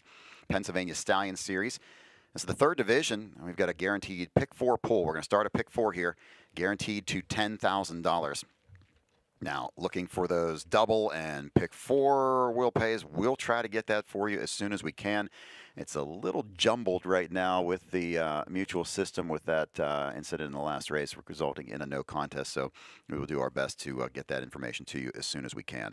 So once again, we're starting another pick 4 here with a guaranteed $10,000 pool. This purse is $20,000. Once again, the stakes record in the Pennsylvania Stallion Series is 152. They have not gotten to that in the first 2 divisions so far. First division went 53-2. The second one went 53 1/5. So they're still a bit of ways away from the stakes record here for the Stallion Series. Ronnie Wren had a choice here between the 6 and the 7. He takes the 6 Generational Wealth. This is the one that I think is related to my girl EJ, if my memory serves me correctly here. It is true. Lucy's Pearl is the mare of my girl EJ, okay, who is an obviously super talented 4-year-old filly now.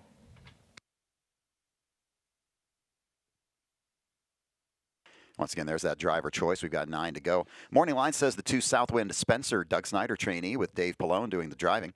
As this one coming off a 4th place finish in the Arden Downs last Saturday. Paced in 53-4, has paced under 154 in 3 straight efforts. Others have shown similar speed. I'm going to try the one He's Gone Hanover, who has not quite shown that speed yet, but this is a Brittany Dillon trainee, and she brought 1 horse in here earlier this year, and it was a winner. This horse is coming in from Hoosier Park, making the trip for a reason. I'm going to the 1, 6, 3, and 2, but I'm the only one going that direction. But in fact, you look at the 3 sets of numbers here, you got 3 different horses on top. Mikey P. I went to the 2 Southwind Spencer here. Just those closing kicks are undeniable. 27-1, 26-3 in the last 2. A little cold on the board though, 6-1 right now. The 1 though taking action, 5-1 there. I agree. He's Gone Hanover. My second pick, Brittany Dillon, showing up from Hoosier Park to fill out the try. The 3 More Than Guapo. Just missed last time. Beat an inch at Pocono in those 2-year-old numbers of 2 type races. All these horses seem very similar. I think trip is going to matter a whole lot.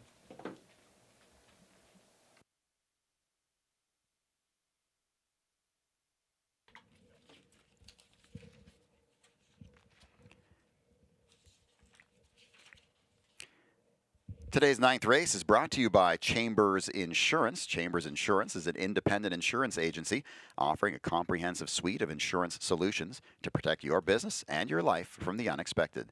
Visit chambersinsurance.com to learn more. That's chambersinsurance.com. We have 7 minutes on the board, 7 till post for this, our 9th race of the afternoon.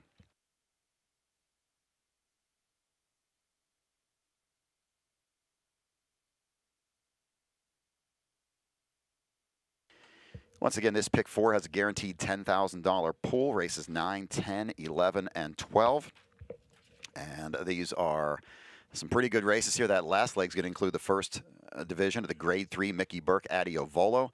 The 10th race is the first division of the Tyler B top-level PA Sire Stakes. So, and then you got an overnight race, a conditioned race thrown in the middle, which is a good field of 8 in that one. 6-5 right now.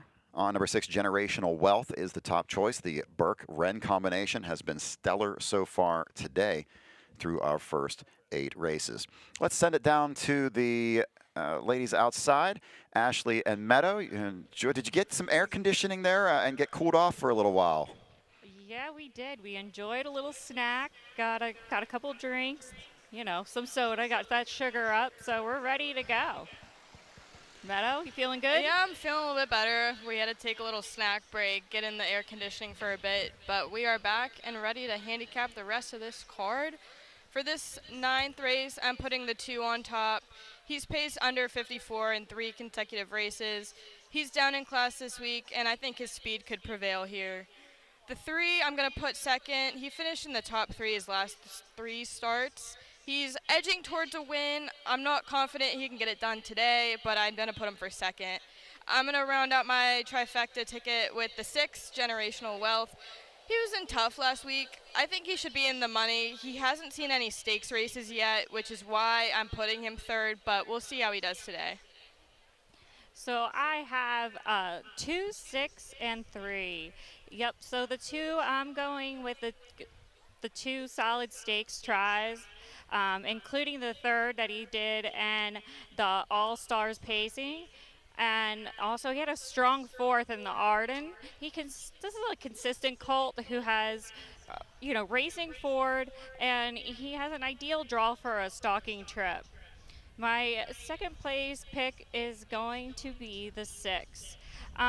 He's hit the board the last 3 races with Ronnie and the bike, so I think he's going to do well today. And he's been performing and has top connections, and I think he's going to be a contender for coming mid in the pack.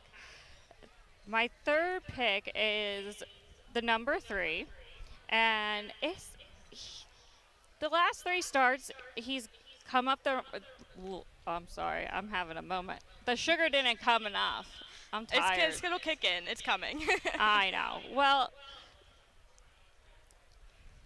I like him. I think he's going to be a good exacta pick. I don't know. I think we're going to have a decent payout. I like Brady Brown. Honestly, I'm kind of picking him because of Brady. I'm not going to lie. That's okay. I have him on my ticket, too. We kind of have the same ticket. You have 2-6-3. I have 2-3-6. So hopefully we can see some luck in this race. Blood sugar dropped. Thank you, Ashley and Meadow. We are 3 minutes away from our 9th race. You can get your plays in on that pick 4 with a $10,000 guaranteed pool. We'll bring Kevin Plowcha in here to talk a little bit about this 9th race as well.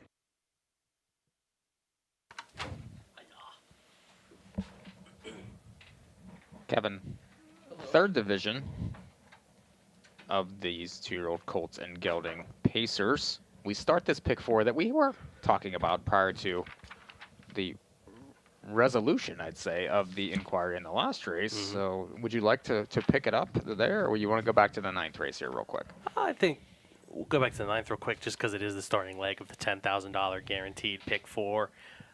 Glad to see, you never want to see an incident like that, but glad to hear that all the horses were gathered and are okay, and everybody's okay. Race 9 is the start of that $10,000 guaranteed pick 4 pool, and I'm going to go against your top pick with He's Gone Hanover and Generational Wealth in that pick 4. He's Gone Hanover was definitely a bit keyed up and a bit hot in that debut at Hoosier. Seems like a fast colt that the connections will have to get a hold of and try to, no pun intended, harness that speed into some rating up top and a potentially more rated mile from him. And I think Generational Wealth has just been getting beat by better colts. That Stormont Beach horse for Brian Brown was a winner in his latest. Came back to win again at 1-9. So I think just losing to some other quality colts. You see he was second to Ty Hanover, who we're going to see a little bit later. So those 2 for me, and this 10th race, I think, is extremely interesting for pick 4 purposes, the first of 2 divisions of that Tyler B. PA Sire Stake. Mike, you're going with a bit of value in that pick 4 and on top. Yeah, definitely value in that race because I'm interested in Super Champ Hanover for Travis Alexander, and you have to watch the replay from that Pocono race. And this horse got passed and came back, and for a 2-year-old to do that impresses me. I do like horses that are able to do that. And now this horse is going to be value on the board because the 7 is going to take a ton of money in that spot. Yeah, he's going to be odds on, I think. I mean, off that 26 kicker. Just too much hype there. So I don't mind doubling the ticket on a shipper here when you have Matt Kakele, Travis Alexander, and you have the favorite drawn outside. So, and there's been prices today on some of these horses, and it is 2-year-olds. So, things happen. Just 3 drives for Matt Kakele, and they all come on Travis Alexander trained horses. So shipping in here and looking to do some damage. Yeah, looking to do some damage in there with their limited starters today, and it starts right here. They got Sweet Joel on the board at 6-1. here in this 9th race. I know we were just talking about the 10th, but I don't know. There's another one that intrigues me there, actually, at a price. Toast of the Town. Showed some good kick up the inside in a 27-2 final quarter at Philly. Paced in 55-4. Going to need some more speed there, but if he gets a good trip, I think he's one that could produce some pretty decent value there in that pick 4, even though I know Andrew McCarthy chose Signal Caller, who I thought was also pretty impressive coming out of that kindergarten race, which has proven to be a pretty key race, actually. Watch Him Win, who finished 5th in that race, came back to win easily in a stake here at 3-5. So maybe a key race there, and we'll see a couple others that came out of the race a little later. 11th race, Mike, that bottom-ish level condition pace. Morning line favorite, Patrick the Piranha, yay or nay? Yay for me. I think this is Tim gets a win in this race. Just too much back class, 600,000. He's going to be forward here, and this is a better spot for him, better post.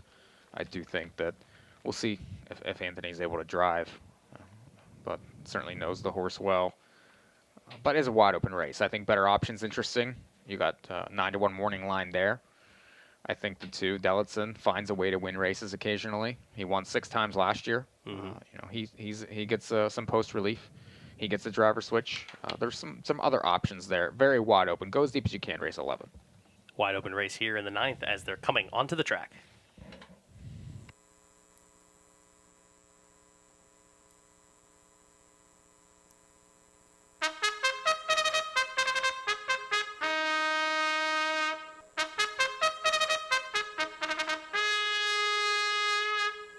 Horses are on the track and parading the post for the 9th race. Pennsylvania Stallion Series Colt Pacers for a purse of $20,000. We have a guaranteed pick 4 pool here of $10,000.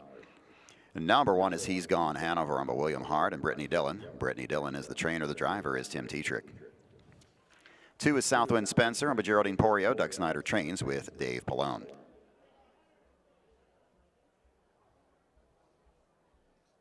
Number 3 is More Than Guapo, owned by Bimmy Strouser. David Wiest is the trainer, the driver, Brady Brown.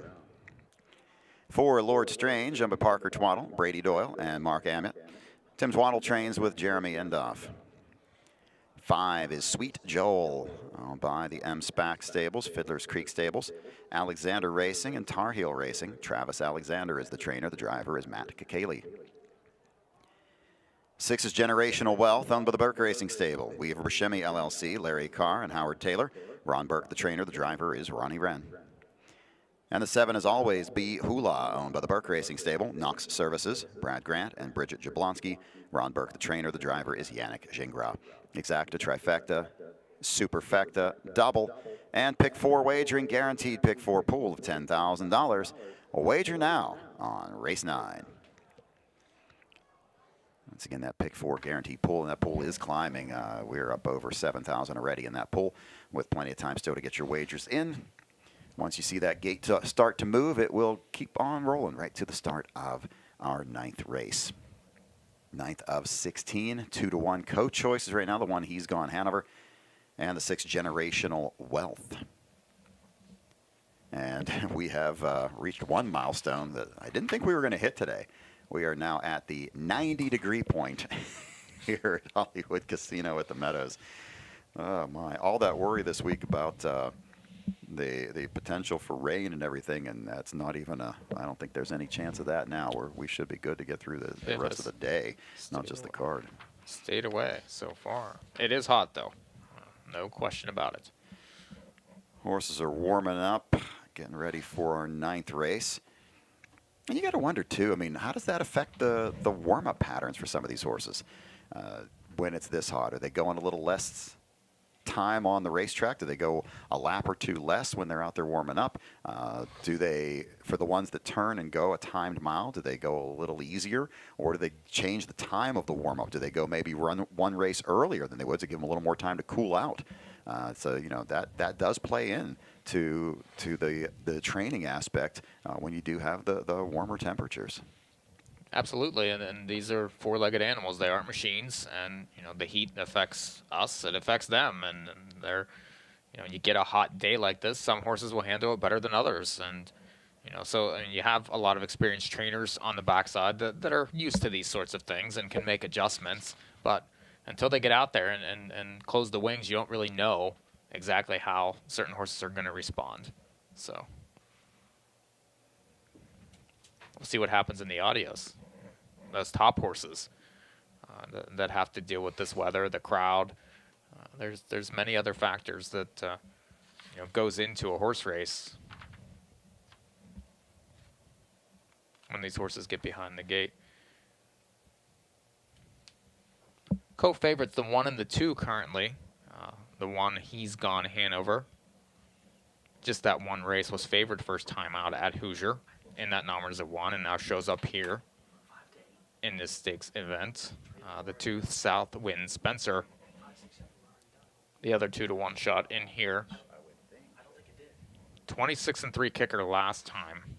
Gets off the rail now. Pallone very familiar with this horse. I do like his kick. I do think that if he is in position to win at the top of the stretch, that he will find a way to win.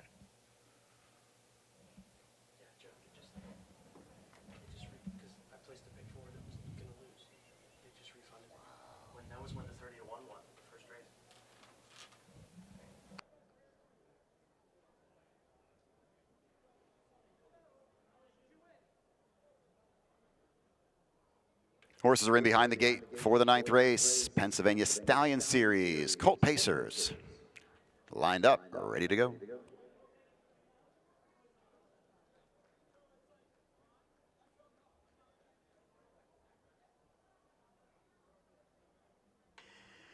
And they're off. Quick start for the 2, Southwind Spencer. Mid-pack, here comes the 6, Generational Wealth with the 5, Sweet Joel.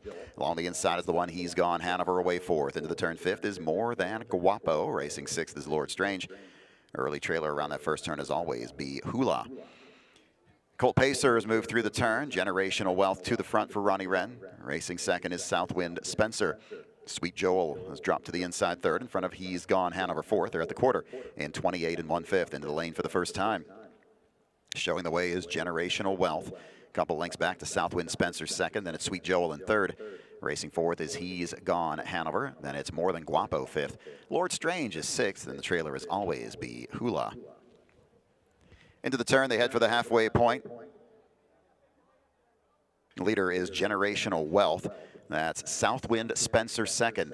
Next in 3rd, it's Sweet Joel. He's Gone Hanover 4th. Some gaps in there as they head to the half in 57-2.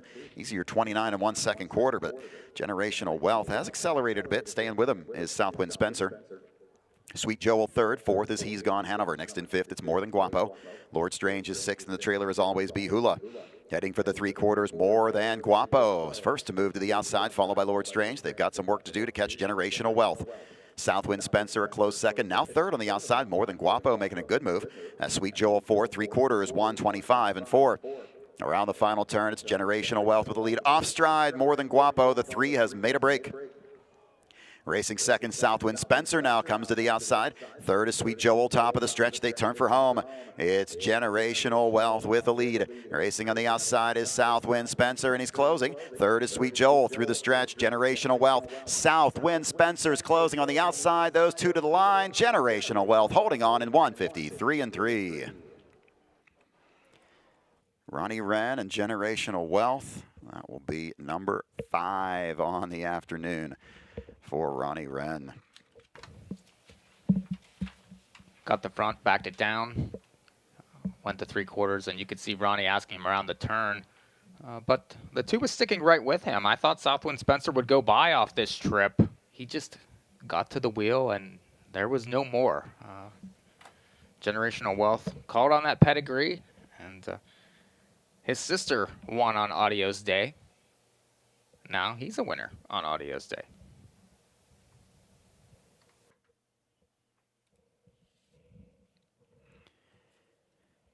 Generational Wealth went off at a price of 3 to 1. Ended up as a second choice in here.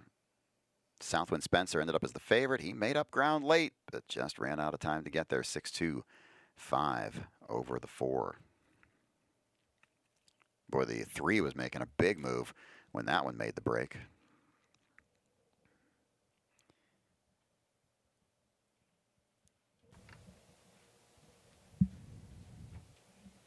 But the 6th generational wealth scoring here. Ended with 15,000 in that guaranteed pick 4. So, again, bettors are coming for these guarantees.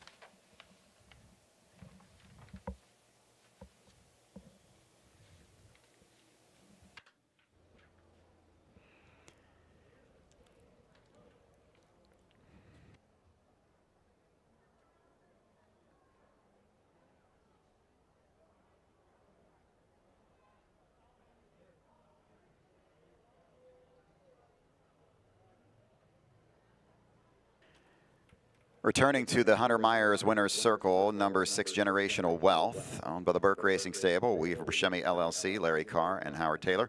Ron Burke with his 5th training win of the afternoon. Ronnie Wren with his 5th winning drive. Generational Wealth, 2-year-old colt by Sweet Lou, gets the first win of his career in his 3rd lifetime start. The mile today is in 1:53 3/5.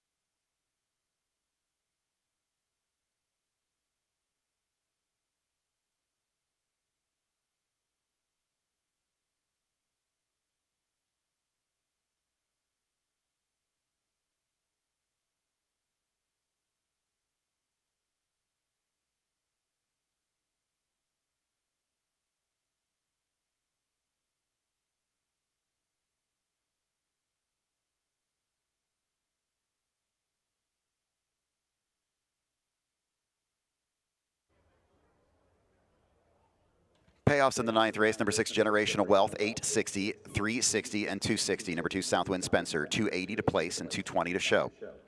Number 5 Sweet Joel, 380 to show.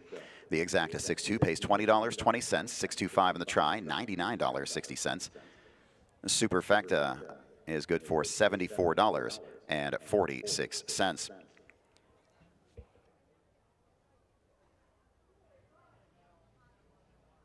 Number 4, Lord Strange, was 4th. Number 7, Always Be Hula, was 5th. Number 1, He's Gone Hanover, was 6th.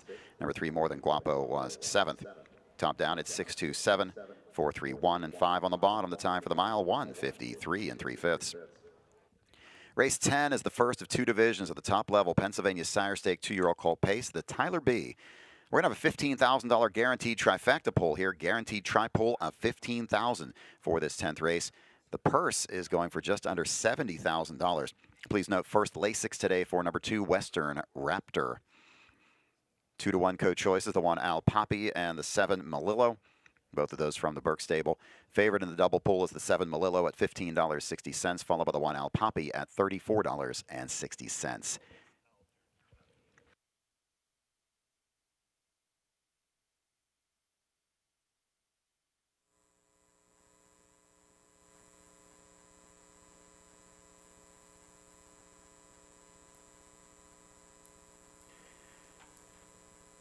Ladies and gentlemen, at this time, we call your attention to the winner's circle.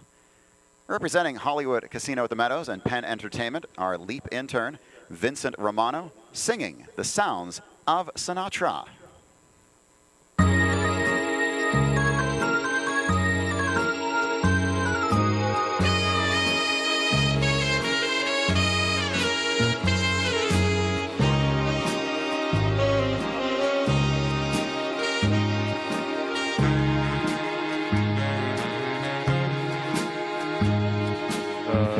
Summer wind came blowing in from across the sea.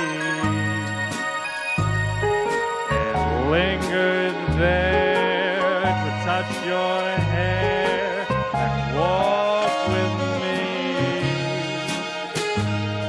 All summer long we sang a song and then we strolled that golden sand. 2 sweethearts and the summer wind.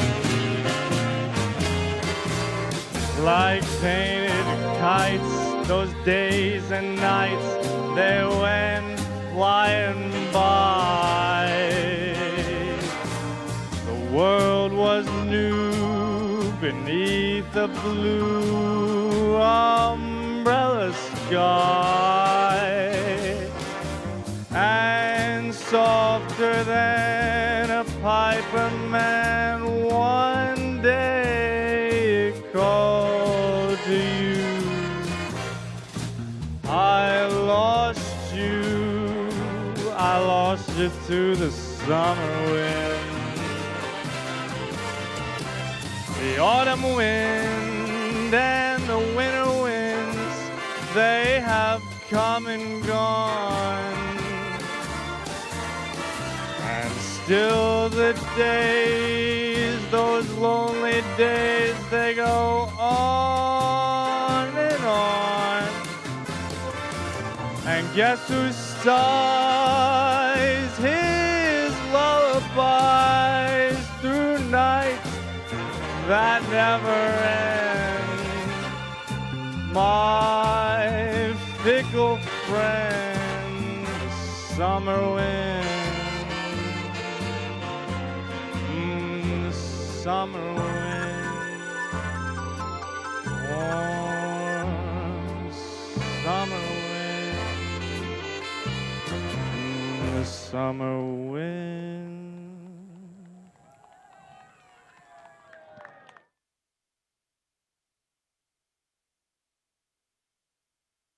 Thank you, Vincent Romano with Summer Wind. Post time coming up in 2 minutes for our 10th race, 2 till post.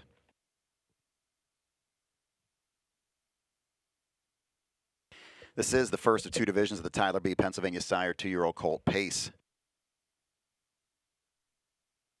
Guaranteed pool here in this 10th race of $15,000 on the trifecta, $15,000 guaranteed trifecta pool here in race number 10. Please note first Lasix for the 2 Western Raptor. A couple of driver choices for this Sire Stake event. Yannick Gingras was named on the 1 and the 7. He takes the 7 Malillo. Andrew McCarthy on the 6 and the 8. He takes the 8 Signal Collar. Both of those were from the Noel Daly barn. And Gingras' choice, they were both from the Burke stable. Morning line to the 7 Malillo. You don't often see a 26 final quarter here at the Meadows, especially for a 2-year-old making just his second lifetime start. That was a very, very impressive final quarter mile last week, as this one was much the best in that group. I would say much the best. Ty Hanover held his own with him pretty well, but Malillo, 26 final quarter is strong. I'm going to go to the 7 Malillo over the 1 Al Poppy, and the 2 Western Raptor with the Lasix. Remember, he won in 52 and 4 at Pocono, and then was 6th last week, but needed the Lasix, gets it today. Let's go to the 4 Super Champ Hanover. I threw in for 4th. I'm at 7, 1, 2, and 4. Kevin. 7, 6, 1, and 8 for me here. Ren and Burke have teamed up 5 times already on this card, and they've got 2 strong ones again here with Al Poppy and Malillo. Malillo, the one I will side with here. 7, 6, 1, 8 for me. I'll go to the outside Burke horse over the inside one with that 26 flat final quarter. Getting close to post. We're 1 minute away. This race is brought to you by Big D's. Horse, one name stands out, Big D's. Since 1976, Big D's Tack and Vet Supply has been the equine experts you can trust. Whatever your horse needs is available at Big D's Tack and Vet Supply. Visit the retail outlet in Streetsboro, Ohio, or order online at BigD'sWeb.com. Sign up for text messaging and receive $10 off your order. Big D's Tack and Vet Supply.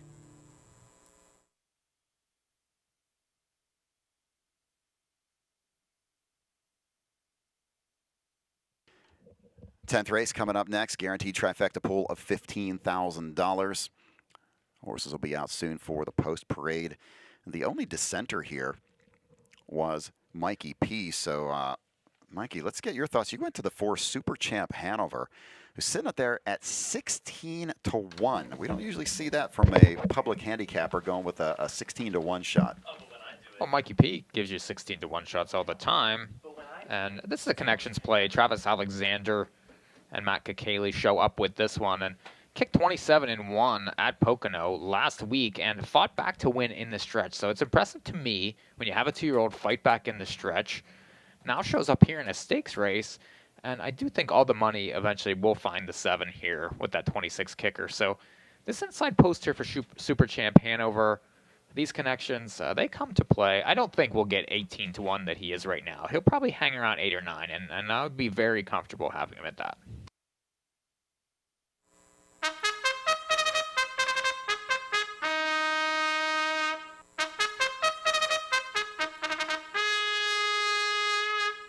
Horses are on the track and parading the post for the 10th race, the first division of the Tyler B. Pennsylvania sire 2-year-old colt pace. This race features a $15,000 guaranteed trifecta pool.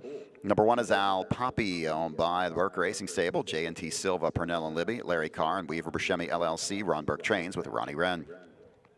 Number 2 is Western Raptor, owned by Andrew Altabelli. Norm Parker is the trainer. The driver is Dave Pallone. Number 3 is McHungry, owned by the Altmaier Wilder Racing Stable, Hutchison Harness, David Wills, and Gene Allred. Dan Altmaier trains, Mike Wilder drives. The 4 is Super Champ Hanover, owned by Fiddler's Creek Stables and Alexander Racing Stable. Travis Alexander is the trainer. The driver is Matt Kakali. Number 5 is Easy Breeze, owned by E&K Stable, Roy Parker, Mulligan Stables, and William Mears. Eddie Dennis is the trainer. The driver, David Miller. Number 6 is Toast of the Town, owned by the Let It Ride Stables, Odds On Racing, Magnificent 7 Stable, and Morrison Racing Stables. Noel Daly trains with Todd McCarthy. Number 7 is Malillo, owned by the Burke Racing Stable, Jason Malillo, and Weaver Buscemi LLC. Ron Burke trains with Yannick Gingras. And number 8 is Signal Caller, owned by Patricia Stable, Kovac Stables, Showblum Racing, and LA Express Stable. Noel Daly trains with Andrew McCarthy in the bike.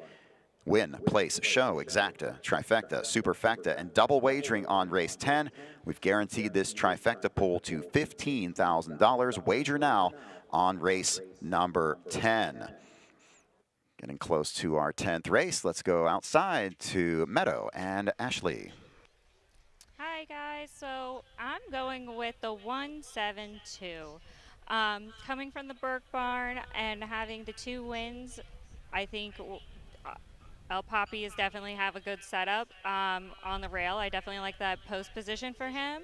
My number 2, Malillo, I think my only concern is that outside post, but he definitely shows speed and that finishing power, so in his past races, and has, you know, chased and beaten some of the top colts in his lifetime starts. So putting him in the 2, and then I have the number 2 for my 3rd pick, and I think he's definitely going to be a strong contender if the pace sets up right, and I definitely like that Lasix on today. So Meadow?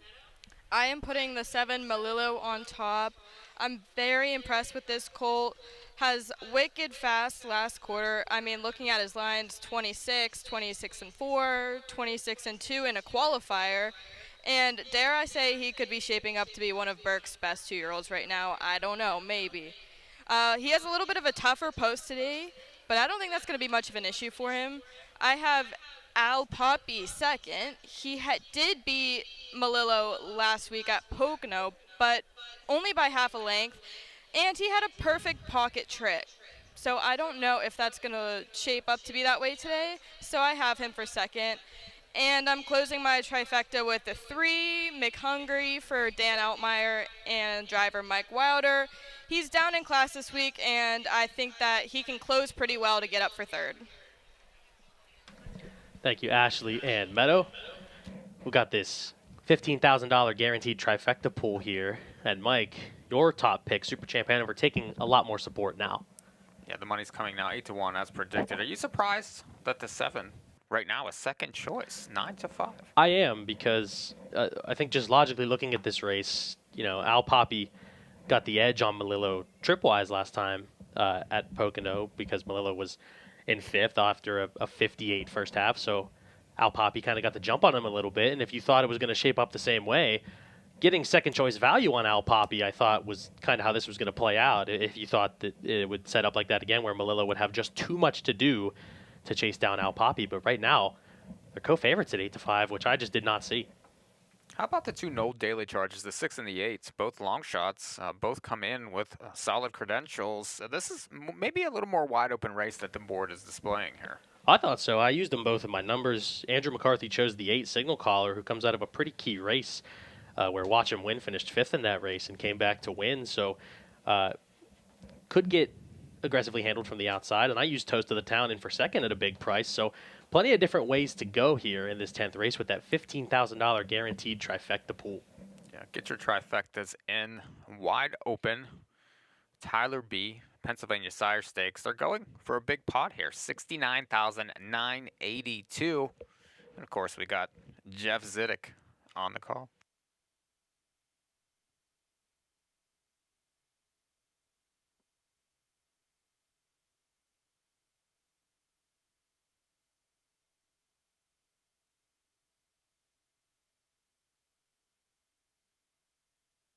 Horses are in behind the gate for the 10th race, first division of the Tyler B.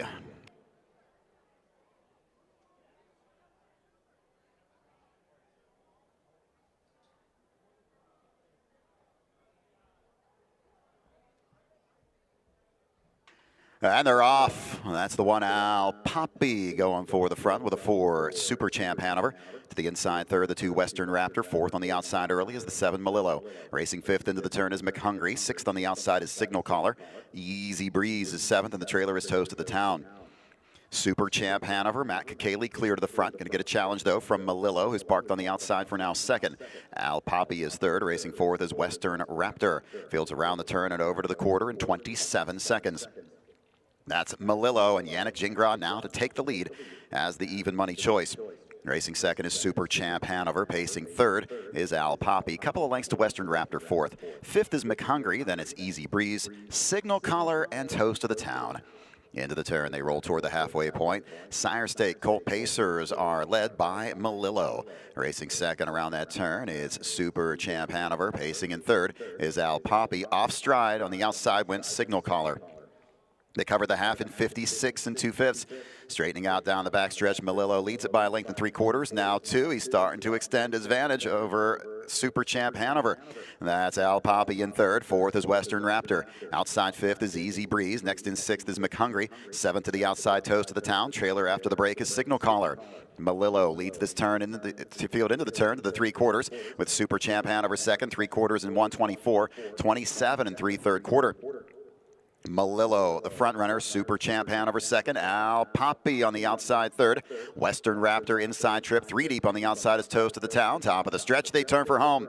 It's Malillo with a lead. Super Champ Hanover to the outside 2nd. Al Poppy is 3rd. Through the stretch, it's Malillo on the outside. Super Champ Hanover closing. Malillo, Super Champ Hanover. Those two side by side of the line in 1:51. That's a photo for Win. It is close between the 7 and the 4. Wow, that one was tight. It'll be a photo. And there's a big difference in price there. Even money for Malillo and 13-1 for Super Champ Hanover, who sat the pocket trip. Al Poppy took it over on the outside 3rd. And Mikey P., your pick of Super Champ Hanover. I know you're anxiously awaiting the results of this photo. He made a good run at him in the stretch. Quite anxiously awaiting, 13-1. I'm hopeful that he got up here. Outside is usually the right angle at the Meadows. And Travis Alexander comes to play. And when he comes with Kakaley, he's ready to roll. 13-1, a winner. No El Chocadoro here. We give you 13-1 shots. 4-7-1-6. Good pick by Mikey P. with Super Champ Hanover. 13-1 winner.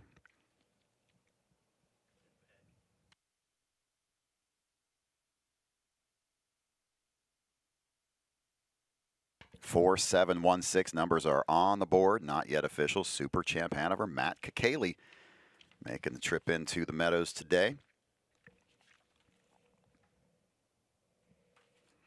I will say it was helpful that the 1 got a little steppy around that final turn, and that made the difference with being the 4 being able to get to the outside. And you know, when you win by a nose, you need everything to go correct.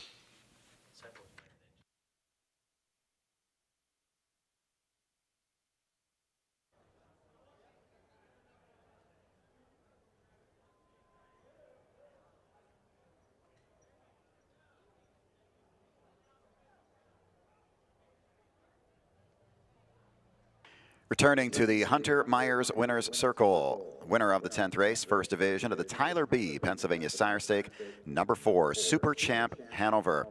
Owned by Fiddler's Creek Stables and Alexander Racing Stable. Travis Alexander gets the training victory. Matt Kakali with the winning drive. Super Champ Hanover, 2-year-old getting by Sweet Lou, has now won 2 of 3 starts in his career. New lifetime best effort. Pacing them out today in a time of 1:51.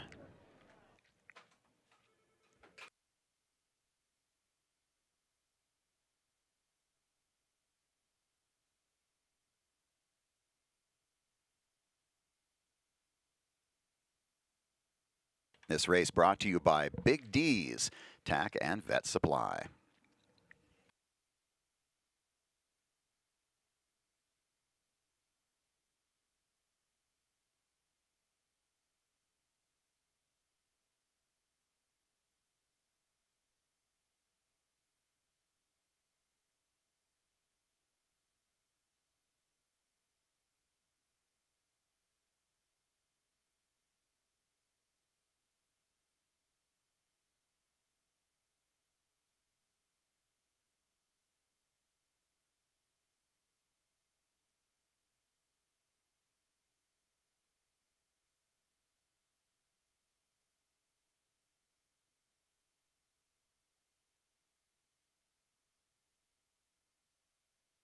Results are official: 4, 7, 1, and 6.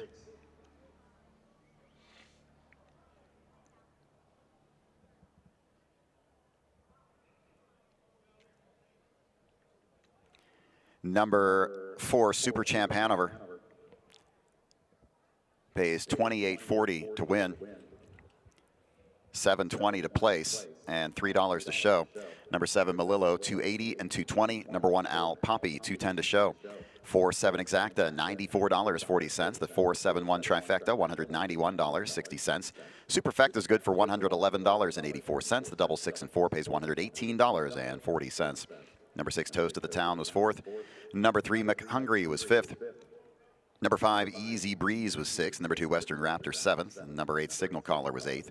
Top down, 3-7-5, 1-6-4, 2 and 8 on the bottom. The time for the mile was 1:51. 11th race is going to start one of our featured wagers for the afternoon. It's the $10,000 guaranteed pool in the Adios Pick 6. We have a driver change on number 5, Patrick the Piranha. It's going to be Yannick Gingras. Yannick Gingras will be driving. Number 5, Patrick the Piranha. Once again, late change in the 11th. Number 5, Patrick the Piranha. It's going to be Yannick Gingras. Scratch the 9, Chief Mate, is out due to sickness. Pacers in this one. $10,000 guaranteed pool. Now, this is a must pay. So if nobody ends up with all 6, we'd pay on the 5 of 6 or so on down the line. So it is a must pay, and it is a low 15% takeout. Just a 15% takeout rate on this Adios Pick 6, races 11 through 16. Doubles wrapping up here. Favor, number 5, Patrick the Piranha, at $68. Second choice at $130 is the 2, Deliston. Wager now on our 11th with 9 to go. Let's replay race number 10.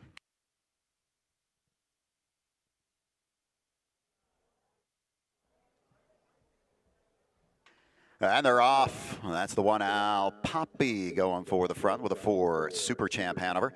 To the inside third, the 2, Western Raptor. 4th on the outside early is the 7, Melillo. Racing 5th into the turn is McHungry. 6th on the outside is Signal Caller. Easy Breeze is 7th, and the trailer is Toast of the Town. Super Champ Hanover, Matt Kakali clear to the front. Going to get a challenge, though, from Melillo, who's parked on the outside for now 2nd. Al Poppy is 3rd. Racing 4th is Western Raptor. Fields around the turn and over to the quarter in 27 seconds. That's Melillo and Yannick Gingras now to take the lead as the even money choice. Racing 2nd is Super Champ Hanover. Pacing 3rd is Al Poppy. Couple of lengths to Western Raptor, 4th. 5th is McHungry. Then it's Easy Breeze, Signal Caller, and Toast of the Town. Into the turn, they roll toward the halfway point. Sire Stake Colt Pacers are led by Melillo. Racing 2nd around that turn is Super Champ Hanover. Pacing in 3rd is Al Poppy. Off stride on the outside went Signal Caller. They covered the half in 56 2/5. Straightening out down the backstretch, Melillo leads it by a length and 3/4. Now 2. He's starting to extend his advantage over Super Champ Hanover. That's Al Poppy in third. Fourth is Western Raptor. Outside fifth is Easy Breeze. Next in sixth is McHungry. Seventh to the outside, Toast of the Town. Trailer after the break is Signal Caller. Malillo leads this turn into the field into the turn to the 3/4 with Super Champ Hanover second, 3/4 in 1:24, 27 and 3/3 quarter. Malillo, the front runner, Super Champ Hanover second, Al Poppy on the outside third, Western Raptor inside trip, 3 deep on the outside is Toast of the Town, top of the stretch, they turn for home. It's Malillo with a lead, Super Champ Hanover to the outside second, Al Poppy is third, through the stretch, it's Malillo on the outside, Super Champ Hanover closing, Malillo, Super Champ Hanover, those two side by side of the line in 1:51. Super Champ Hanover off at 13-1, gets the upset victory. Good pick there by Mike Pribozie from our 10th race. Race 11 is coming up next. We do have, well, there's the photo for win. That was close. It was a head victory for the 4 over the 7. Remember, we have a late change in this race to the 5. Patrick the Piranha is going to be Yannick Gingras. Yannick Gingras is driving the 5. Patrick the Piranha in this race. And we did just get a late change in the 12th race just in. And we'll get you that 12th race. In the 12th, number 3 Ballast. That's going to be Todd McCarthy. Todd McCarthy is going to drive number 3 Ballast in the upcoming 12th race. So note those changes. Again, in this race, Patrick the Piranha is going to be Yannick Gingras. And then in the 12th race, number 3 Ballast, driver change to Todd McCarthy. Now we've got the Adios pick 6 starting here. 15% takeout. We've got a guaranteed pool of $10,000. We're doing this in conjunction with the Meadows Standardbred Owners Association and the U.S. Trotting Association Strategic Wagering Program. So take a look. You've got 6 races left on our card, including the Adios. It's our Adios Pick 6 with a guaranteed pool of $10,000. Our sponsor for this, our 11th race, is Jimmy Z's Pizza. My name's Dave Zidek. I've been in the harness race business for over 45 years, and I'm down my brother's pizza shop every day. The main thing I hear from customers is how much they love the crunch of our crust. We're also huge harness racing fans here at Jimmy Z's. Yeah! My name is Mark Weaver. I've been a horse owner for 25 years, and I love Jimmy Z's. I love cold cheese on mine. You got the crunch, the soft, the hot, the cold. If I don't bring pizza home to my wife, I'm in trouble. I might be sleeping in the basement. If you want the freshest, crunchiest pizza, come give us a try today. Jimmy Z's Pizza in Houston, PA. Dave Zito, of course, one of our regular trainers here, and Jim Zito, one of our longtime owners here at the Meadows. This is a must-pay guaranteed pool for this Adios Pick 6. The Adios horses are out on the track warming up. In fact, the 5 horses from the Burke stable are all out together on the track right now. So if you want to take a look, if you're here on track and you want to take a look at those Adios horses, the 5 Burke trainees are all on the track together right now, warming up for the Adios. So they are coming out a little early and getting ready for that Adios. Again, it's going to take a little more time to cool these horses off in the paddock on a 90-degree humid day. Once again, we have some changes coming up. There you see. So those are 4 of your 5 Burke trainees. I think the 5th one was just a little bit further to the outside, but those are 4 of your Adios horses coming up a little later on. 4 of those from the Burke stable. They are out there together. And there's your 5th one. So 5 members of the Burke stable. They are out there warming up, getting their initial look at the racetrack for the day for the Grade 1 Delvin Miller Adios Pace for the Orchids. So if you're here on track, keep an eye out. A lot of those Adios horses are going to be doing their warm-ups. Some of them are out now. Some of them will be out after the next race. Our 11th race today is coming up in 3 minutes. 3 till post. Condition Pacers for a purse of $7,500. They're non-winners at $3,200 in the last 4 starts. Scratch the 9 Chief Mate is out. Yannick Gingras driving the 5 Patrick the Piranha. Aaron Merriman was named on the 3 and the 4. He takes the 3 Sailor Sam. Morning line to the 5 Patrick the Piranha. I like the 1 better option. You get 9-1 right now with Justin Walters and John Sullivan. This horse can get the job done. He is sharply down in class. Paced in 51 in his Meadows debut and then 52 last week. He's got good closing speed and an inside post. Only thing that concerns me is the start at Pocono where he had the rail. He got away 6th. So maybe the inside post isn't the best spot for him. I'm hoping he can stay a little closer early on. Kevin, you're going a different direction. Yeah. First comment on the 2 inside horses. I think they're somewhat similar when it comes to just sitting inside and looking for seams late, which can sometimes work, but whenever you're looking for horses like that, I think value is the key there. So better option, I think a clear choice over the two Delliston at 4-1, just in terms of value. I tepidly went back to Sailor Sam. Second start Lasix was just involved in a pace that was too fast last time.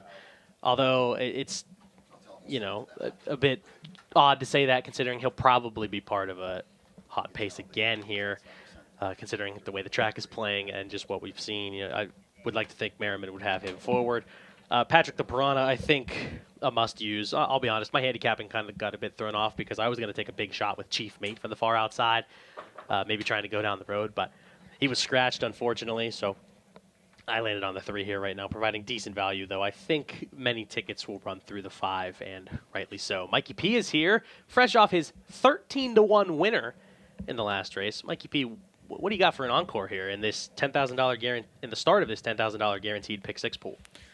Well, this is a wide open race, and I know that I have the favorite picked on top here, Patrick the Piranha. However, I do think that this is a race, and we discussed this a couple different times on the broadcast, that this is a race you definitely want to go deep in. There's plenty of different scenarios. Now that Yannick jumps on the 5, there's going to be a lot more money, I think, that finds him. He is favored in the double here, but others can win. I think Better Option's a nice price from the inside. You got 10-1 there. I think Dellison's a horse that has possibilities with a post switch. So, but there's others that can win this race. So we want to get started in this pick 6 with a price. I would try to use as many as I could.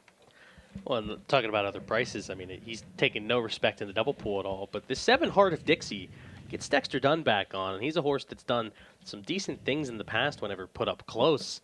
Maybe another potential pace presence from the outside could really mix it up, and honestly, that might even set things up better for a horse like Better Option or Delliston, who are inside types that look to get out late and pounce on hot paces like that. So maybe even a couple outside horses will fire out and make themselves known at a price. Right now, a very good betting board behind Patrick the Piranha, as a bunch of them in single digits. Let's talk pick 6 because we want to hit that guarantee for this pick 6. There's 10,000. It's 50. We want to hit the minimum. pick 6 And too. we of want course. to hit it absolutely. So, looking ahead, the next race is really no gimme. I do think She's a Streaker plays very well, but also the Juan Pilar Hanover would be a use for me. Four is real quick, Mike, about the 12th race. The 4 is extremely fast, but I know that you are not a big fan of horses that lose at short prices, and she's done that twice in her last 5 starts.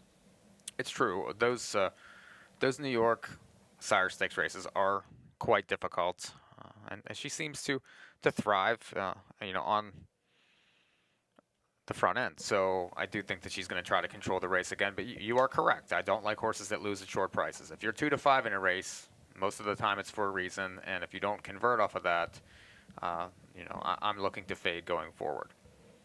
We'll see, though. I mean, the Burke stable's been on fire today, as we kind of expected. And if she gets any type of rating up top, she could be gone.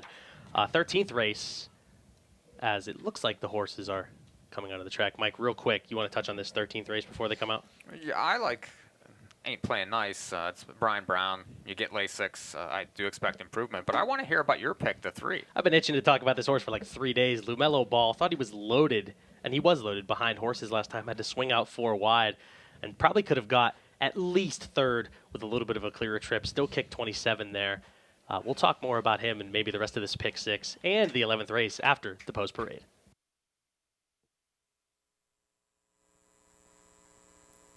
Please stand at this time.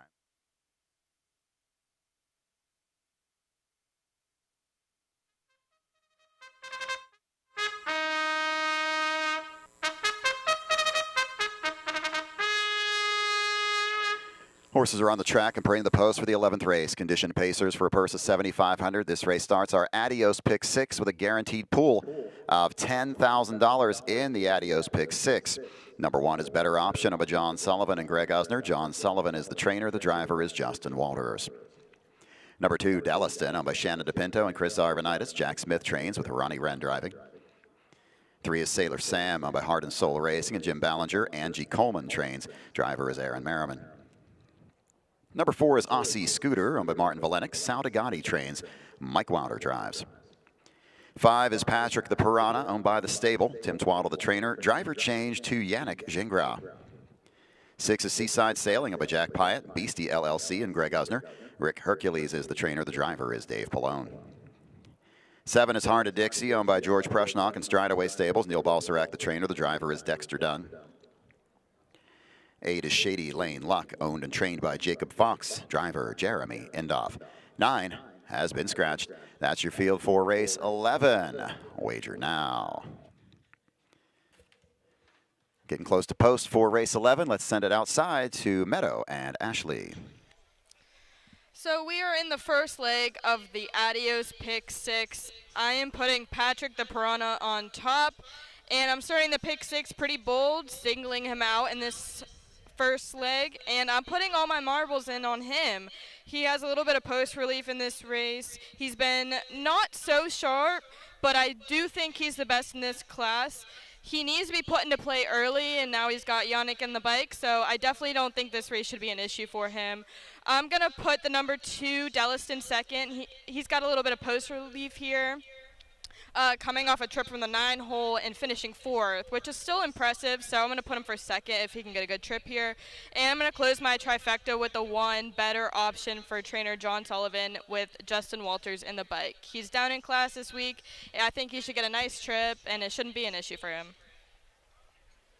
All right, well, I have, in my pick 6, I'm going 5-3. I didn't want to risk it too much on that first leg, but I also want to solidify my spot at the Twaddle dinner table with a steak dinner. So I am going to go with Patrick the Piranha on top. He races really well despite, the drop in class and close third in his last race against Better. So, and this draw is, I think, going to be good for him. He has tactical speed, and I think Yannick has a handle in the bike today. Second, I'm going with Sailor Sam, Iron Merriman in the bike, and the second time on Lasix, I think this horse is sharp, and I like that he draw the inside. I think he could either set or sit close to the pace. And then for my third, I'm going with a number 2, and he's raced against tougher non-winners of 7,500 and drops now in class. He has consistent closing efforts, and I think he has a favorable draw in the 2 spot. So with Ronnie Wren, I think we're gonna see him hit the board, hopefully. Thank you, Ashley and Meadow. Getting close to post time here for this 11th race. That Adios Pick 6. Mike, final thoughts. Get your pick 6 tickets in. Currently the pool's around $5,000. And this race here, current favorite, the 5, continues to be the 5, Patrick the Piranha, Yannick Gingras, picking up the mount for Anthony McDonald, who was injured earlier in the card. Going to the gate for race 11. Get your pick 6 tickets in. It's post time.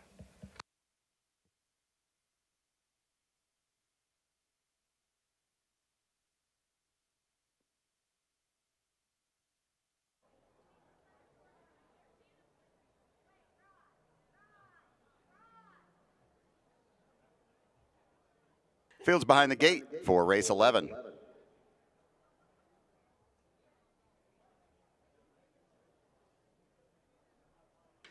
And they're off. The 2, Delliston stepping out for the lead with a 5, Patrick the Piranha. 3, Sailor Sam drops in third. Away 4th into the turn is better option. Aussie Scooter is 5th, racing 6th, the Seaside Sailing. Heart of Dixie is 7th, and the early trailer is Shady Lane Luck. Yannick Gingras is going to send the veteran, Patrick the Piranha, right to the front. Racing second around that turn is Delliston. Sailor Sam third with better option 4th. 5th is Aussie Scooter at the quarter in 28-2. Into the lane for the first time, racing 6th, the Seaside Sailing. At the back are Heart of Dixie and Shady Lane Luck. Coming past the grandstand for the first time, it's Patrick the Piranha leading the way. Delliston there in second. Then it's Sailor Sam in third. Better option 4th, racing 5th. Is Aussie Scooter. 6th is Seaside Sailing. He's going to step to the outside to be followed by Heart of Dixie. And at the back is Shady Lane Luck. Patrick the Piranha leads this field over to the half in 57-2. Easier 29 seconds, second quarter there. As Delliston sits second, then it's Sailor Sam in third. 4th, here comes better option. First up to the outside. Aussie Scooter is 5th, racing 6th, the Seaside Sailing. Couple lengths back to Heart of Dixie and Shady Lane Luck. Down the backstretch, they head to the 3/4. Patrick the Piranha getting things all his way. Starting to hear some footsteps, though. They're coming from Better Option, who's second on the outside. Racing third is Delliston. On the inside is Sailor Sam. Aussie Scooter the outside. 3/4, 124 and 4. Step it up to a 27 and 2 third quarter. Around the final turn, it's Patrick the Piranha. On the inside is Delliston. 3 deep on the outside. Here comes Aussie Scooter. Better Option between horses. Top of the stretch, they turn for home. Patrick the Piranha leads it. Delliston is second. On the outside is Better Option still battling. And the inside is Sailor Sam. But through the stretch, it's all Patrick the Piranha in front in 152. Patrick the Piranha. This race was over at the half, 57 and 2. He sprints home 54 and 3/5 as the now 10-year-old gets the 40th win of his long career. Cool to see a classy horse get the job done like that, but yeah, off those fractions, he's supposed to get the job done there, and he does just that. 54 and 3 back half. Bettors had this one pegged here, 4-5 over 9-5. Delliston took some late money. Late action down to 9-5, but despite that pocket trip was no match for Patrick the Piranha. Game effort here from Better Option, who was in that photo for show, but is just pipped at the line by Sailor Sam, who races along the inside and gets show at 6-1. It's 5-2, 3-1. Patrick the Piranha, Yannick Gingras for Tim Twaddle and the stable, getting the job done in race 11.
Patrick the Piranha will not be returning to the winner's circle. The 10-year-old, owned by the stable, trained by Tim Twaddle and driven by Yannick Gingras. Patrick the Piranha wins in 152. Payoffs, number 5, Patrick the Piranha, 360, 220, and 210. Number 2, Delliston, 260 and 210. Number 3, Sailor Sam, 320 to show. 5-2 Exacta pays $7.20. 5-2-3 in the try pays $19.80. Superfect is good for $5.12. The double 4 and 5 at $68 even. Number 1 Better Option was 4th. Number 4 Aussie Scooter was 5th. Number 7 Heart of Dixie was 6th. Number 6 Seaside Sailing was 7th. Number 8 Shady Lane Luck was 8th. The 9 was scratched. Top down 4, 2, 3, 5, 1, 7, 6, 8. Scratch on the bottom. The mile 152. 8 minutes to go to the 12th race. The Grade 3 Mickey Burke Adios Volo 3-year-old filly pace, the first of 2 divisions. There's a driver change. Number 3 Ballast. It's going to be Todd McCarthy. Todd McCarthy will be driving number 3 Ballast in the upcoming 12th race. Again, a Grade 3 Adios Volo. This is the sister companion race to the Adios for the fillies and for the fillies. The pick 4 will pace here. We have an uncovered combination with the 3 favorite was with the 5. And the 5 Allegra Hanover is your favorite in the double at $8.20. Second choice, the 4 She's a Streaker at $11.80. There's those pick 4s. Again, the 5, the slight choice at $397, but just a $1.50 separating that one and the 4 She's a Streaker at $3.99. 8 till post. Let's replay race 11. To the half and 57 and 2. Easier 29 seconds, second quarter there. as Delliston sits second. Then it's Sailor Sam in third. Fourth, here comes Better Option, first up to the outside. Aussie Scooter is fifth, racing sixth. The Seaside Sailing, couple lengths back to Heart of Dixie and Shady Lane Luck. Down the backstretch, they head to the three-quarters. Patrick the Piranha getting things all his way. Starting to hear some footsteps, though. They're coming from Better Option, who's second on the outside. Racing third is Delliston. On the inside is Sailor Sam. Aussie Scooter the outside. Three-quarters, 124 and 4. Step it up to a 27 and 2 third quarter. Around the final turn, it's Patrick the Piranha. On the inside is Delliston. Three deep on the outside. Here comes Aussie Scooter. Better Option between horses. Top of the stretch, they turn for home. Patrick the Piranha leads it.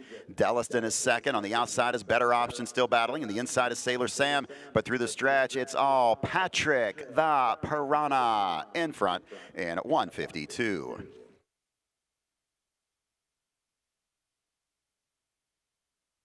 Patrick the Piranha got the victory in race 11. 360 on the win ticket. We've got our 12th race coming up in 6 minutes.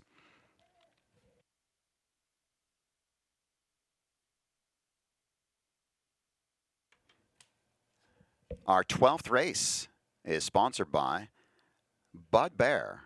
The Bud Bear and Mickey Burke families enjoy a relationship that's lasted more than 65 years. Mickey Sr. and Bud Bear worked together and shared many a laugh about each other for so many years. A relationship chock full of kernels of life wisdom, like what comes out of your mouth is so much more important than what goes in.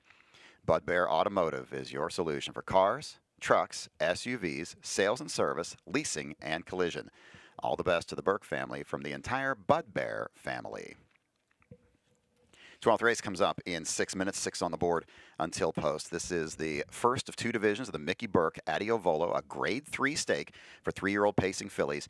$56,185 on the line for this Grand Circuit stake. Todd McCarthy is driving number 3, Ballast. Stakes record is the track record, as it was set last year by my girl EJ, 148 and 4/5. Aaron Merriman was named on the 2 and the 6. He picks the 6 Fancy Like Lou. Morning line to the 4, She's a Streaker, in from the New York Sire Stakes for the Burke stable. 3 of 8 this year. She's been on the board 7 of 8 starts, but the one time she didn't hit the board was her most recent start at Saratoga. Now, that was on a half-mile track. She had a tough post, tried to go 3 wide in the third quarter, and just could not reach. Yannick Gingras has driven this one and has done well with this one at Tioga Downs and the Meadowlands. I'm going to go to the 4, She's a Streaker. I'm at 4, 5, 7, and 1. Kevin goes to the 7, Good As You. Mikey, you've got the 4 as well. She's a Streaker, looks tough. Racing in this difficult New York Sire Stakes, likes it on the front.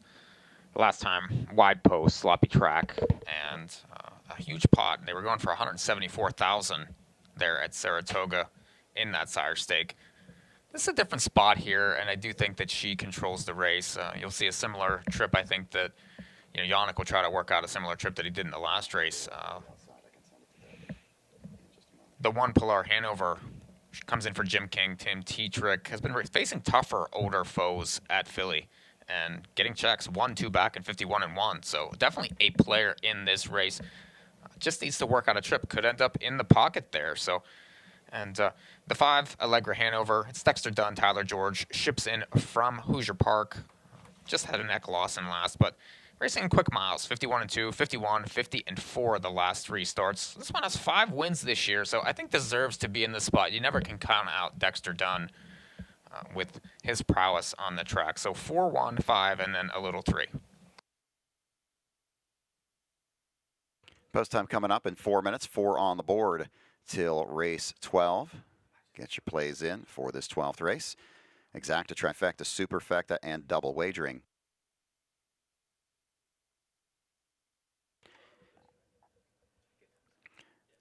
$4 to $5 on the 4, She's a Streaker. 9 to 2 on the 1, Pilar Hanover. In between those is the 5, Allegra Hanover, 4 to 1. But remember, the 5, who's sitting out there as a second choice right now, is the second choice in the double poll and the favorite in the pick 4. So keep that in mind. Let's send it outside to Meadow and Ashley. All right, for this second leg of the pick 6, I'm going to do the 1 and the 4. I have the 4 on top. She's a Streaker. She had her slowest mile this season last week at Saratoga off a rough trip, but that was on a half-mile track, so that tells me that she needs a bigger track to be successful. So I think today's definitely her day. For second, I have Pilar Hanover. She only has she's been in the money with the horses in the tougher division, and she's super sharp right now, so I think she could pull off a second. And for my closing trifecta pick, I'm going to go with the 7, Good As You. I think this horse is up in class, but I think that Andy will be able to get it done here. So for my pick 6, I have the 4 and the 3. So for odds on Starlight, I mean, has an impressive last out with 1 and 53 and 1 finish, and the last quarter was also strong. Tactical speed with strong positioning. I think she really can get the win. I mean, she's a Grand Circuit juvenile races winner, so we think she'll make it. I mean, she's stalking. If she gets positioned well and stalking or gets that pocket trip, I think Tim Tetrick's going to be a takeover all the way to the finish. Second, I have the 3, and obviously is a clear favorite, and I just really like her a lot. And then I have my value play, which I've been really looking at even more, with the number 6 coming out of the Ron Burke barn with David Miller driving. We have 2 straight runner-up finishes. And I just think she has a late speed and could have a dangerous pace if it sets up right. Thank you, girls. Race 12, Mickey Burke Audio Volo Grade 3. Again, we graded harness races this year. And the Adios gets a Grade 1, which, was there any doubt, Kevin, that was happening? Oh, absolutely not. As we take a look at some of the Adios horses warming up. You saw Wedlock Blue Chip that they were showing. Now there's Makes Sense. Andrew McCarthy for Robert Cleary out on track warming up. As we get set for this 12th race post parade in a minute or two here. She's a streaker. One that I tried to play against, although I do concede that if she gets to the front and gets any kind of breather up top, it could be over. 5-2, potentially a little low on Allegra Hanover, although she's won 5 times and hit the exacta in 8. And a very easy trip out possibility behind the 4 if it just lines up 4-5 like that. I was really impressed with the move that Good As You made, though. 4 back here on Belmont Day. Ranged up alongside Looks Good in Lulu, who I will admit was not herself that day. But loomed up strong and paced home to a 50-3 win. A time that she matched next time out at Pocono when racing behind Poppy Grad. Got picked off last time by time of the season at 1-2. I'm curious to see what the trip is. I was just going to say, what kind of trip does she get from this outside post? Not the same as she's been getting, not from those inside draws. But she did make the front from the 8 post at Hoosier not long ago, so she certainly is capable of blasting off. But there's others in here that want to control this race, so she's going to have to blast, and that really could set up for a nuclear pace if she decides that she's going to go here. And a potential remove even from a horse like She's a Streaker, which could leave Good As You vulnerable from the pocket and even set up for somebody off the pace, maybe like a Pilar Hanover, who's right now 5-1. I think she might get the right trip in here. Yeah. She is interesting. She's leading the post parade for this 12th race.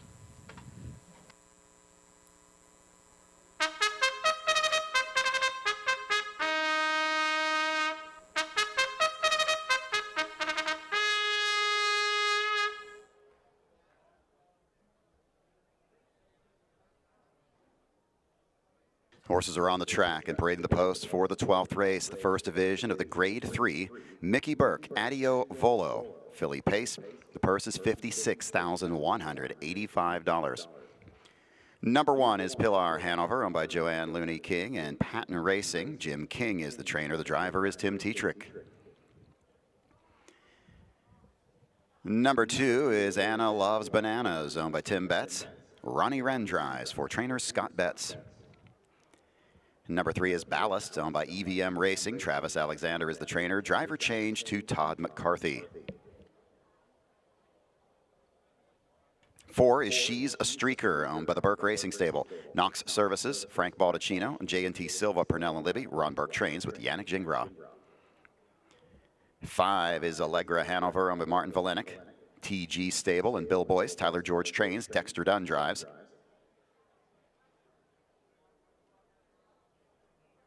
6 is Fancy Like Lou owned by Sarah Andrews and Sandberg Farms. Sarah Andrews trains with Aaron Merriman. And number 7 is Good As You under the Trent Stoller Stable and Benjamin Graber.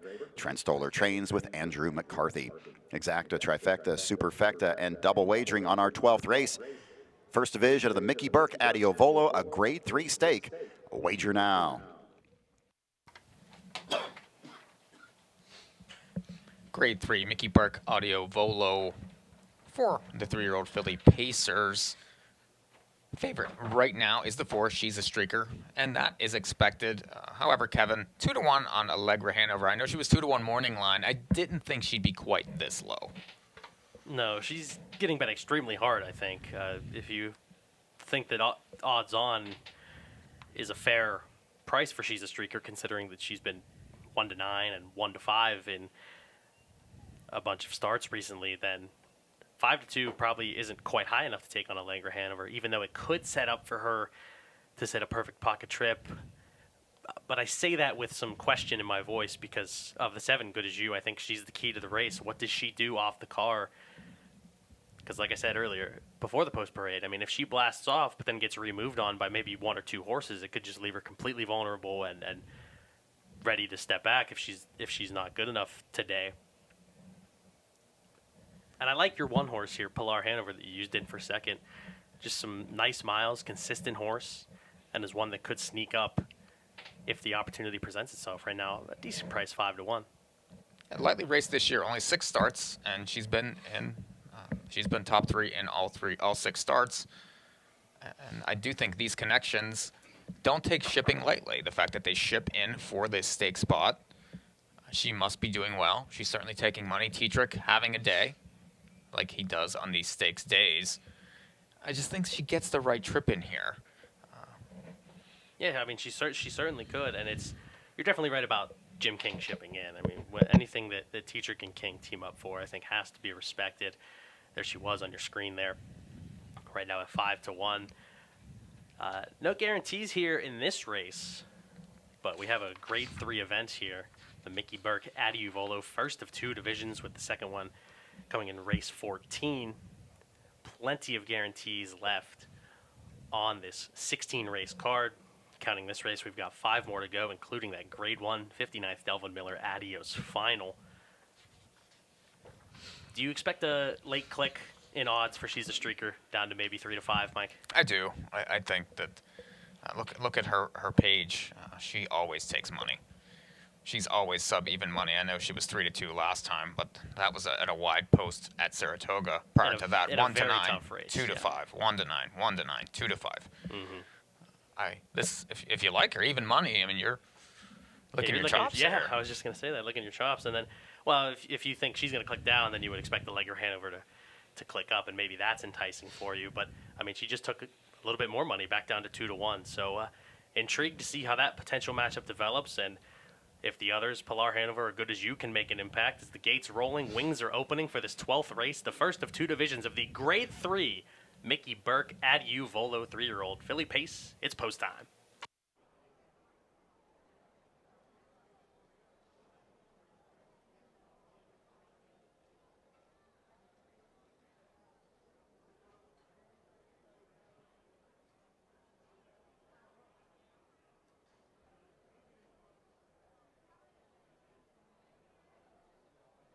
Field is behind the gate for the 12th race. The grade 3 Mickey Burke Adio Volo first division from the rail out. Pilar Hanover. Anna Loves Bananas. Ballast. She's a Streaker. Allegra Hanover. Fancy Like Lou. And Good As You on the outside.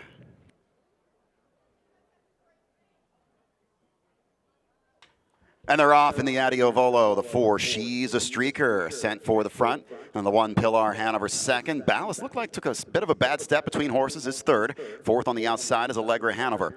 Inside 5th is Anna Loves Bananas. By the 8th pole in 6th, that's Good As You. And the trailer is Fancy Like Lou. Around the first turn they go. Yannick Gingras has put She's a Streaker on the front. Pilar Hanover is second. That's Ballast in third. Racing fourth is Anna Loves Bananas. They're over to the quarter in 26-2. Quick quarter paced by She's a Streaker. Brings them past the grandstand for the first time. Pilar Hanover second. Ballast is third. Next in fourth, it's Anna Loves Bananas. Allegra Hanover is fifth. Good As You is sixth. And the trailer is Fancy Like Lou. They move into the turn and head for the halfway point in the first division of the Adios Volo. The leader is She's a Streaker at 4-5, racing second. That's Pilar Hanover. And then it's Ballast in third, racing fourth. Staying to the inside as Anna Loves Bananas as Allegra Hanover steps out fifth, to be followed by Good As You. Fancy Like Lou at the back. 55-1 for the half. It was a 28-4 second quarter. She's a Streaker leads him down the backstretch. Pilar Hanover is second, racing up on the outside. That's Allegra Hanover now third. Inside trip for Ballast is covered up fourth by Good As You, who's fifth on the outside. Anna Loves Bananas sixth. Fancy Like Lou to the outside. 4 in, 3 out. Onto the 3/4 in 1. 22, 26 and 4 third quarter. And Allegra Hanover's getting serious now, going right at She's a Streaker. Those two have opened up a bit on Pilar Hanover. No room for Ballast. Outside Good As You, top of the stretch. They turn for home, and Allegra Hanover has powered on by. Racing second is She's a Streaker. Far outside, Fancy Like Lou. Inside trip for Ballast is closing late, but Allegra Hanover wins the first division of the Adios Volo in 1:50 and 2/5. Allegra Hanover with a power move in a 26-4 third quarter. How quick was her third quarter? And she brings him home. It was a little slower coming home. It was 28-2, but that was a bold move going at She's a Streaker, who was the 4-5 favorite, Mike. 26-2 early, though. That's been the bullet today so far. That was a quick first quarter, and she was getting it where she wanted to be, but Allegra Hanover was having none of it. She powered up, went right by, coming around that final turn, and had to hang on late. Ballast, who didn't have the easiest trip in the race, at 40-1, flies for second. Fancy Like Lou, another long shot at 45, comes for third. So pace collapsed a little here. Much better to be from off the pace. If you have the 5-3-6 try, you can go the window, and you're going to get paid here.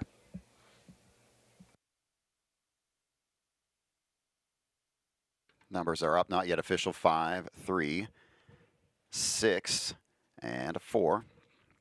5, 3, 6, and 4. 7-5 price on Allegra Hanover, ended up as a second choice. She's a Streaker was the favorite at 4-5 in race number 12.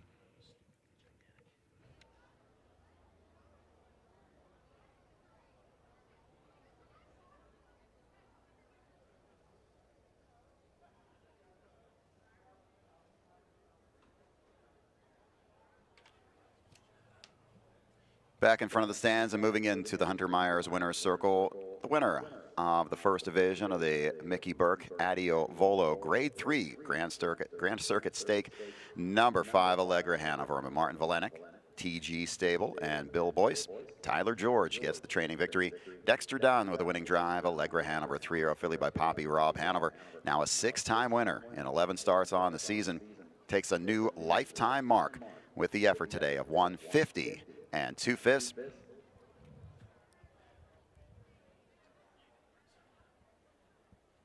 Winning the first division of the Mickey Burke Adios Volo.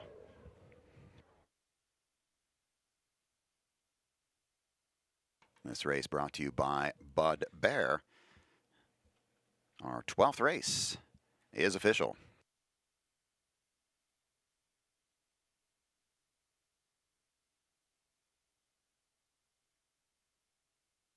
Payoffs in the 12th, number 5, Allegra Hanover, 480, 340, and 360 to show. Number 3, Ballast, $22.80 for the place ticket, $19.60 for a $2 show ticket. The 6, Fancy Like Lou, paid $14.60 for the show ticket. 5-3 Exacta, $131.60. 5-3-6 in the try, $1,921. All 4 in the 50-cent pick 4 pays $397.80. Superfecta, 20-cent ticket on a 5-3-6-4 pays $1,512. Your double 5 and 5, $8.20. Number 4, She's a Streaker, was 4th. Number 7, Good As You, was 5th. Number 2, Anna Loves Bananas, was 6th. And the 1, Pilar Hanover, was 7th. Top down 7-6-2, 4-1-3 and 5 on the bottom of the mile 150 and 2/5. We've got 8 minutes to go, 8 till post for our 13th race. This is our Adios pick 4, starting here with a guaranteed pool. $15,000, $15,000 guaranteed in this late pick 4 pool. 4 races to go on the card today. Please note the 6 ain't playing nice is adding Lasix today. Your favorite in the double is the 7 Frantic Hanover at $11.80. Then the 6 ain't playing nice at $15.20. Let's take another look at race 12. Hanover steps out 5th to be followed by Good As You. Fancy Like Lou at the back. 55-1 for the half. It was a 28-4 second quarter. She's a Streaker, leads him down the backstretch. Pilar Hanover is second, racing up on the outside. That's Allegra Hanover now third.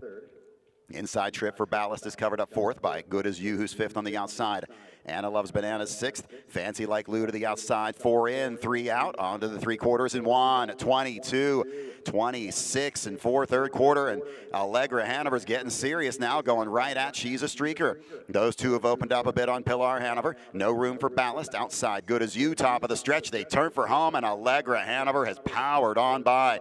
Racing second is She's a Streaker. Far outside, Fancy Like Lou. Inside trip for Ballast is closing late, but Allegra Hanover wins the first division of the Adios Volo in 150 and 2/5.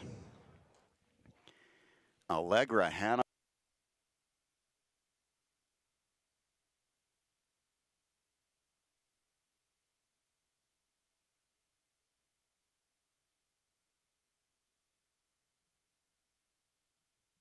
Allegra Hanover got the victory in the first division of the Adios Volo. The second division will be our 14th race, but right now we got to get set for this 13th. It's the Tyler B. Pennsylvania sired 2-year-old Colt Pace second division. $69,982 on the line. Our 13th race is brought to you by Cannon Hill Vet Clinic. Cannon Hill Veterinary Clinic is locally owned and proud to have served horses here on the backside of the Meadows for over 40 years. With a clinic located in Cannonsburg, Pennsylvania, we offer high-quality veterinary care to both small animals and horses all over Washington County. Stop in and see us at Cannon Hill Veterinary Clinic. 5 minutes on the board, 5 till post for race 13. Again, this is the second division of the Tyler B. The stakes record, 150 flat. First division went in 51, was certainly a good one there with Super Champ Hanover winning at a price. Right now, you've got a 2-1 favorite in the 7 Frantic Hanover. This starts that late pick 4, and Kevin, we talked a lot about this race earlier this week on the podcast. We do have a driver choice here. Todd McCarthy named on the 4 and 5, takes the 5 Call Me Big Poppy. This is a good start to this pick 4. Ain't Playing Nice is my pick. I was really impressed. This horse was picked up by the Brian Brown stable just before the start of that on July 12th. And so their first opportunity with this horse wins in 52-2 with broken equipment and now adds Lasix off of that. But Frantic Hanover already has 2 wins under 153, a qualifying win at Gateway Farms in 52-4, and then a pari-mutuel start at Pocono for the All-Stars in 52-1, which was 19 days ago. I'm going 6-7, throwing the 8 Ty Hanover. Honestly, the 8 is really the key to this race. What does Jeremy Indoff do out of the gate? Does he send this horse to the front and battle early and set up fast fractions? I threw him in for 3rd, and the 4 Apocalypse Blue Chip for 4th, another one that has gate speed. Joe Bongiorno sends him here ready. He's got 7 starts at the Meadows this year with 3 wins and 2 seconds. You can't throw that one out either, in my opinion. I did not use the 3 Lumello Ball. You spotted something that you liked on that one last week, Kevin. I did. Went back and read the article that Derek Givner posted on DRF Harness. He was talking to Ron Burke about a lot of the contenders that he had today, and one of them that he mentioned, besides all the Adios horses, was Lumello Ball, who he was going to put in a Stallion Series race, but Ronnie Wren went to him and said, no, put him in a sire stake, and he was extremely live when closing up in his latest. We'll talk more about him in a little bit. Let's go outside to Ashley and Meadow. So I'm out of my pick 5. I got dropped on that last race. So am I. It's okay. The only PHRA member still alive in the pick 6 is Jalen. So Jalen's been holding down the tent and the booth, so shout out to Jalen. The PHRA warrior. Well, here in the 13th, I have 7-6-2. Frantic Hanover on top out of Ron Burke's barn, and we have Tim Tetrick in the bike. Scored a really sharp win here last at the Pocono with a strong pace throughout. Obviously, this is the horse that's on top of the form and has class and connections. So, and has a consistent 27 closing speed. So that's the horse I think we got to beat. So I definitely put him on top because I want to hit this pick 4 now. I just putting it in right before we went on. Make sure I got my pick 4 since I'm out of the pick 6. And then second here, I have the 6 with Dave Pallone in the bike. I think if Dave can position him forward, we may be looking at Cut the Mile. And last race here, he won with his first time on Lasix, so I liked that as well. I think he's an early speed threat, so I think we're definitely going to see him show up. And then my value play, I went with the 2, Ringing the Captain, and finished second and first in his last 2 at Pocono, and may sit behind the speed, but pop late. So I think it's going to be a good value, and wanted to throw him in. So for the third or fourth time, Ashley and I have the exact same ticket, 762. And we've had a little bit of luck when we've had the same ticket, so hopefully we do okay here. I have the 7 on top, Frantic Hanover, a win in the All-Stars at Pocono on July 7th, last quarter in 26-4. I'm going to put the second, Ain't Playing Nice. He won her first start with Brian Brown, last quarter in 27-1. Chopped 6 seconds off of his qualifier. He shows some serious high speed, so I'm curious today to see how fast he can really go. And then I'm going to close out with Ringing the Captain with Andrew McCarthy for trainer Aaron Lambert. This horse seems to just be getting better and better, so I think the 2's a good spot for him, and we'll see what he can do. Thank you, Meadow and Ashley. Our 13th race is starting this guaranteed pool in this late pick 4. Earlier this week, the In the Money Media guys invited me on to their podcast. They also had Meadow Twaddle on there, and we sat around and talked about this pick 4 for about an hour, and it is a very, very intriguing pick 4 here. Great opportunity to make some money here. For those keeping an eye on the weather, again, no problem with the weather except the temperature. It's up to 91 degrees. It is very humid. The track is very fast, and that's going to set up hopefully a very quick Adios today coming up in race 15. We're just 2 races away from the 59th edition of the Adios, the pace for the Orchids. So stick around. We've got 4 races to go. Great opportunity here for wagering on this pick 4. Checking the tote board in this one, your 9 to 5 choice is the 7 Frantic Hanover. And if you see outside, it's actually a little misleading. I notice out my window that between races, it empties out because everybody's going in and getting into the air conditioning. And then they all come back outside when it's time for the race. So everybody's been trying to stay as cool as possible here as we move through a very warm afternoon. Horses are on the track for race 13.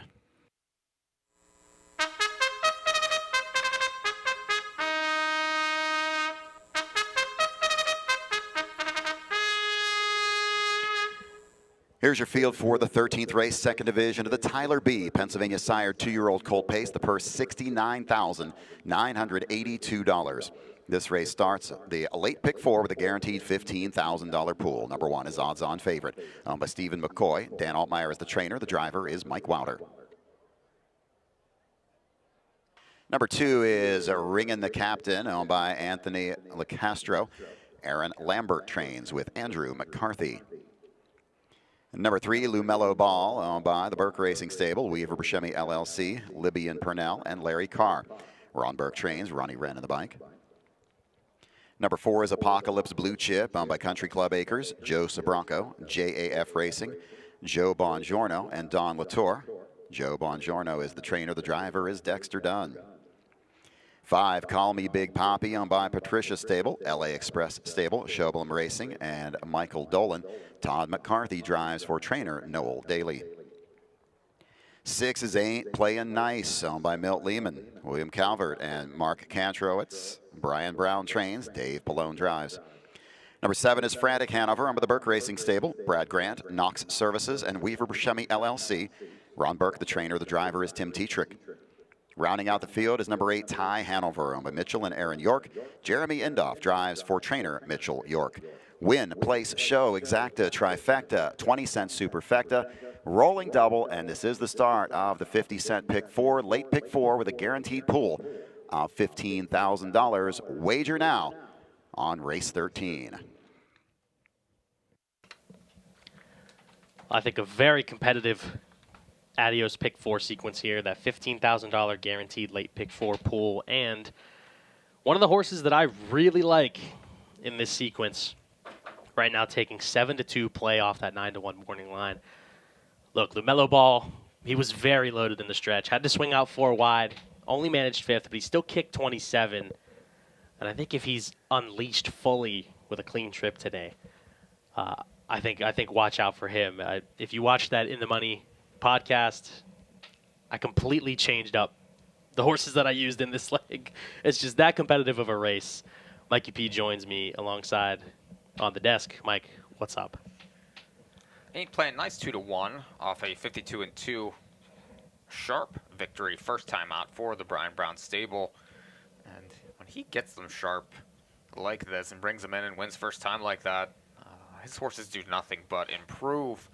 2-1, I think, is nice value right here. And I understand your LaMelo Ball. Were you expecting this sort of scene here? Yeah, I think so. And as the day went on with sort of the Rennenberg domination that we're seeing, I figured that money was going to float his way on the win end. I think Ty Hanover at 13-1, if he wants to get into the race, he's going to have to blast out. And you see that he was on the lead from post 6 in that All-Stars race at Pocono. But if you go back and watch it, there was about 3 horses on the gate. It was extremely easy for him to get to the lead. So if he's going to go guns blazing out there for Jeremy Indoff and Mitchell York, I struggle to see him really closing out the mile, though he has shown some battling ability in the stretch. Depending on how hard he's used, I'm not sure I want him here on tickets, but 12-1, definitely offering a good price if you like him. We saw what happened in the last race with a quick first half and how the closers dominated. It is hot out, and that a big first half will lead to tiring front-end horses. So don't sleep on some of these closers in this race. Pick 4. Who are you going to key on here? You looking at Asphalt? I think Asphalt, because she had every reason to lose last time against older horses after being off for nearly a month. And it was a measured win for her. I think if you're going to key around any horse, considering the depth of the Adios final, I think it's going to be Asphalt in that second division of the Adiovolo. And, of course, you have the Adios. I think Burke finds a way to win. I think that like he's the been pace doing could all day. be wicked. Going to the gate here. Get your pick 4 tickets in. That's not often we get these big carryover pools. So jump in on this late pick 4 at the Meadows, which includes the Adios.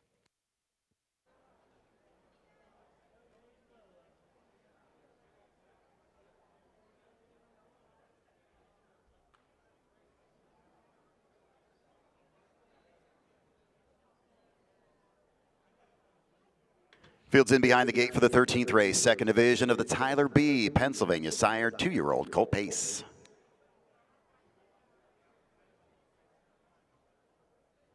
Fields lined up, ready to go.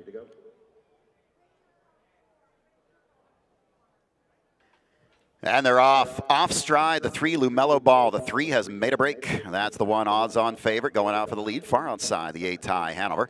Between horses, the 4 Apocalypse Blue Chip. 4th on the outside is the 6 Ain't Playing Nice. Away 5th on the outside is Frantic Hanover. Ringing the Captain is 6th. 7th out of the gate is Call Me Big Poppy. And the trailer after the break, but catching the pack, is LaMelo Ball. Through the first turn they go. Ty Hanover has made it clear to the front from the outside post. Trips that timer in 26-3. On the outside is Apocalypse Blue Chip challenging. Odds-on favorite watches this battle from 3rd. Ain't Playing Nice is sitting 4th. Racing in 5th is Frantic Hanover. Then it's Ringing the Captain 6th. Call Me Big Poppy is 7th, and the trailer is LaMelo Ball. Into the turn they head for the halfway point. The leader is Apocalypse Blue Chip for Dexter Dunn. Racing second around that turn, it's Ty Hanover. Next in 3rd is odds-on favorite, Ain't Playing Nice 4th. 5th is Frantic Hanover. 6th to the outside is Ringing the Captain. 55-3 for the half. To the backstretch, 7th is Call Me Big Poppy, and LaMelo Ball trails. Down the backside, they head to the 5/8 mile point. It's Apocalypse Blue Chip with a lead. That's Ty Hanover second. Third up on the rim comes Ain't Playing Nice. Racing fourth is odds-on favorite. Fifth to the Overland route goes Frantic Hanover. Racing sixth is Call Me Big Poppy. Then it's Ringin' the Captain and Lumello Ball. Heading to the 3/4, Apocalypse Blue Chip challenge for the front by Ain't Playing Nice. 3/4, 123 and 2, 27 and 4 third quarter. Leads down to a half length and continues to shrink for Apocalypse Blue Chip. Ain't Playing Nice getting serious on the outside. Frantic Hanover's ready to peel off the cover and go 3 wide as they turn for home. Apocalypse Blue Chip holds fourth. Here comes Frantic Hanover in the far outside. Ain't Playing Nice between horses. Frantic Hanover on the outside's got some more. Frantic Hanover up for the win in 150 and 4/5. Frantic Hanover 150 and 4/5. Tim Tetrick for Ron Burke. That is a big mile there, 150 and 4, 55 and 1 final half, and he came from a little farther back. Both the 6 and the 7 kind of got away. I believe it was 4th and 5th where they got away, and they made their moves to the outside as a team, and the 7 peels off the cover, goes by the 6. Took the turn a little wide, showing his greenness there in just his second lifetime start, but he's got a ton of speed. Same thing played out in this race as it did with the last. Leaders faltering here as the 8 blasts out, but has to settle for 4th. Ain't Playing Nice and Frantic Hanover capitalize off the quick half, 55 and 3. Frantic Hanover going best of all and getting up here as your 2-to-1 second choice. Lumello Ball makes an early break. We'll see what comes of him in future starts. But here it's all about the other Ron Burke trainee. Second choice here, Frantic Hanover, now 2 for 2 in his career, scoring with a big mile, 150 and 4. In the second division of the Tyler B. Pennsylvania Sire Stake.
Back in front of the stands and moving into the Hunter Myers winner's circle. Number 7, Frantic Hanover, under the Burke Racing Stable. Brad Grant, Knox Services, and Weaver Buscemi, LLC. Ron Burke with his 6th training win of the afternoon. Tim Tetrick with his 3rd winning drive. Frantic Hanover, 2-year-old colt by Stay Hungry, remains undefeated in his career. He is now 2 for 2 and lowers his lifetime mark to 150 and 4/5, winning the second division of the Tyler B. Pennsylvania Sire 2-year-old colt pace. Brought to you by Cannon Hill Vet Clinic.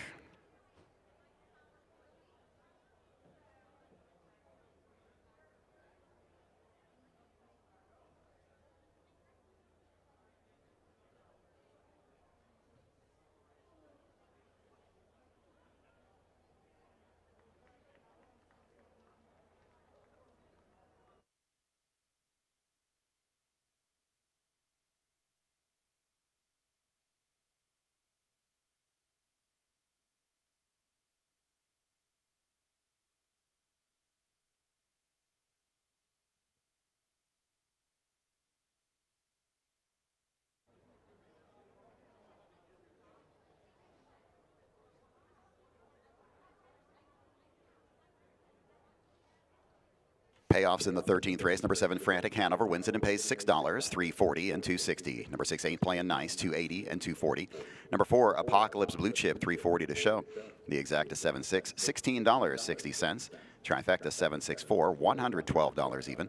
Superfecta is good for $33.14. The double 5 and 7 pays $11.80. Number 8, Ty Hanover was 4th. Number 1, odds-on favorite, was 5th. Number 5, Call Me Big Poppy was 6th. Number 3, Lumello Ball was 7th. Number 2, Ringin' the Captain was 8th. Top down 5, 8, 7.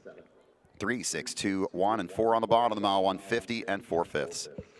14th race coming up next. Second division of the Grade 3, Mickey Burke Adios Volo for a purse of $57,185. It's a field of 8. 1 to 2 choice on the outside is the 8 Asphalt. $16.80 favorite in the double as well.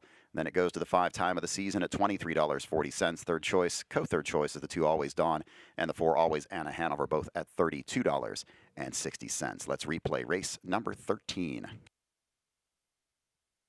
The backstretch, 7th is Call Me Big Poppy and Lumello Ball Trails. Down the backside, they head to the 5/8 mile point. It's Apocalypse Blue Chip with the lead. That's Ty Hanover second. Third up on the rim comes Ain't Playing Nice.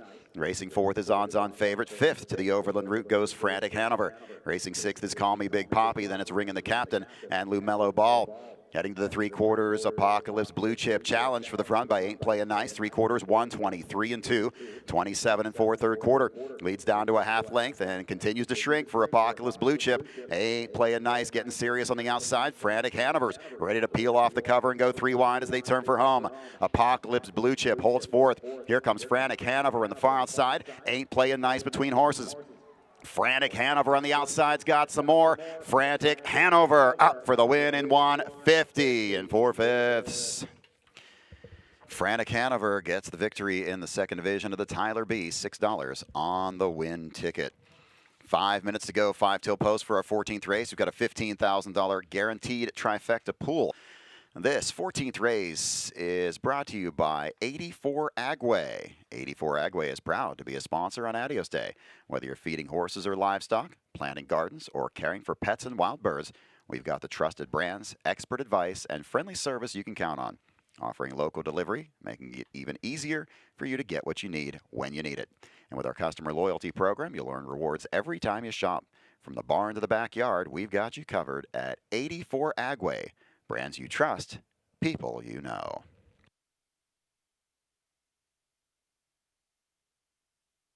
Five minutes to go, 5 till post for our 14th race, 3 to 5.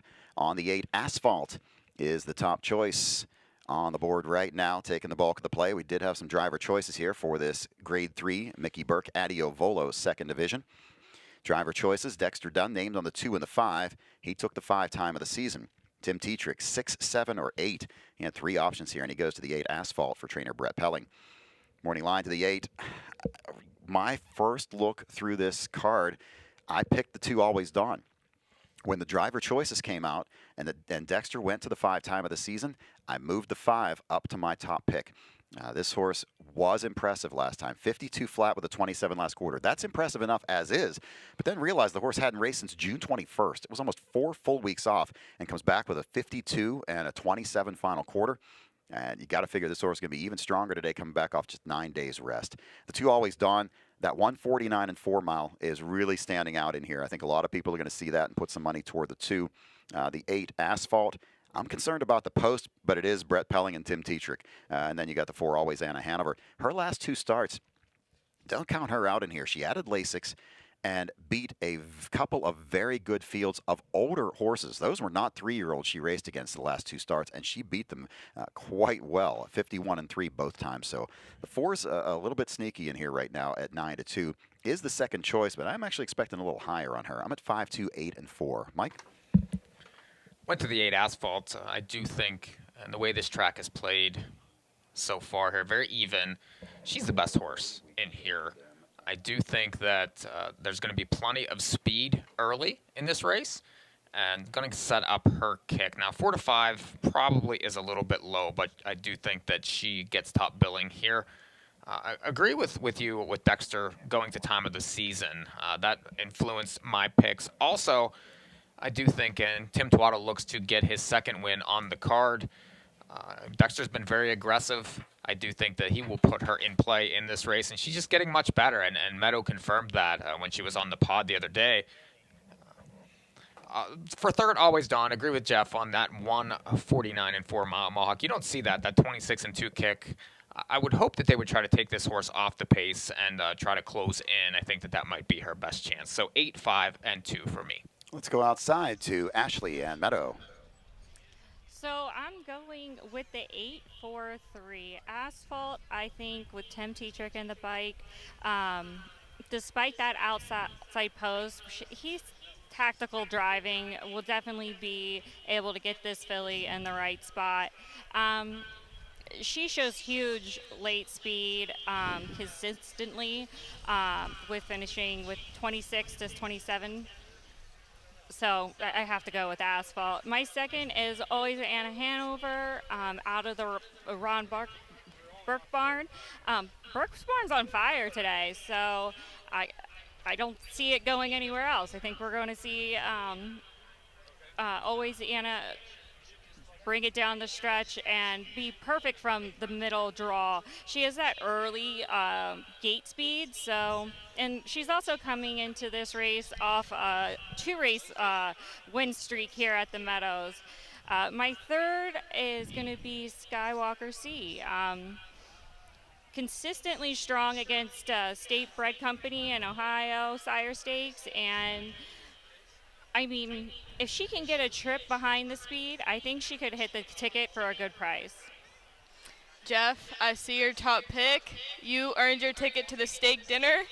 I've faced a little bit of backlash with this one, but I will defend it through and through. Completely unbiased, and not just because of the last name of the trainer. Time of the season is coming into this race sharper than she's ever been. Dexter is a perfect fit for her and the kind of style of racing she's used to and what she needs in this race. Dex is really patient and tactical, and I think if she can score a perfect second over trip, this race has her name written all over it. I do like Asphalt, rightfully so, the favorite, but I'm concerned about the post. I'm not sure how that's going to shake out, so I have her as second. I'm going to close my trifecta ticket with Always Anna Hanover. No wins yet in stakes companies, so that's the only reason I don't have her higher. But I do like this horse. I think Ronnie Wren Jr. can get her in for third.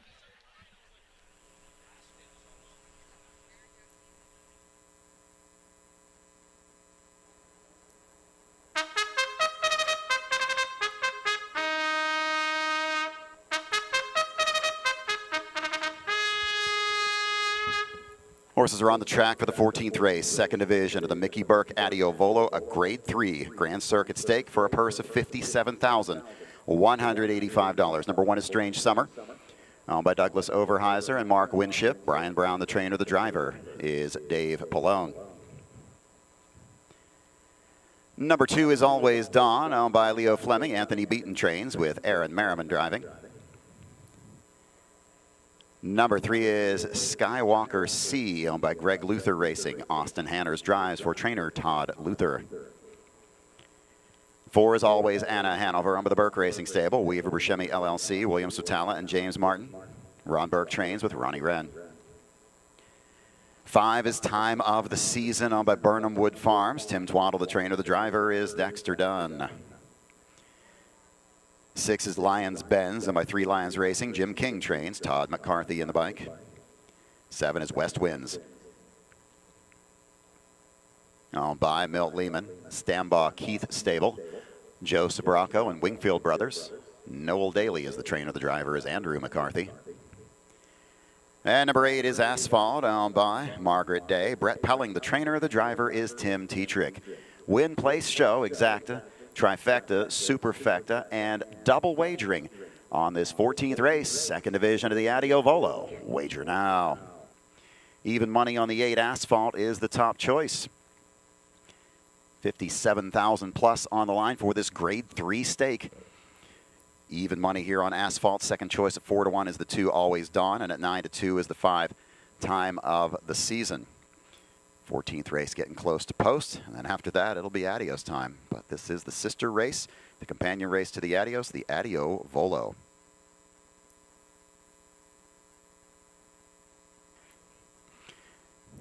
Asphalt taking the play despite the outside post, won from post 7 in the most recent start at Harris Philly, and that was not an easy class. For a $14,000 purse, had to go up against some very tough horses, and that winner's of 4 but not more than 8 races lifetime, and she is now 5 for 6 on the season.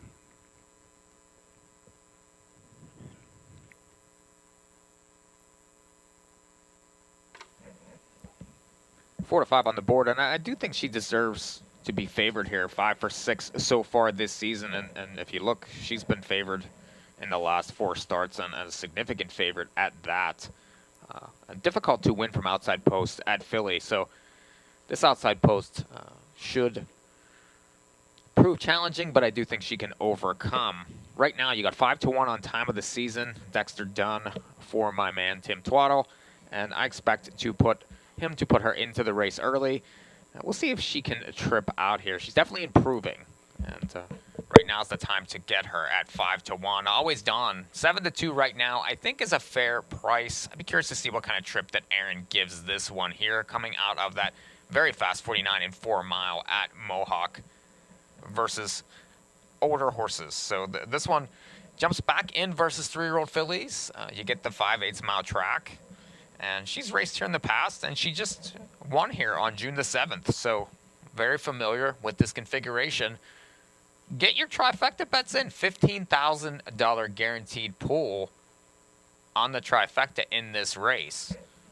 And we did get an equipment change in the 15th race. In the 15th race, number 1, Poppy's Rocket, is going to be adding blinkers to the bridle. Add blinkers to the 1, Poppy's Rocket. This decision was made after they warmed the horse up, so a late call here to add blinkers to the bridle of number 1, Poppy's Rocket in race 15. There you see it on your screen in the 15th race.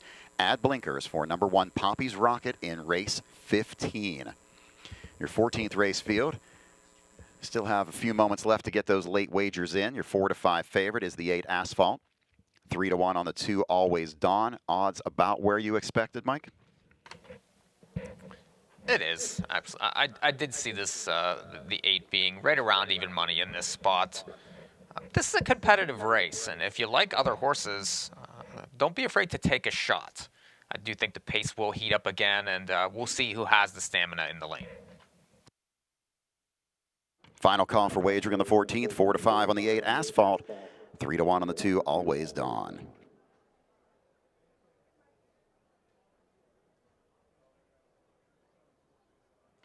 Off stride behind the gate, the 7 West Winds. Grade 3, Mickey Burke, Adios Volo from the inside out, Strange Summer, Always Dawn, Skywalker C, Always Anna Hanover. Time of the season, Lions Benz, West Winds off stride behind the gate, catches back, and Asphalt on the outside. And they're off. The 1 Strange Summer steps out well from the inside. The 4 Always Anna Hanover. Firing out from the outside comes the 8 Asphalt. Between horses, the 5 Time of the season is away 4th. Into the turn 5th, that's Always Dawn. Next in 6th, it's Skywalker C. Lions Benz is 7th. And following the break behind the gate, West Winds is the trailer. They move around the first turn. Here comes Asphalt. Tim Tetrick wants the front. He's going to challenge Always Anna Hanover early. Those 2 are over to the quarter as a team in a quick 26-2. Into the lane for the first time. Asphalt now clears to the front. And that's Always Anna Hanover 2nd. Strange Summer is there in 3rd. Time of the season race is 4th, followed by Always Dawn in 5th. Skywalker C is 6th. Couple of lengths to Lions Benz and West Winds at the back. Into the turn, they head for the halfway point. The leader is Asphalt in this Adios Volo 2nd division. Racing 2nd is Always Anna Hanover. Strange Summer a close 3rd. Time of the season is going to be first up to the outside from 4th, now 3rd. Brings Always Dawn along for the ride on the outside 5th. 6th to the outside goes Skywalker C. Lions Benz is 7th. The trailer is West Winds. Down the backstretch to the 5/8 mile point. First one there is Asphalt. Challenged on the outside by Time of the season. Always Anna Hanover getting the pocket trip to the inside 3rd. Racing on the outside 4th, Always Dawn. 5th to the inside is Strange Summer. Skywalker C is outside 6th and getting ready to roll 3 wide. 3 quarters on the board. 1:20, 1 and 3, 26 and 3. Hot 3rd quarter. Around the last turn. Time of the season is not done. Continues to close wheel to wheel with Asphalt. Those 2 have opened up a bit on Always Anna Hanover. Top of the stretch. They turn for home. Asphalt on the inside. Time of the season grabs the lead on the outside. Asphalt 2nd, Always Anna Hanover to the outside 3rd, but the 2nd division of the Adios Volo goes to Time of the season in 1:49-2. The local horse, Time of the season, wins it at 3-1. Dexter Dunn for Tim Twaddle. A big victory there. 121 and 3 to the 3 quarters, 54 and 2 final half. Big mile. And Meadow, you were dead on that she was going at her best, and that this was a fantastic race that she provided here. That final half was just blistering. And she came off that last turn and never looked a loser through the lane. A huge mile for time of the season.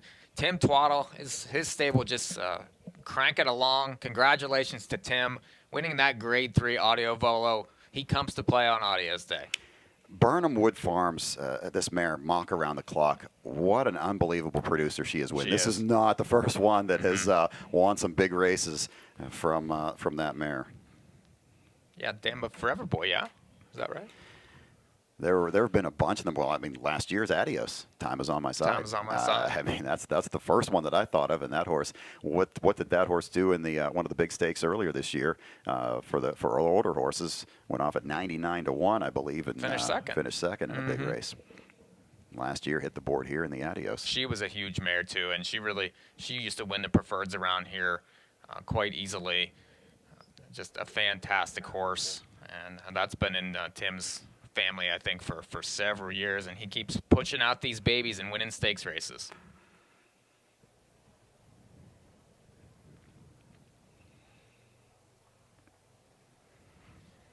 Back in front of the stands and moving into the Hunter Myers winner's circle.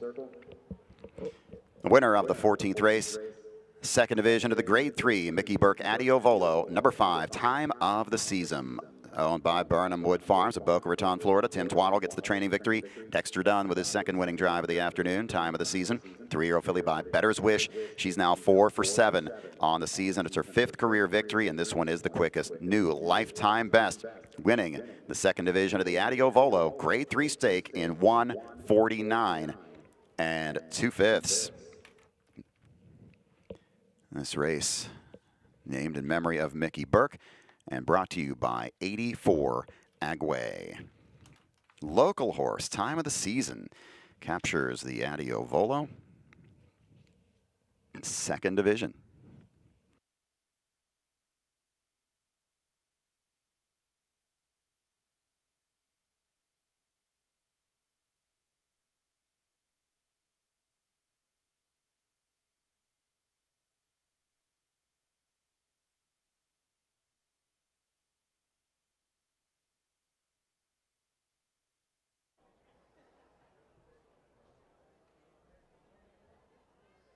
Payoffs in the 14th. Number 5, Time of the Season, $8 to win, $3 to place, and $2.40 to show. Number 8, Asphalt, $2.40, $2.40. Number 4, Always Anna Hanover, $5 to show. The exacta 5.8 is good for $18 even. 5.84 in the try pays $87.80. Superfecta combination of 5, 8, 4, and 1, 20-cent ticket for $64. Your double 7 and 5 pays $23.40. Number 1, Strange Summer was 4th. Number 2, Always Dawn was 5th. The 6, Lions Benz was 6th. Number 3, Skywalker C was 7th.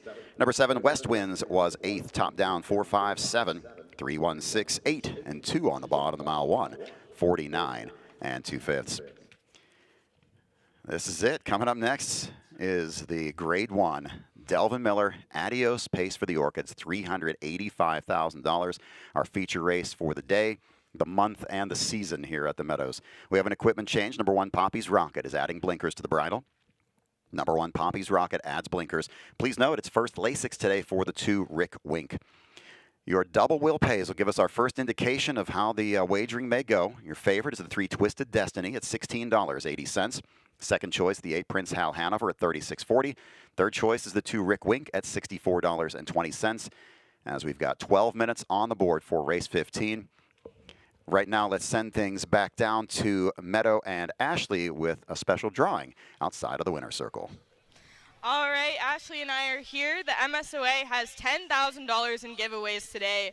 $5,000 of it, we are pulling 10 winners for $500 of free play. And we are pulling 1 winner of $5,000 cash, sponsored by Brown Equine Hospital.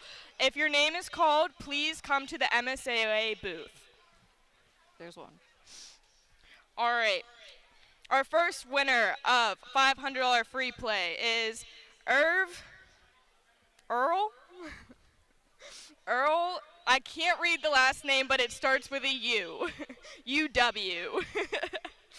Second winner, Kevin Plowcha. Kevin Plowcha. All right. Third winner, Barry Barrett. Drew Ellie. John Valdesera. How many do we have? Patty Price. 1, 2, 3, 4, 5, 6, 7. Chad Lender. I hope I'm saying Lunder. Chad Lender. Adele Dot. Zachary Mercules. I'm sorry if I'm butchering these. One more. And our last winner of the $500 free play, Denny. Oh my gosh. Denny V. I don't know. Denny V. Last 4 digits of the cell phone are 4159. All right. We are now going to pull one winner of $5,000 cash, sponsored by Brown Equine Hospital. Who's it going to be, Ashley? I don't know. I'm picking a good one. All right. Congratulations, Tony Rao. Ticket number 893, Tony Rao. You just won $5,000 cash. Congratulations to all the winners. Please go over to the MSOA tent to receive your prize. Here's our ticket winner.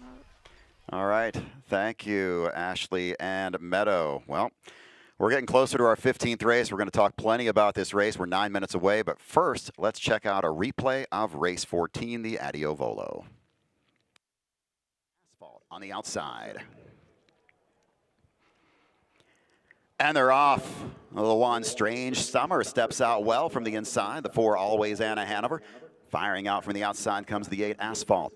Between horses, the 5, Time of the Season is away 4th. Into the turn 5th, that's Always Dawn. Next in 6th, it's Skywalker C. Lions Benz is 7th. And following the break behind the gate, West Winds is the trailer. They move around the first turn. Here comes Asphalt. Tim Tetrick wants the front. He's going to challenge Always Anna Hanover early. Those two are over to the quarter as a team in a quick 26-2. Into the lane for the first time. Asphalt now clears to the front. And that's Always Anna Hanover second. Strange Summer is there in third. Time of the Season races fourth, followed by Always Dawn in fifth. Skywalker C is sixth. Couple of lengths to Lions Benz and West Winds at the back. Into the turn, they head for the halfway point. The leader is Asphalt in this Adios Volo second division. Racing second is Always Anna Hanover. Strange Summer a close third. Time of the Season is going to be first up to the outside from fourth, now third. Brings Always Dawn along for the ride on the outside fifth. Sixth to the outside goes Skywalker C. Lions Benz is seventh. The trailer is West Winds. Down the backstretch to the 5/8 mile point. First one there is Asphalt. Challenged on the outside by Time of the Season. Always Anna Hanover getting the pocket trip to the inside third.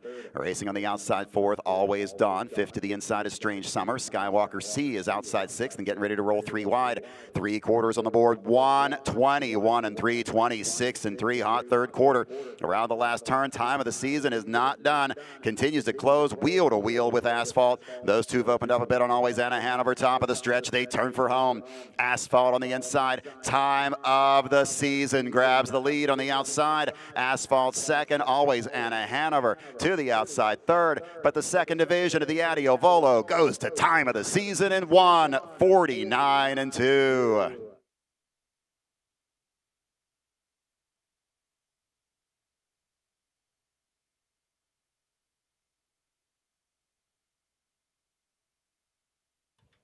Seven minutes to go, 7 on the board for our 15th race of the program. 1-2 on the 3 Twisted Destiny.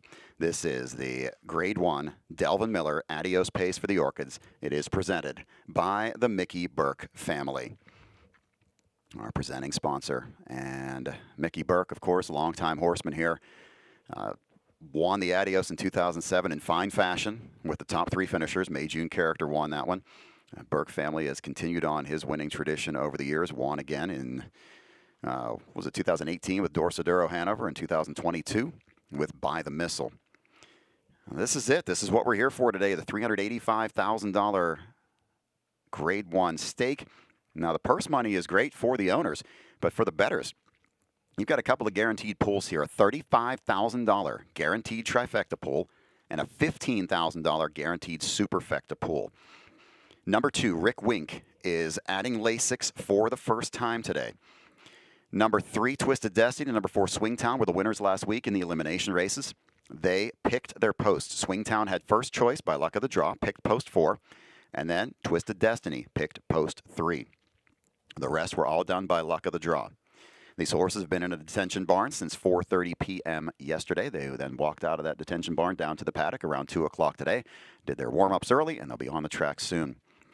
Morning line for this one says the 3 Twisted Destiny, 3, 8, 4, 2, and 6. I have those same 5 numbers, but I guess there's a reason for that. I was the one that made the morning line just for this race. Morning line usually is done by computer, but we needed to get this one out quickly, so I made the morning line here. So we'll see how right or wrong I may be. I took a lot of heat from people in this room for making Sippin' on C-Rock 12-1, and I just want to point out right now he's 13-1, so there you go, Kevin.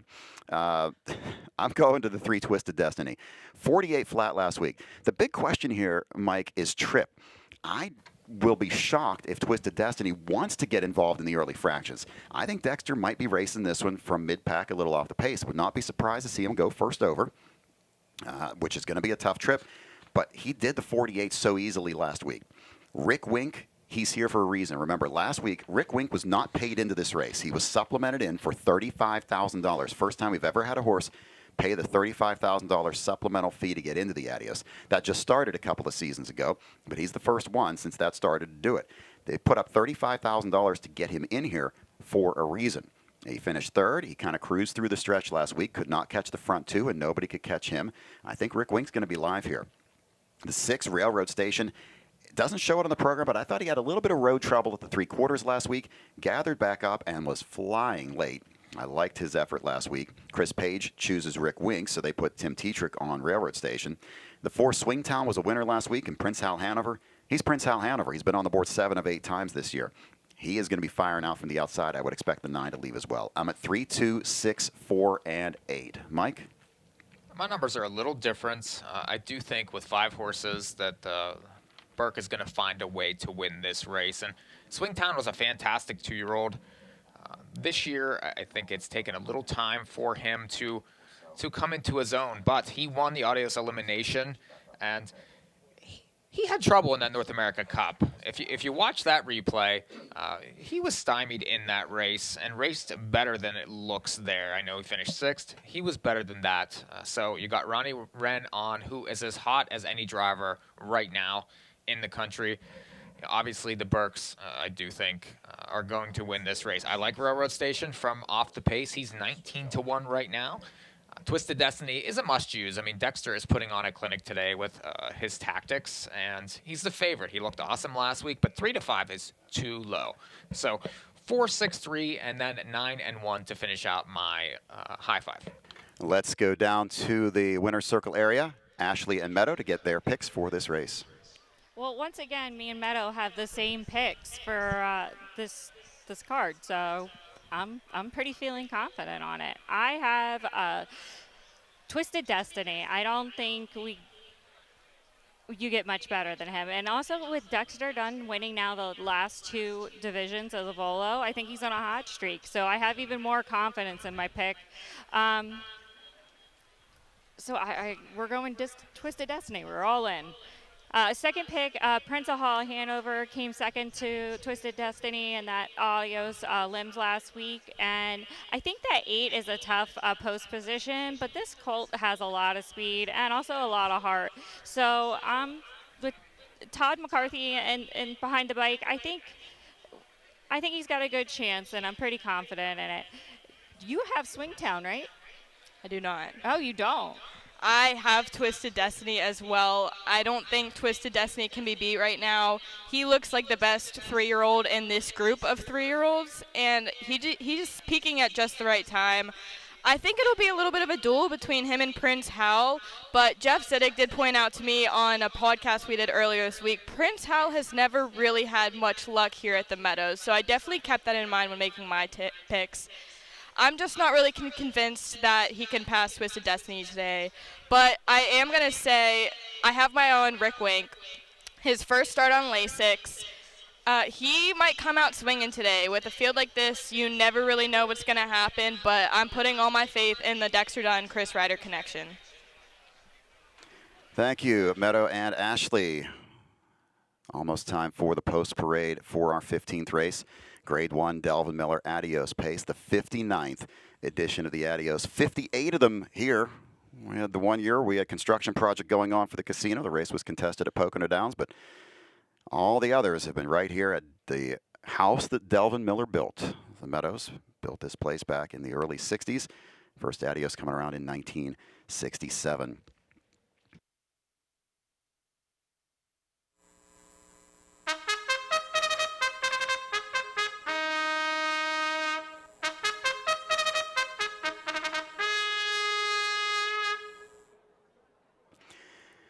Ladies and gentlemen, it is time for the post parade for the 59th Delvin Miller Adios pace for the Orchids. Grade 1 stake presented by the Mickey Burke family. The horses are being led by Parade Marshal Nadine Habke, along with the Pennsylvania State Police mounted horses. Here is your field for the Delvin Miller Adios final, $385,000 on the line. Number 1 is Poppy's Rocket, owned by the Burke Racing Stable, Weaver Buscemi LLC, Knox Services, and Slaughter Racing Stable. Ron Burke, the trainer. Mike Wilder does the driving. 6 for 23 in his career, a mark of 150 and 4/5 at the Meadows last season. Number 1, Poppy's Rocket, looking for his first win of 2025. He is on the board at 30 to 1. Number 1, Poppy's Rocket, and Mike Wilder.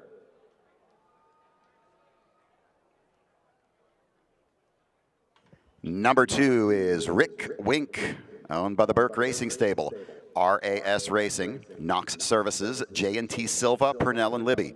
Ron Burke, the trainer. Chris Page does the driving, adding Lasix this week for the first time. Rick Wink won 8 of 9 last year. He's 4 for 5 this season, 12 of 14 in his career.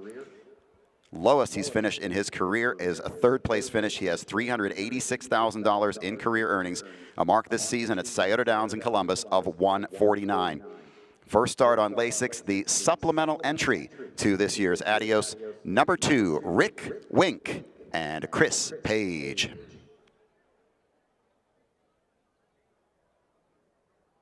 Number 3 is Twisted Destiny, owned by the Let It Ride Stables, Alberg Racing, Enviro Stables, and Jez Morale Stable.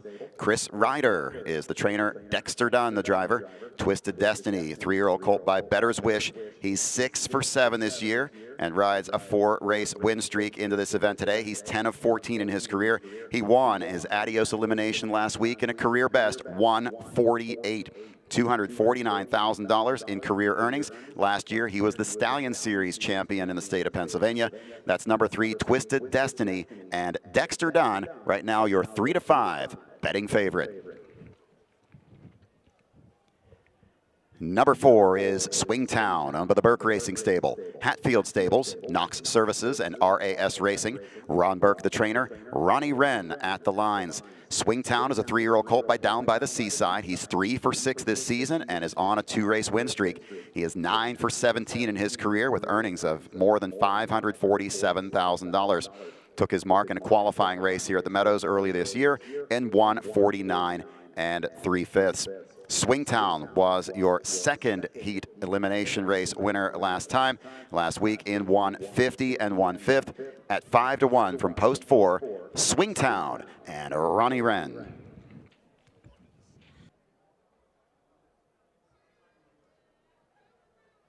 Next out is the 6 Railroad Station, owned by the Burke Racing Stable, Hatfield Stables, Weaver Buscemi LLC, J&T Silva, Purnell and Libby.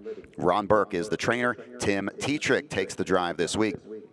Railroad Station, 4 for 22 in his career for the 3-year-old Sweet Lou colt. He's 1 of 8 this year, but has been in the top 3 7 of 8 times. Has career earnings in excess of $226,000 and a career best of 150 and 4/5 at Pocono Downs. Tim Tetrick for Ron Burke. Railroad Station currently on the board at odds of 17 to 1. Number 7 is Wedlock Blue Chip, owned by Richard Cortese and Donald Hawk. Roland Maller is the trainer. David Miller does the driving.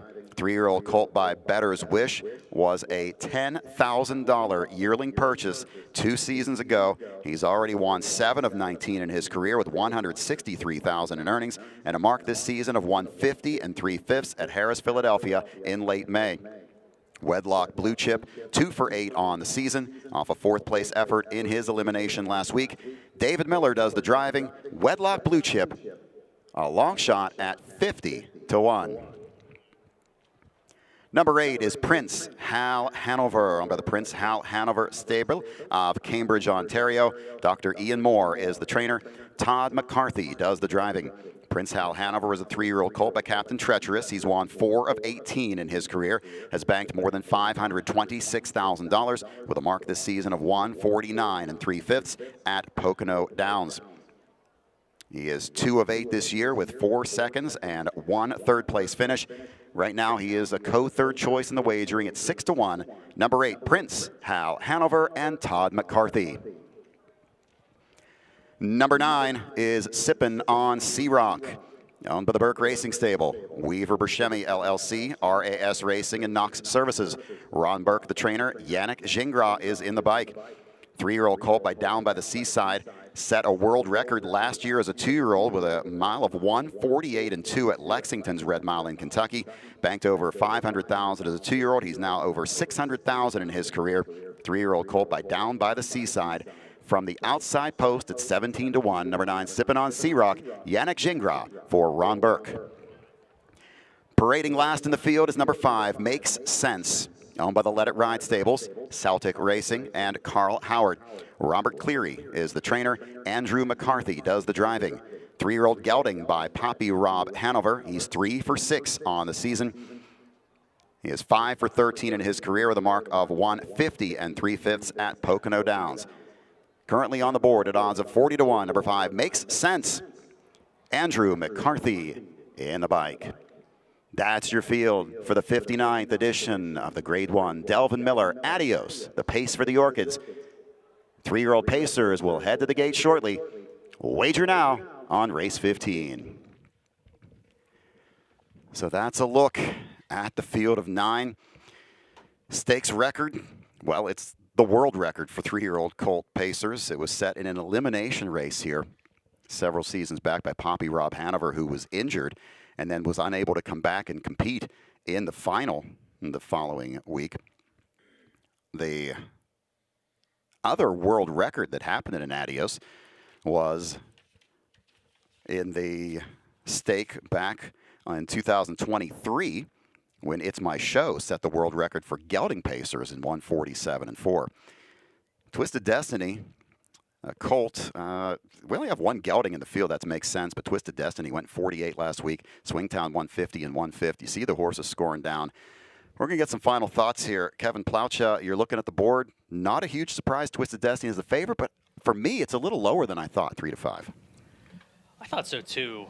I thought some money would be coming in on these other horses, maybe closer types, like a Railroad Station. I mean, 16 to 1, but 3 to 5 on Twisted Destiny. The public making their choice known here. I'm taking a big shot far outside. My number's 98432. Sipping on Sea Rock. I think he's getting back to that form that he showed at 2. Could have won last time in his elimination if he got a cleaner trip. And I think Yannick Gingras will go guns blazing from the outside. Prince Hal Hanover deserves a lot of respect. But all the money right now going towards your 3 to 5 favorite elimination winner in 148 flat. That's Twisted Destiny.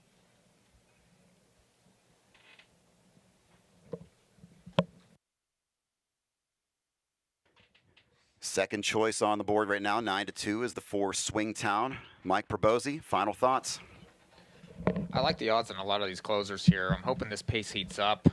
And 17 to 1 right now is very juicy on Railroad Station. Swingtown 9 to 2, I think is fair odds. Elimination winner, he could get the right trip in this race. We'll see how Dexter treats Twisted Destiny here. A lot of weight here. 3 to 5 is much, much too low.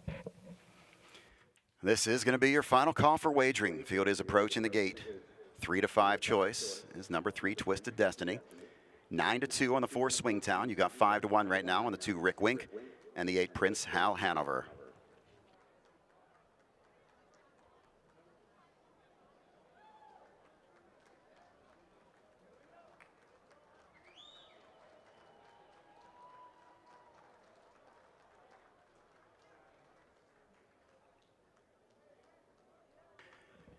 The horses are in behind the gate for the 59th edition of the Grade 1 Delvin Miller Adios Pace.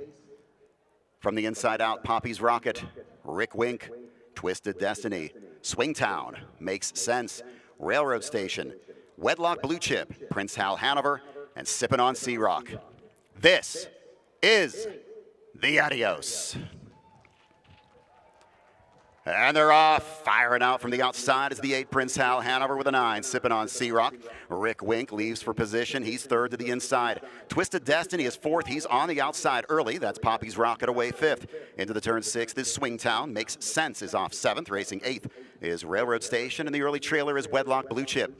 Around the first turn, the front runner is Prince Hal Hanover for Todd McCarthy. Sippin' on Sea Rock is second, and Twisted Destiny's caught on the outside by a 26 flat opening quarter. They move into the lane for the first time. It's Prince Hal Hanover, Twisted Destiny, and Dexter Dunn. They're challenging Todd McCarthy on the outside. That's Sippin' on Sea Rock third. Racing fourth is Rick Wink. Poppy's Rocket sits mid-pack in fifth, followed by Swingtown sixth. Seventh is Makes Sense. Eighth is Railroad Station. The trailer is Wedlock Blue Chip. Twisted Destiny has paid the price, but he's gotten clear to the front at 4-5. Now that's Prince Hal Hanover second with Sippin' on Sea Rock third, halfway home. A very quick 53 and 3:27 and 3 second quarter. They straighten out down the backstretch in the Adios. It's Twisted Destiny with a lead. Prince Hal Hanover second. Sippin' on Sea Rock third, fourth to the inside. Rick Wink has nowhere to go. Racing up on the outside comes Swingtown. Trying to slip to the outside between horses. Here comes Sippin' on Sea Rock. Rick Wink has a little room to the inside. Third over on the outside, racing sixth is Makes Sense. They're over to the three quarters. 21 and 2. Twisted Destiny by a half length. Sippin' on Sea Rock challenges on the outside. Prince Hal Hanover is going to wait for the passing lane. Swingtown is fourth, poised to go three wide. Rick Wink to the inside, top of the stretch, and they're on their way home in the Adios. It's Twisted Destiny fighting to hang on. Sippin' on Sea Rock. Prince Hal Hanover to the inside. Rick Wink needs room. Swingtown kicks it into gear late. Inside Prince Hal Hanover. Prince Hal Hanover wins the Adios in 1:48 and 1. Prince Hal Hanover and Todd McCarthy winning the Adios at 3-1, 1:48 and 1. And wow, the 3 was tough. He paid a price, though. Did not get to the inside through the first turn. He got stung. And then Sippin' on Sea Rock comes at him. Prince Hal Hanover, he finally finds some success at the Meadows, and he does it at the right time. Picks up the Adios off a pocket trip. Big close from Swingtown to be second. Twisted Destiny third. Mike, that was a race. Fantastic Adios, and we thought that the outside horses being drawn where they were would set up for this wicked first half, and they went at 53. And that caused Twisted Destiny to pay the price because he had no choice but to drive on. And Prince Hal got the trip finally. A little bit of luck. He's been knocking on the door. Dr. Ian Moore, Todd McCarthy grabbed the Adios by inches over Swingtown, who raced very, very well to be second. Prince Hal Hanover, Todd McCarthy, they fired out quickly, got into the right spot. Sippin' on Sea Rock had to be used twice. I thought he did great to hang on to fourth. He was in contention all the way to the line. 8, Prince Hal Hanover, 3-1. The 4, Swingtown. He went off at 8-1 and won his elimination. He goes off at 7-1 and nearly got there in the Adios final. Well, we've been talking about this race for a long time, and it certainly did not disappoint in any way, shape, or form. What an effort there from Prince Hal Hanover and several others. I mean, obviously, when you don't win a race, it's a little disappointing, but it's really hard to be disappointed in the effort that some of these horses put in for this race. No, there was a lot of horses on their game, and it just took the correct drive to win the race. A lot of it is trip. Twisted Destiny lost nothing in defeat. He just finally got a tough trip, and he had been getting his trips. He had to play their game today, and that ultimately cost him. And that's why we discussed that maybe that 4-5 price was difficult to take because he was going to have a rough trip in this race. He did. Prince Hal got the trip and got the win. 53 and 3 opening half, 54 and 3 back half, 148 and 1. As that's going to be a new career best for Prince Hal Hanover. As Swingtown off 7-1 gets second. Twisted Destiny took the play. He ended up at 4-5, got third. Sipping on Sea Rock, 22-1, ends up as the fourth place finisher in here. Well, again, excellent Adios. That's exactly what we were hoping for, and we got to see a great battle this afternoon. Don't forget, we still have one more race to go on our card. Hopefully, you're still live in that Adios Pick 4 and that Adios Pick 5.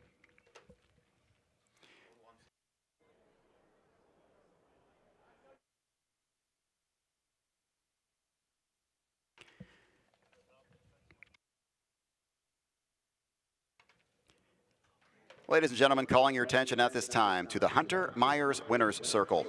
The winner of the 59th Delvin Miller Adios Pace for the Orchids, a Grade 1 Grand Circuit stake. Number 8, Prince Hal Hanover, owned by the Prince Hal Hanover Stable of Cambridge, Ontario. Dr. Ian Moore gets the training victory. Todd McCarthy with the Adios winning drive. Prince Hal Hanover, 3-year-old colt by Captain Treacherous, gets the 5th win of his career. He's now 3 for 9 on the season, a new lifetime best as he wins the Adios in 1:48 and 1/5. Congratulations to the connections of Prince Hal Hanover.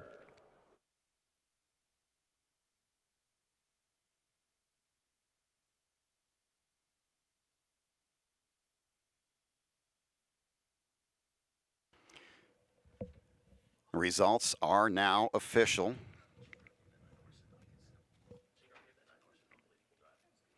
Posted officially in race number 15.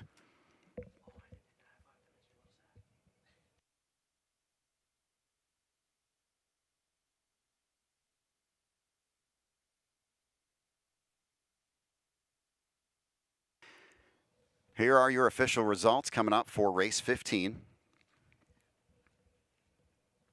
Number 8, Prince Hal Hanover wins it. Pays $8.20 to win, $4.40 to place, and $2.40 to show. Number 4, Swingtown, $7.80 and $3.20. Number 3, Twisted Destiny, $2.10 to show.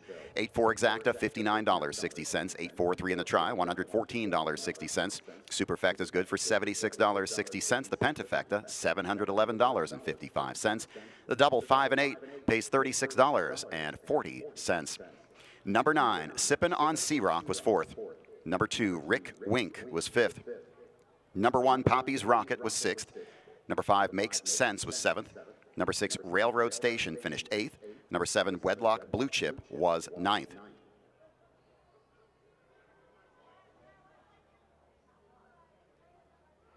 Time for the mile was 1:48 and 1/5.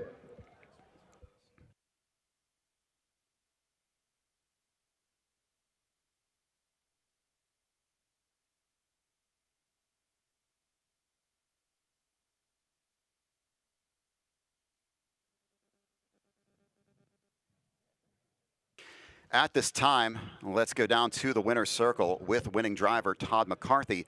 Let's go down to Gabe Pruitt. Gabe.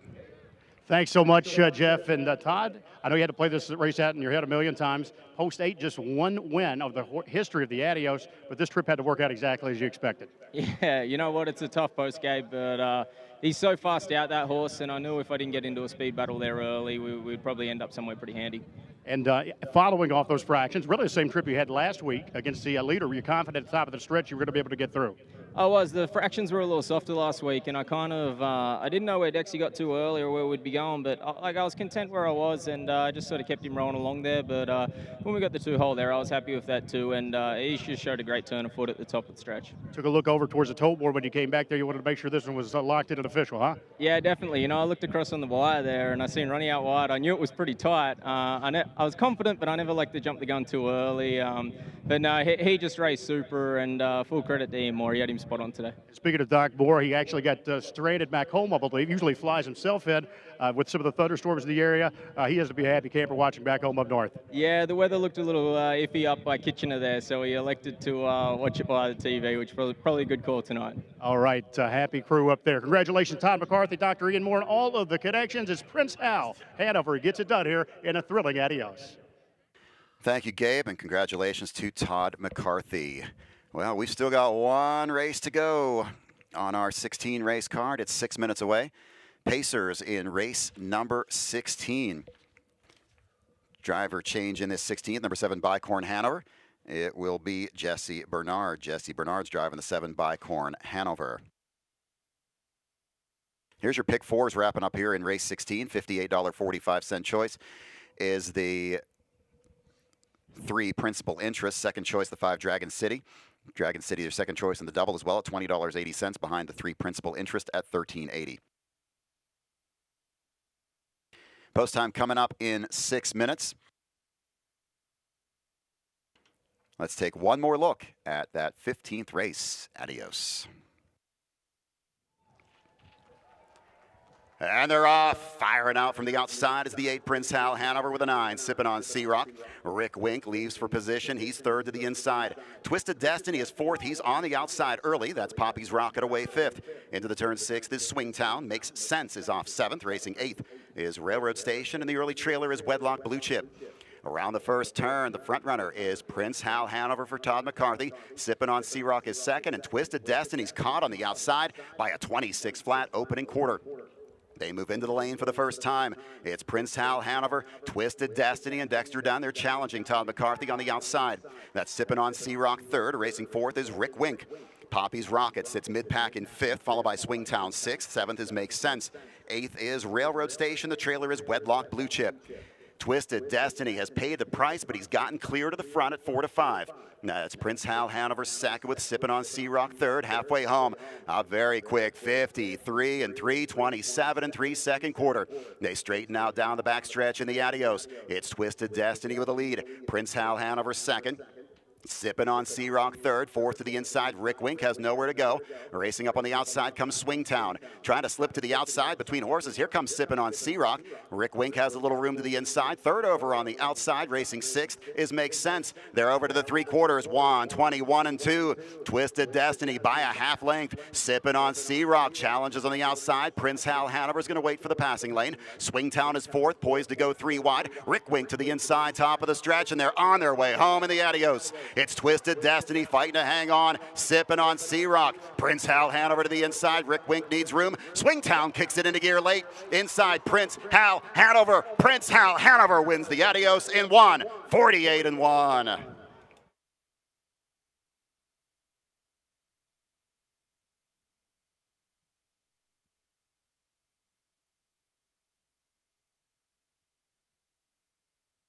Prince Hal Hanover wins at 8:20 on the win ticket. I'm anxious to see this win photo. I bet you are. We did not get a chance to. Well, let's see.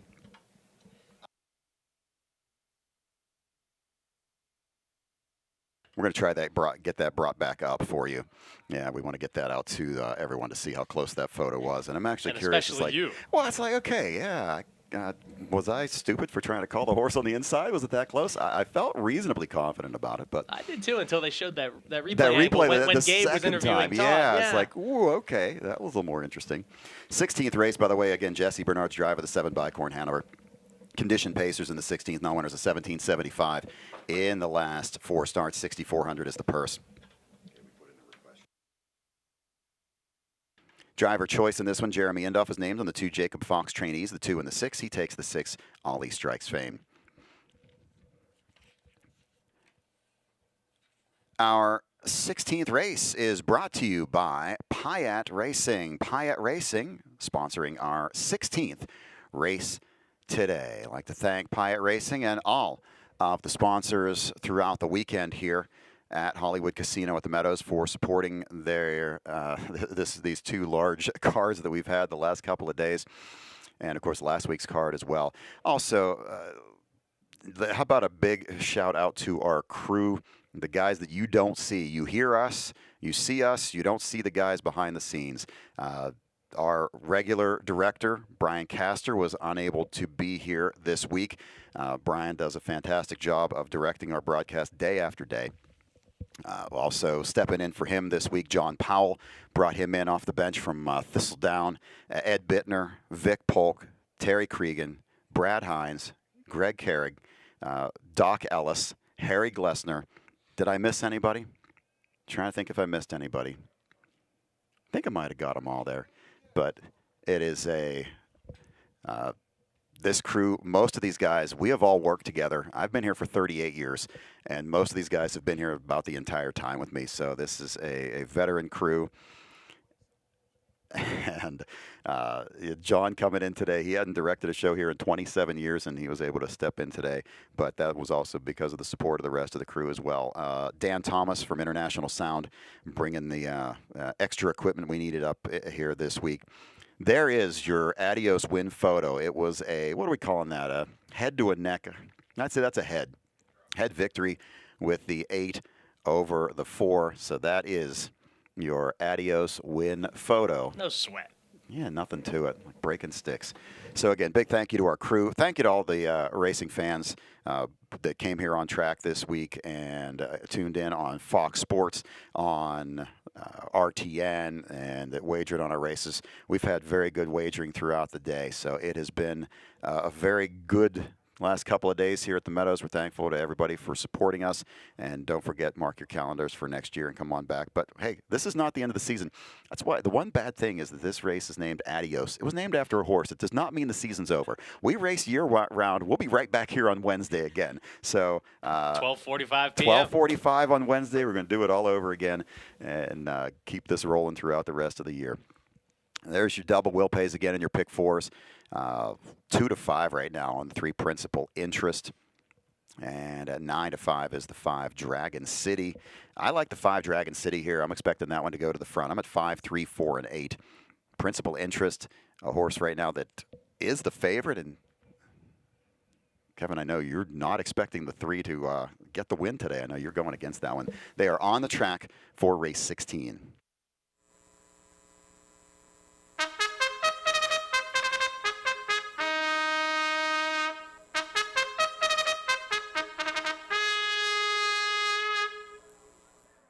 Horses are on the track and parading the post for the 16th race. Conditioned pacers for a purse of $6,400. Number 1 is Brookdale Seb, owned by Scott Rao. Dean Collins is the trainer, the driver, Case Bateson.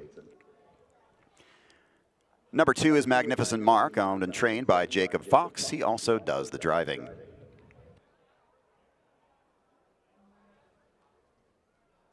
Number 3 is Principal Interest, owned by Mitchell Finney, Mike Pallone, and David Bergman. Mike Pallone is the trainer. The driver is Dave Pallone. 4 is Peakson, owned by the Trent Stoller stable, Tim Graber, and Lacey Wyatt. Trent Stoller is the trainer. The driver is Christina Grubich. Number 5 is Dragon City, owned by Randy Bendis and Pollock Racing. Randy Bendis, the trainer. The driver is Sean Johnston.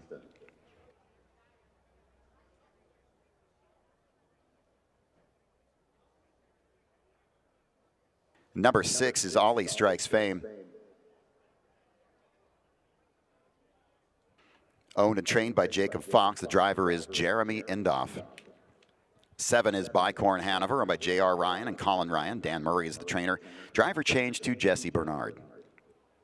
Completing the field, number 8, Samson Blue Chip, owned by Carl Coach Alone and Mark Sozovica. Carl Coach Alone, the trainer. The driver is Justin Walters.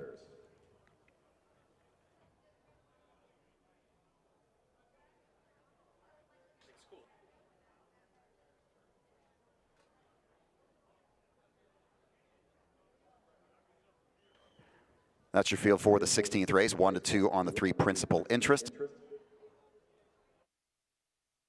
And one last time for the day, helping us out on this broadcast. We're very thankful to have them here this weekend, representing the Pennsylvania Horse Racing Association. Big thank you, Ashley Eisenbeil and Meadow Twaddle. Great job today down there, ladies, in the heat. And let's wrap things up from you. Your final thoughts on race 16. Thanks, Jeff. We're very grateful to be here, and thank you for shouting out the crew. We had some technical difficulties at the start, but they were very proactive about it, very helpful. Stood out here in the heat with us, so we're very grateful to have such a great team.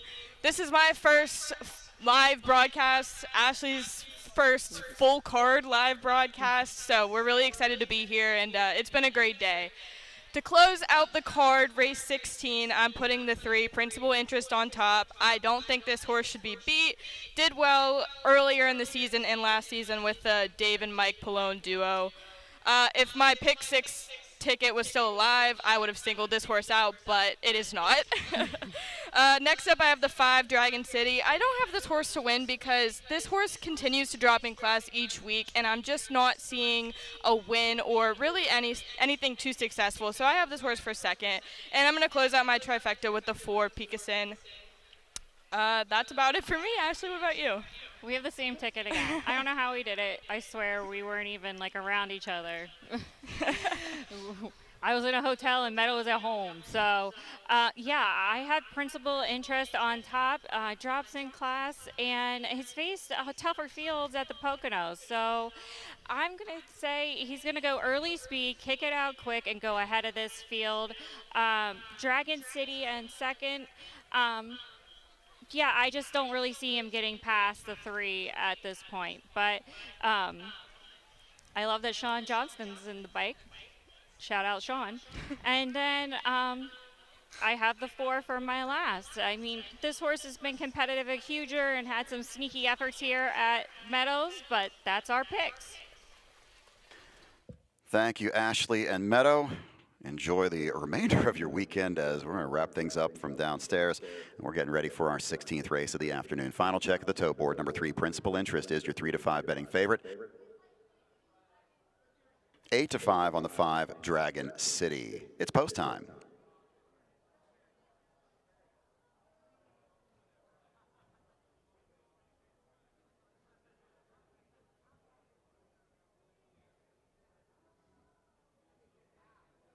th race field is on gate. And they're off. That's the 1, Brookdale Seb, out for the lead with the 3, Principal Interest on the outside. That's the 4, Picasin third. Into the turn 4th is Magnificent Mark. 5th outside is Dragon City. Racing 6th into the turn is Ollie Strikes Fame, followed by Bicorn Hanover, and the trailer is Samson Blue Chip. They move through the first turn over toward the opening quarter-mile marker. Dave Pallone puts Principal Interest on the front. Picasin on the outside is second. Racing third is Brookdale Seb.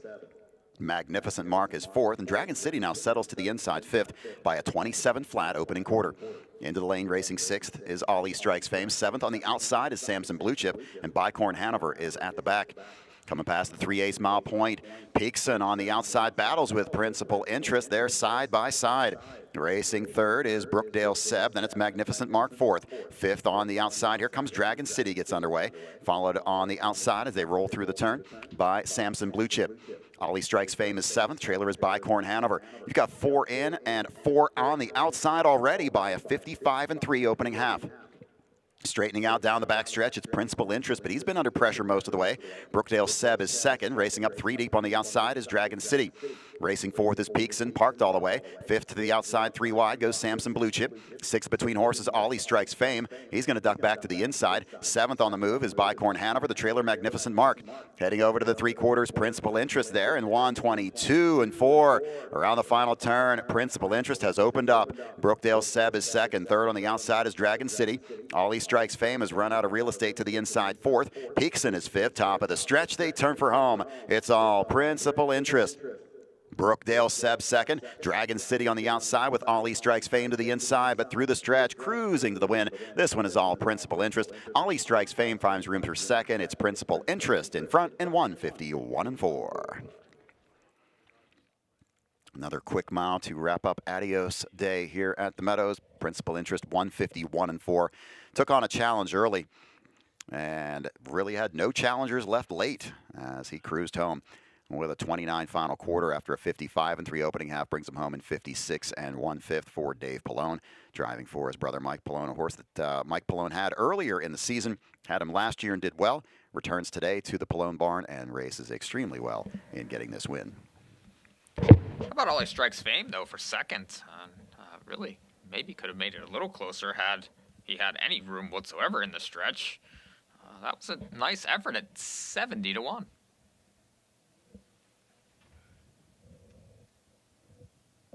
Big balloons underneath here. The 135 to 1/3.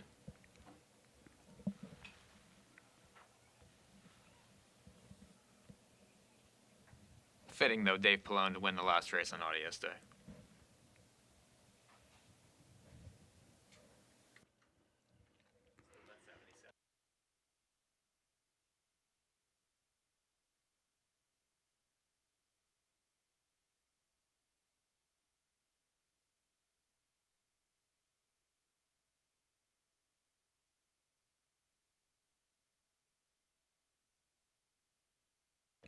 Back in front of the stands and returning to the Hunter Myers winner's circle. Winner of the 16th, number 3 Principal Interest, Emma Mitchell Finney, Mike Pallone, and David Bergman. Mike Pallone gets his 13th training win this year at the Meadows. Dave Pallone with the winning drive. Principal Interest, 4-year getting, but Captain Treacherous wins for the second time in 15 starts on the season. This is a new career best effort of 151 4/5.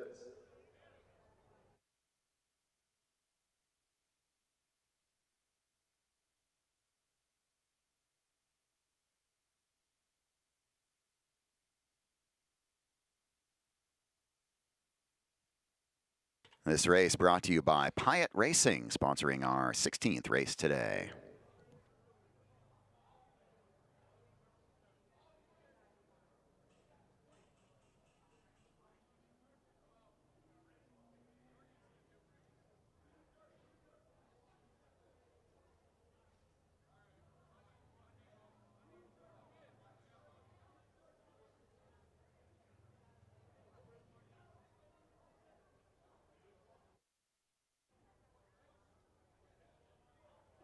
Payoffs in the 16th, number 3 Principal Interest, 340, 260, and 240.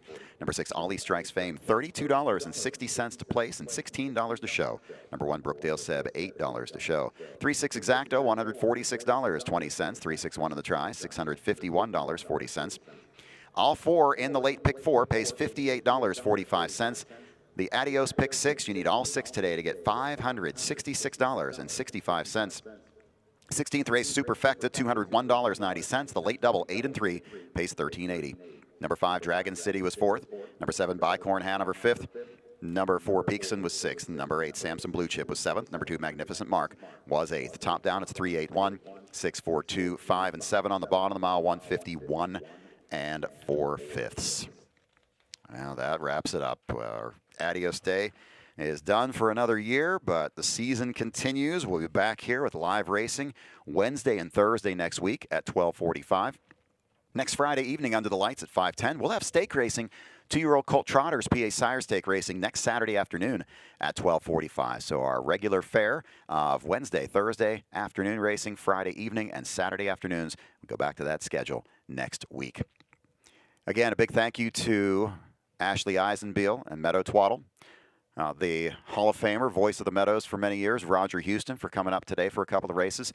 Thank you to my in-studio partners here, Kevin Plowcha and Mikey P, Mike Pribozie, as couldn't have done this show without them. And stick around for the last couple of moments here. Take a look at those names as they scroll through at the end of the broadcast here for that crew that put in a great job, as always, throughout the card today. We're wrapping things up for today with a replay of race 16.